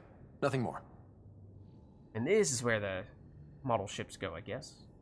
Didn't really make that much of a concerted effort to pick them up until there were a few times when they were just staring us in the face. What, I'm not sure I realized that's where they went until just now. Alright, I think we've talked to everyone at this stage and basically done everything here, at least immediately in the Tempest, that there is to do. Besides, there is that VidCon meeting that we're supposed to have, because the planets are all on 100% viability. Of course, that happened a long time ago. But let's take a quick look at the journal. World is waiting. When the initiative arrived in Helios, they thought their golden worlds were lost. As Pathfinder, you restored the Pioneer dream and brought every available world to 100% viability. Now everyone wants to show you what that effort has earned. Access the message on the Tempest VidCon. So, yeah, understandable, I guess, in some ways that the game would wait until the very end before it gives us this conversation, because it probably is going to be very reflective upon things that we've done and conclusive, or, well, I mean, it'll probably still leave some things open for potential follow-up in a sequel, much like other things that we've seen, but it is still very strange how much of a delay there was between having those planets reach 100% viability and getting this message, and perhaps does sort of circle back a little bit to that question we were asking ourselves before about, you know, how much of a difference did all of the side quests make that we used to raise the viability on every planet compared to activating the Meridian, because we technically didn't really need it. If we just had to get to 100% viability, then we were already there. But let's, okay, so there's this. Anything new on the additional tasks? We know now that we can speak to Carrie on the Nexus. We did not get the Remnant data cores. And the colonists, yeah, thanks, but no thanks. Okay, so let's chat. Maybe now Addison might, dare I say, be content? I mean, that was one of the weirdest things as well, was seemed like her dialogue updated slightly with each subsequent, at least outpost that we created, but you would have thought that she would have been a little more positive and a little less critical of us after we had created every single outpost, after we had gotten every planet up to 100% viability, but maybe this is finally going to turn her around a little bit. There's a new task because we hit 100% viability? It is a significant milestone, Pathfinder. Preparations have been made for some time. Wait, is there something beyond what we've already done? What preparations? What task? I need to know if there's another expectation because of this. Updating objectives. You have a high priority destination. At Habitat 7? What's going on? What? I have been instructed to not reveal mission parameters. Don't be late, Pathfinder. What the heck?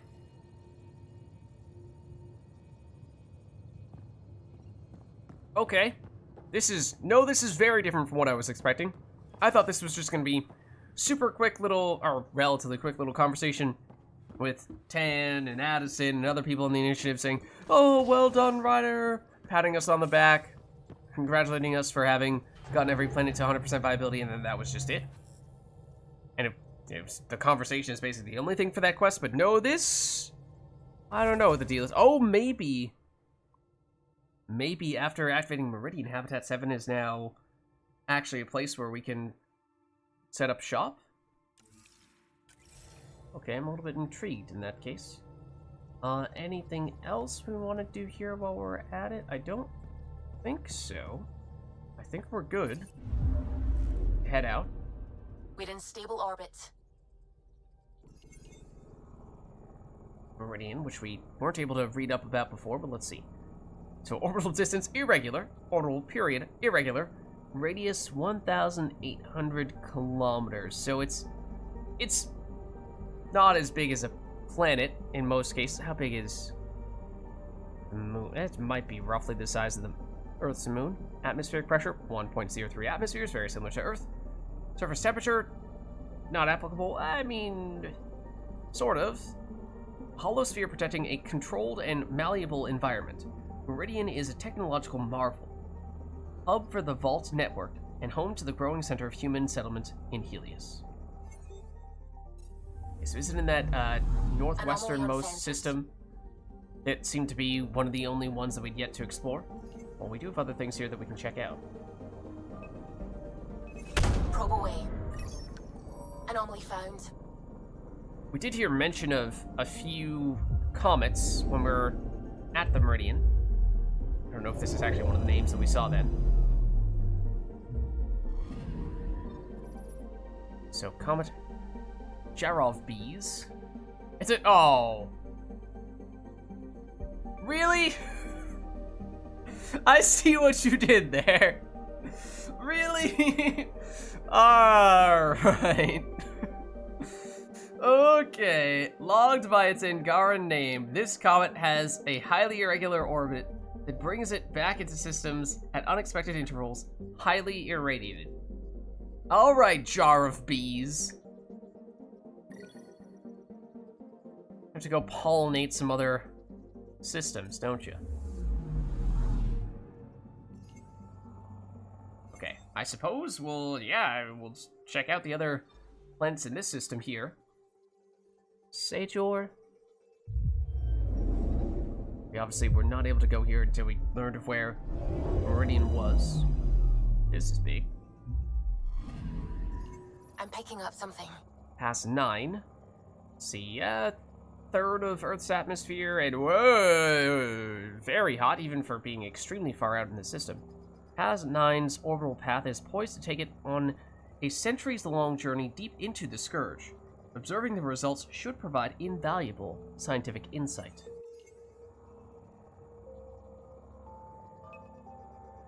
River? Probes launched. Ice river? Oh no, Anomaly it's found. this is really hot, so wouldn't be ice, even though it's way out the edge of the system. A small number of remnant bots patrol the base of this vast canyon. Our sensors cannot locate anything else of value. However, whatever the bots are guarding may be long gone.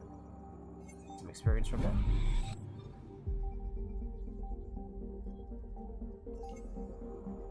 And Meridian is the next closest in. I assume we must be able to revisit Meridian on later. Yeah, we had the option to land there before, right? Okay, Roha. So basically will function like a, other cities, places like that, hub worlds. Roha, which is notably not Roha, is sort of the opposite of Roha. So, very small atmosphere. In this case, it's very cold, though. So that makes... Usually the game was pretty good about this, having some consistency with the whole atmospheric, or with the planetary conditions from one planet to the next, where, if there's a planet with basically no atmosphere on the outer edge of the galaxy, usually the atmosphere is what retains the heat, which makes it more likely for the planet to be hot. So, having very little atmosphere on the edge of the system where you're further away from the star, all those are signs that would suggest the planet should be really cold, and yet the previous planet was really hot, despite having all those features. Whereas in this case, we're slightly closer to the star, we have less atmosphere, and yet it is still cold, significantly colder than it was in the previous planet. Now, of course, what the atmosphere is actually made of, that is a big factor as well, but it's more so the other one that we just saw that made very little sense, but would have at least expected some sort of consistency here. Like, maybe this star of the system is just incredibly powerful, incredibly hot, in which case this would also be hot, but apparently not so. Vast clouds of dust in Roja's atmosphere have left its frigid surface in a state of eternal midnight. This is extremely likely to be related to Roja's proximity to the Scourge. Maybe it's the Scourge that makes the other planet so much hotter, but I don't think we've heard about that before. I think we've heard of it, the Scourge stripping away at the atmosphere, but if anything, that should have the opposite effect, the reasons we were just discussing.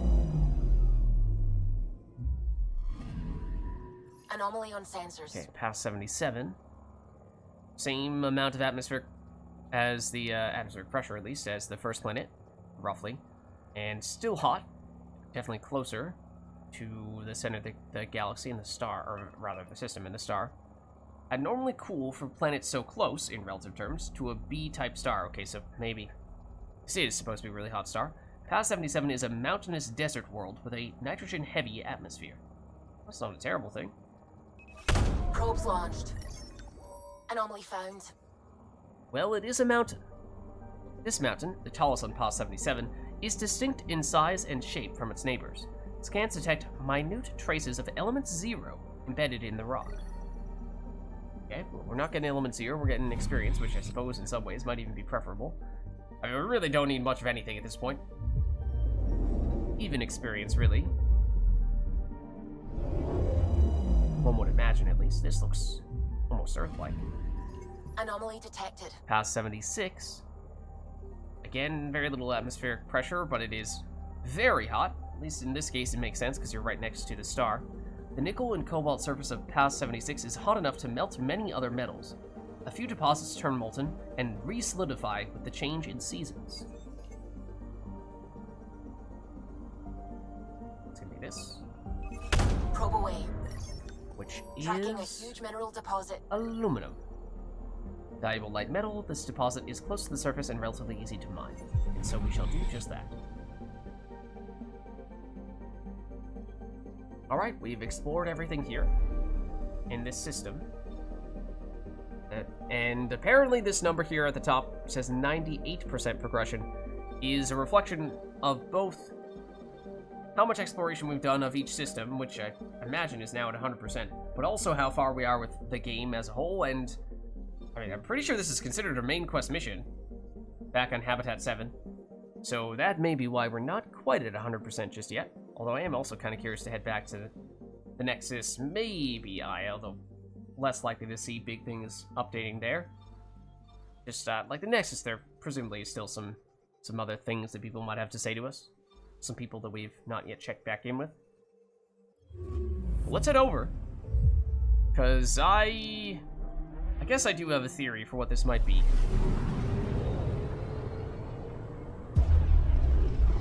So maybe everything comes full circle here and we can perhaps even try to colonize Habitat 7.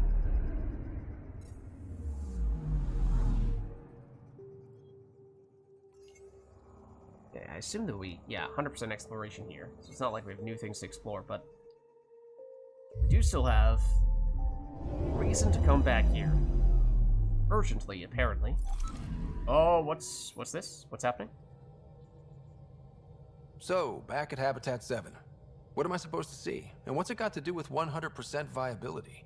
I'm getting initiative signals, magnetosphere charges, and atmosphere probes. The vault here remains non-functional, but with 100% viability to invest, we've begun terraforming this world with initiative technology. The good old-fashioned hard way. It'll eventually be a home too, thanks to you. Okay. That's just, you just spewing complete nonsense there. With 100% viability to invest. Okay, sure, buddy. Because that's totally the way that works. But okay. I mean, yes, big picture, it is possible to at least try to terraform this place now that we have activated the Meridian. That much does make sense.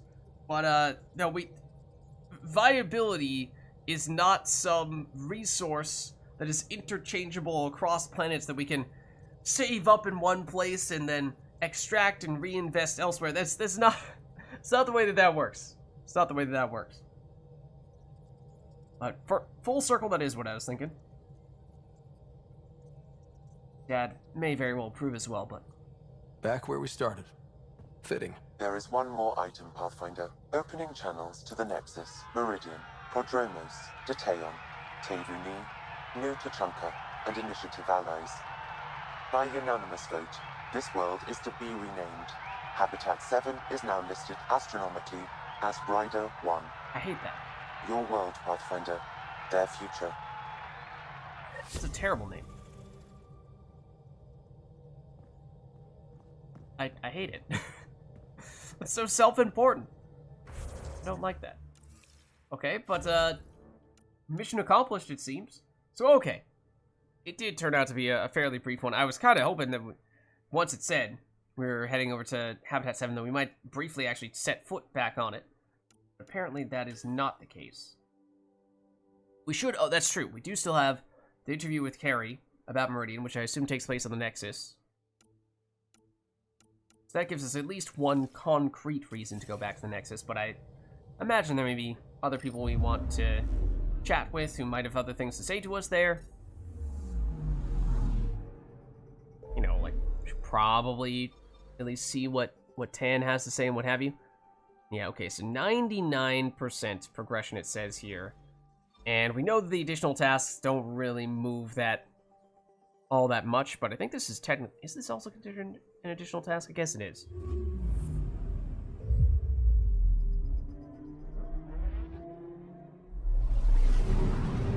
And as I was saying before, so we could wrap this up here, and yes, we have a couple other side quests that I'm not really super keen on trying to see through because we've already invested a lot of time in those, but we could pop back over to one of the other planets and briefly see if maybe adding pull to our arsenal might facilitate finishing up a couple more achievements. Not of particularly high importance, and again, you know, that's the theory for how you do it. Pull plus throw if necessary, or pull plus melee for the other achievement.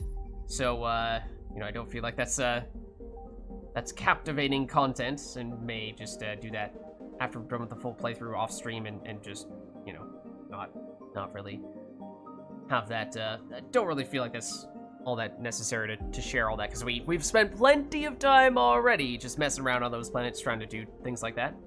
And I've already communicated the theory behind what I would end up doing anyway if anyone is trying to follow suit. But yeah, we do have Path to Hero, and this is one of the longest quests that we've had. Because, I mean, this has been here almost from the very beginning. In fact, it might be the longest quest we've had.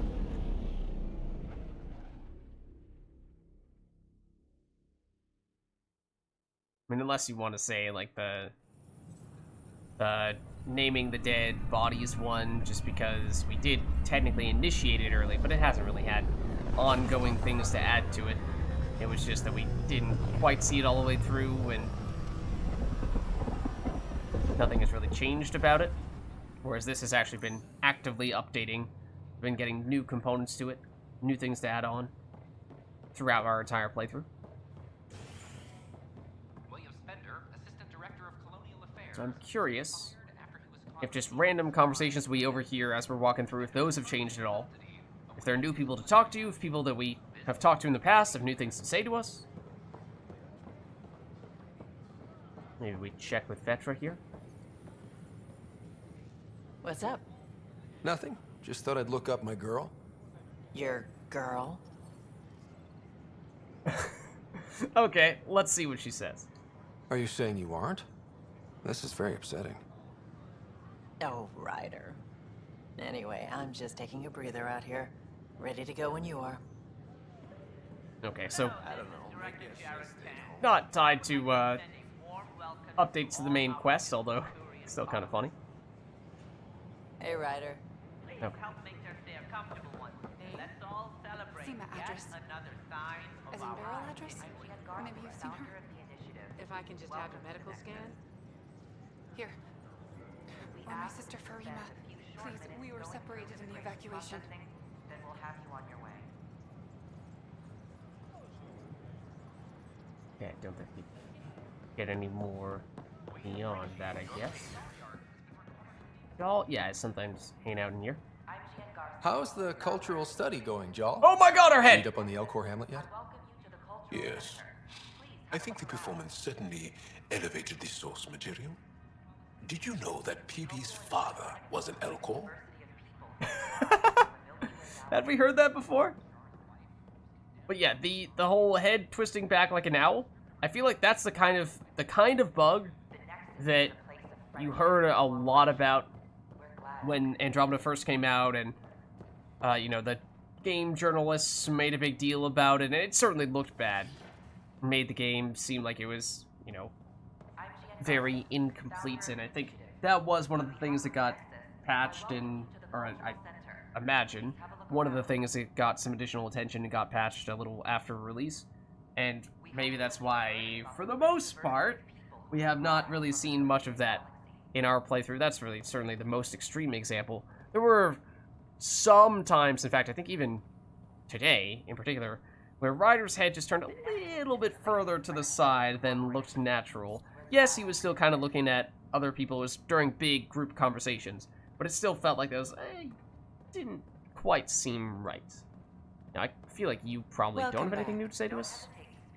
Hello again. Yeah. Thanks. Of course. Probably would need to be people a little more significant. Oh, can we? Hold on.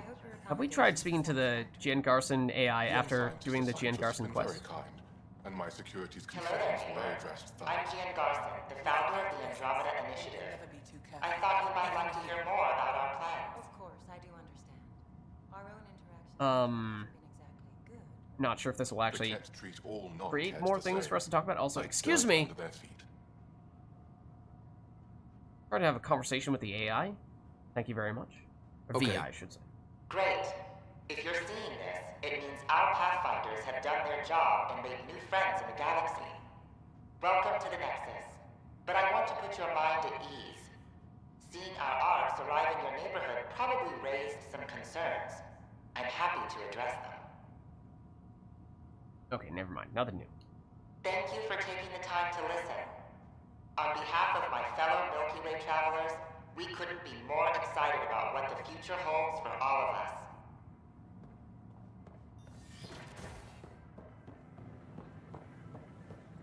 First, I worried I couldn't live here. Now I worry I'll have to go home. I'm learning so much. No, not this. This. Okay, I assume... Oh, wait, what? Harry's over there? Okay, there's also other new things here, perhaps? Down below? What's this all about? I talk to my family every day. They can't believe half of what I tell them. Over here? Huh? What? It's upstairs? Right on the staircase? Looked like it was right on the staircase. Which is... Oh, the other staircase? What? Okay, there were question marks there, were there not? Am I making that up? Is it a little bug where it changed the icon for the staircase into question marks for some reason?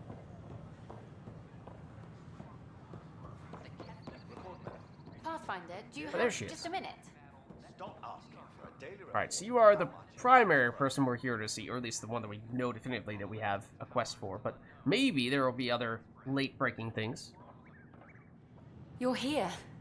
I'll give you my entire chocolate ration for an interview about Meridian. It's okay. You don't need to do that. How very unprofessional. That's too formal a response. This is probably too casual, but... Done. I'm down to the ones with strawberry goop in the middle. Strawberry. So, Meridian's real. A promised land. You did it. The Hyperion's a mess, but that crash site does mean humans have a claim to Meridian. Yes, but we are willing to share. Technically, yes. But practically, our allies will always be welcome. It's good to have that on the record. I'm headed out there soon. Documenting Meridian could be a lifetime's work, even for an Asari. I can't wait to get started. Meridian. Now that's history in the making. Alright.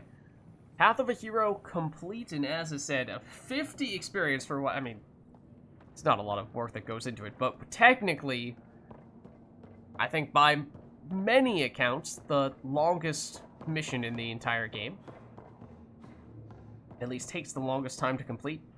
Again, like, yeah, we could have done that. Technically, the missing bodies, whatever it's called, is still incomplete at the moment, but that's something that you can do immediately if you do just spend a lot of time on EOS. So I think we definitely want to at least check by people like Tan and other leaders of the initiative, Kandros, what have you. Maybe Addison, maybe not.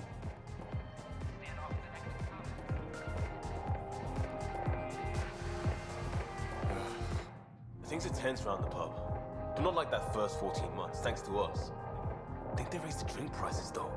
Bastards. One villain at a time, Liam. Priorities, Pathfinder. I mean, to be fair, suppose the main villain is now no more, so maybe next on the list is the bartender. Welcome to the Vortex. You again. Alright, I think we head over to operations. You're not gonna say that there are question marks over here this time, right? No. Okay, good.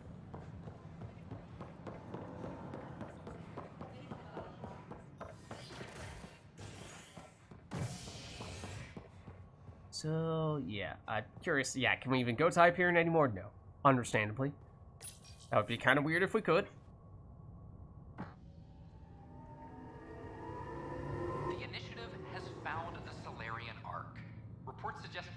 The initiative has done a lot more than just found the Solarian Ark. Reach for comment, officials refuse to provide any details on the status of the Ark or its inhabitants. Okay, let's see who do we want to chat with. Pathfinder survives. It seems like some confusion and questions.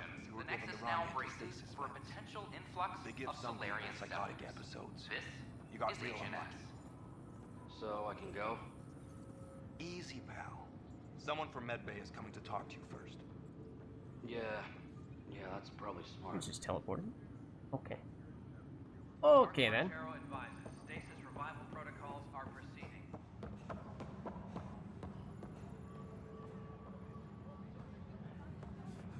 Anyone we ought to talk to? We should probably check with Kandros.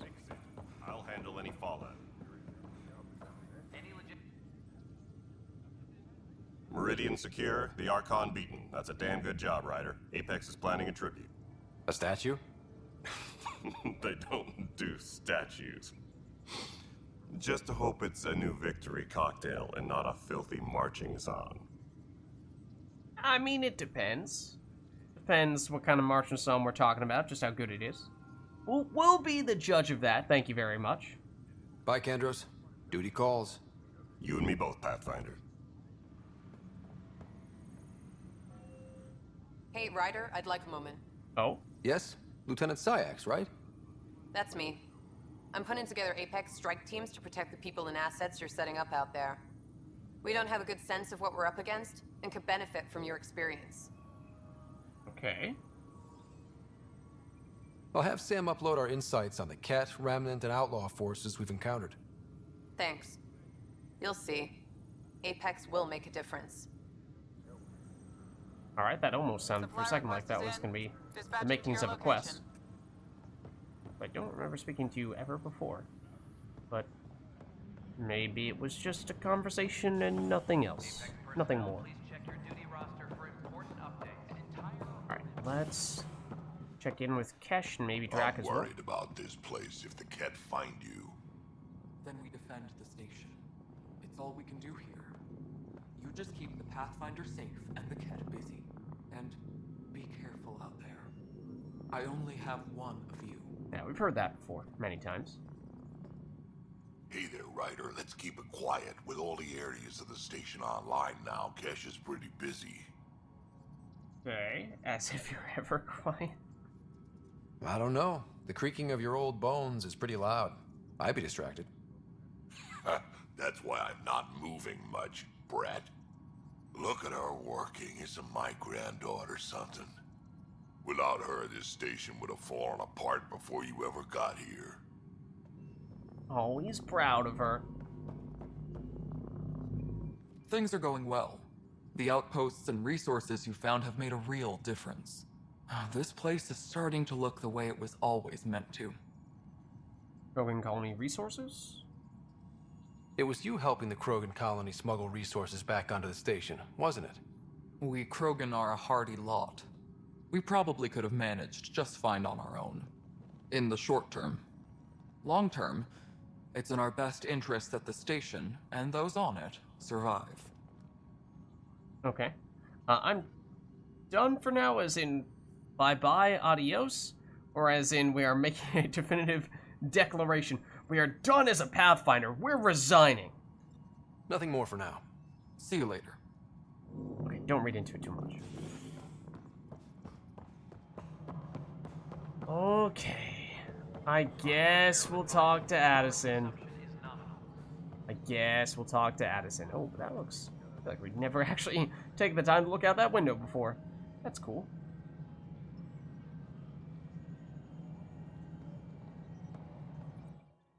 Pathfinder. I'm enjoying Tan's ongoing discomfort with an Angaran ambassador.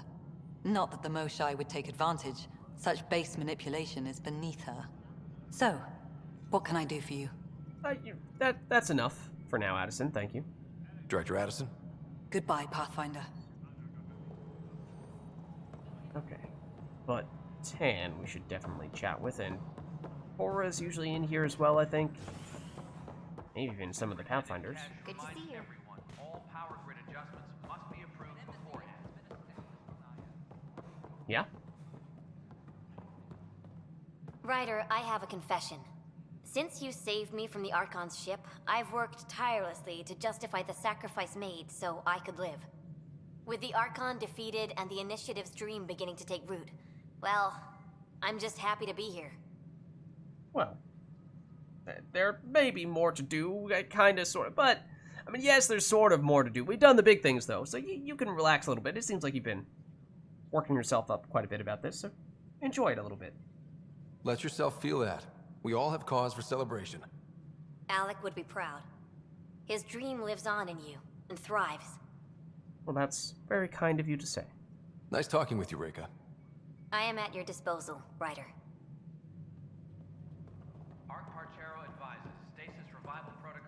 Still not used to the second voice yet. Takes some getting used to, but your Sam's just there to help. Goddess willing, I'll adjust soon.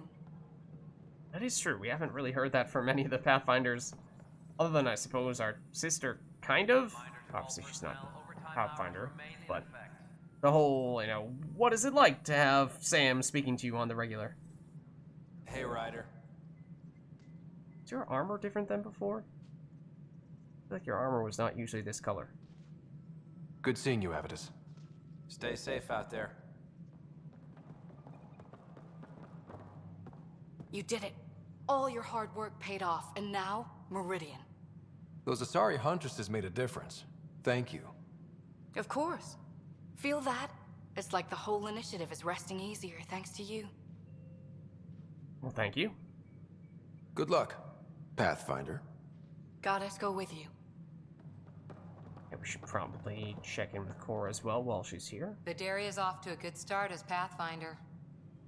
Better than Sarissa, I hope. I mean, we did kind of choose her specifically. But, you keeping an eye on her by the looks of things? It sounds like you're giving her some pointers. Just sharing what we've learned. Might prevent a few scrapes. Vidaria's got a cause to fight for. All she needs now is a good team. Something tells me we might be able to, rally around a troop of Asari commandos. Huntresses, maybe. The Asari seem happy just to be alive, but the Nexus is running out of places to put them. Alright, we've heard this before. Ryder, I won't pretend I'm not disappointed. I'd hoped your choice for ambassador would go differently. I called it as I saw it. Well, at least you didn't pick Mortar. A Krogan with power? That's how wars are started. Did you have some other business? Okay, so he just talks about the ambassador and not, you know, the whole point where the entire initiative has achieved its primary objective. He's just, yep, again, missing the forest from the trees, it feels like. I mean, obviously, yes, that's a small component, but the big picture is that mission accomplished.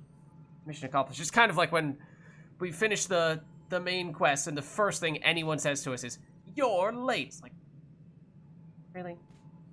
Really? Are we really going to choose to be that petty? That's all. Thanks for your time. My pleasure. I see great things in our future. Right, but with that, I think we may now have spoken to basically everyone that we want to speak to. Again, like, maybe there's one or two squad mates that we didn't necessarily track down here on the Nexus. And so, sure, maybe there's a tiny little additional dialogue we could have with them, although... Oh, Sid didn't want to talk to us for the longest of times, and that is still the case. Okay. I was curious to see if that magically ended up changing, but it has not. A correction? Is it a factual error? No? Then tell him to shove it up his ass. Politely. Excuse me? What's up? Tone it down, buddy. Talk to you later, Davis. I'll be here. You're a journalist. Giving information to at least the whole station here, and you know, you keep it professional. Professional. I feel like that's not so much to ask when that is very much your job. But yeah, I think at this point, really not sure there's much else for us to do. We've been pretty darn thorough here, both in our playthrough, doing a whole bunch of side quests proactively, so that when we got to the main quest, we could see it through all the way to the end, and now we have had a little bit of follow-up after the fact. But it seems like, for the most part, that is all more or less done here, so maybe we'll head back to the Tempest briefly. And again, yes, of course, if we wanted to, we could mess around a little bit and see if we could get a couple more achievements, but that's pretty much the only thing off the top of my head I can think of that... And going back to EOS for the however manyth time, just to see if we can actually finish that colonist body one, but we've done that or attempted to do that so many times now that I'm not really feeling like I'm terribly inspired to take that on right now. Oh, Ryder. Email thanking us for the interview, maybe? No outpost coordinator. All medical supply. Oh no, that's old news. That's old news. Didn't Carrie usually send us a thank you email after we did the interview? Carrie, how dare you? That was her name, right? You're all booked for physicals. No excuses. Are you sure? I have some good ones. I'll make sure he goes, Lexi. Thank you, Cora. You're up first, by the way. Shit. That's not that bad. It's not that bad. But yeah, I think at this point, I mean, we can take one last look at our journal here to see. But priority ops done, allies relationships done, Helios assignments done, additional tasks, as I was just saying. The remnant data cores, I don't know, this might have been, we checked out, what was it, on Havarl, we were wondering if those plants that had some remnant stuff in them counted for this, and obviously they didn't. We got way more than 9 of them. And then, I mean, I never really actively checked this all that much, so I'm not sure what it was that actually gave us those cores. Probably had something to do with the vaults, because we went into, what, about 6 vaults, or very close to that. And didn't we have those areas in some of the vaults that there were secret rooms in that you could only unlock with some combination of activating and deactivating remnant consoles, and we were just saying, you know what? Yeah, thanks, but no thanks to those. Maybe that's what was behind those things. In which case, not even sure it would be possible, even if we were to put in additional time after having finished every other mission for us to do this. I think this might just be quite literally impossible. And this one, as I said, we tried several times over, and it just is not that important to me, I don't think. And certainly at this stage, having finished the main quest, I think it is safe to say that that did not really have any implications for the rest of the game. And I am curious to see what it said. Probably still says 99%, I would imagine. Not 100. Yeah. 99. That's a little painful. That is a little painful to see the 99, not the 100. So that does stink a bit. But, you know, it's all the stuff that matters is done, I guess you could say. We can round up to 100%. Right? Right? Maybe? Not again. I've seen reports of floral mare stems and plants that didn't have them before. This could be it. If you do try them, make sure it's not before a long shift this time. Oh, Sophie. Was Sophie accidentally taking some, you know, some drugs? Accidentally, possibly.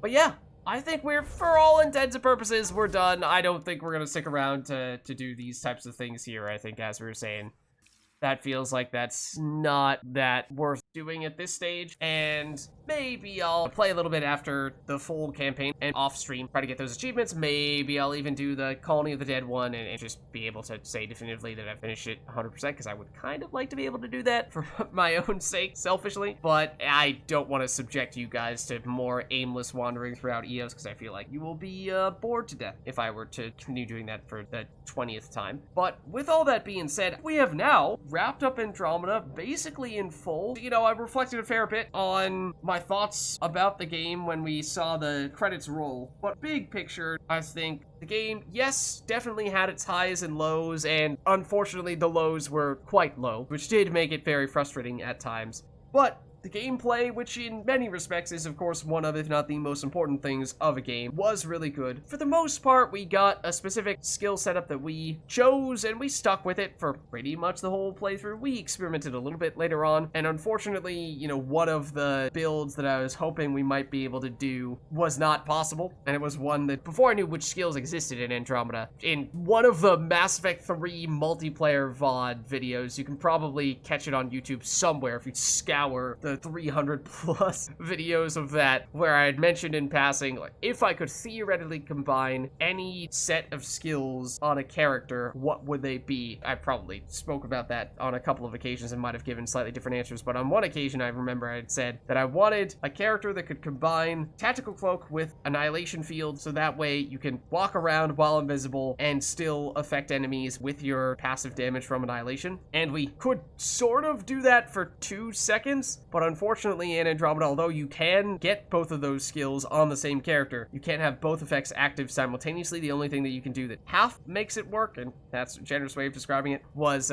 fully upgrading Cloak so that it still is in effect for 2 seconds after firing your weapon or using a power. So for 2 seconds, we could combine Tactical Cloak plus Annihilation Field with floating effects, and that unfortunately was not really enough to do anything interesting with that. But I just wish that we could run around while invisible and send all the enemies floating up in the air like ragdolls. But, you know, many things like that. I'm sure we could have experimented with a bunch of other skills and combinations as well, and we, for the most part, as I said, just kind of settled in on the Flamer plus Energy Drain. But that, I think, is really the greatest strength of Andromeda, is giving players the flexibility to use a bunch of different skills in a bunch of creative ways, and that's one of the reasons why I'm looking forward to playing some Mass Effect Andromeda multiplayer in the very near future. But, you know, other things, like there were some quests that definitely stood out above others, and the final quest, I think, was, you know, it had some of those logical inconsistencies and some things where it felt like the game was a little bit dishonest about what the consequences would be of the decisions that we made. So that was really where my critiques came in throughout the entirety of the game, was just, for a game that stresses making decisions that have narrative consequences, it's really important that you get that right, that it is clear what the information is that you're basing your decision off of, and with that you can make reasonable inferences as what might happen with your various options. And there were just too many times when that was not the case, and the game would go in some totally unexpected direction or do exactly the opposite of what we intended to do. And for an RPG, that's a pretty bad thing to do, especially for Mass Effect, where for the original trilogy, that was one of, if not the greatest strength. So kind of strange how what the old trilogy was particularly good at, the narrative aspect, the character aspect, Andromeda, that's the weakest aspect of it, and then vice versa.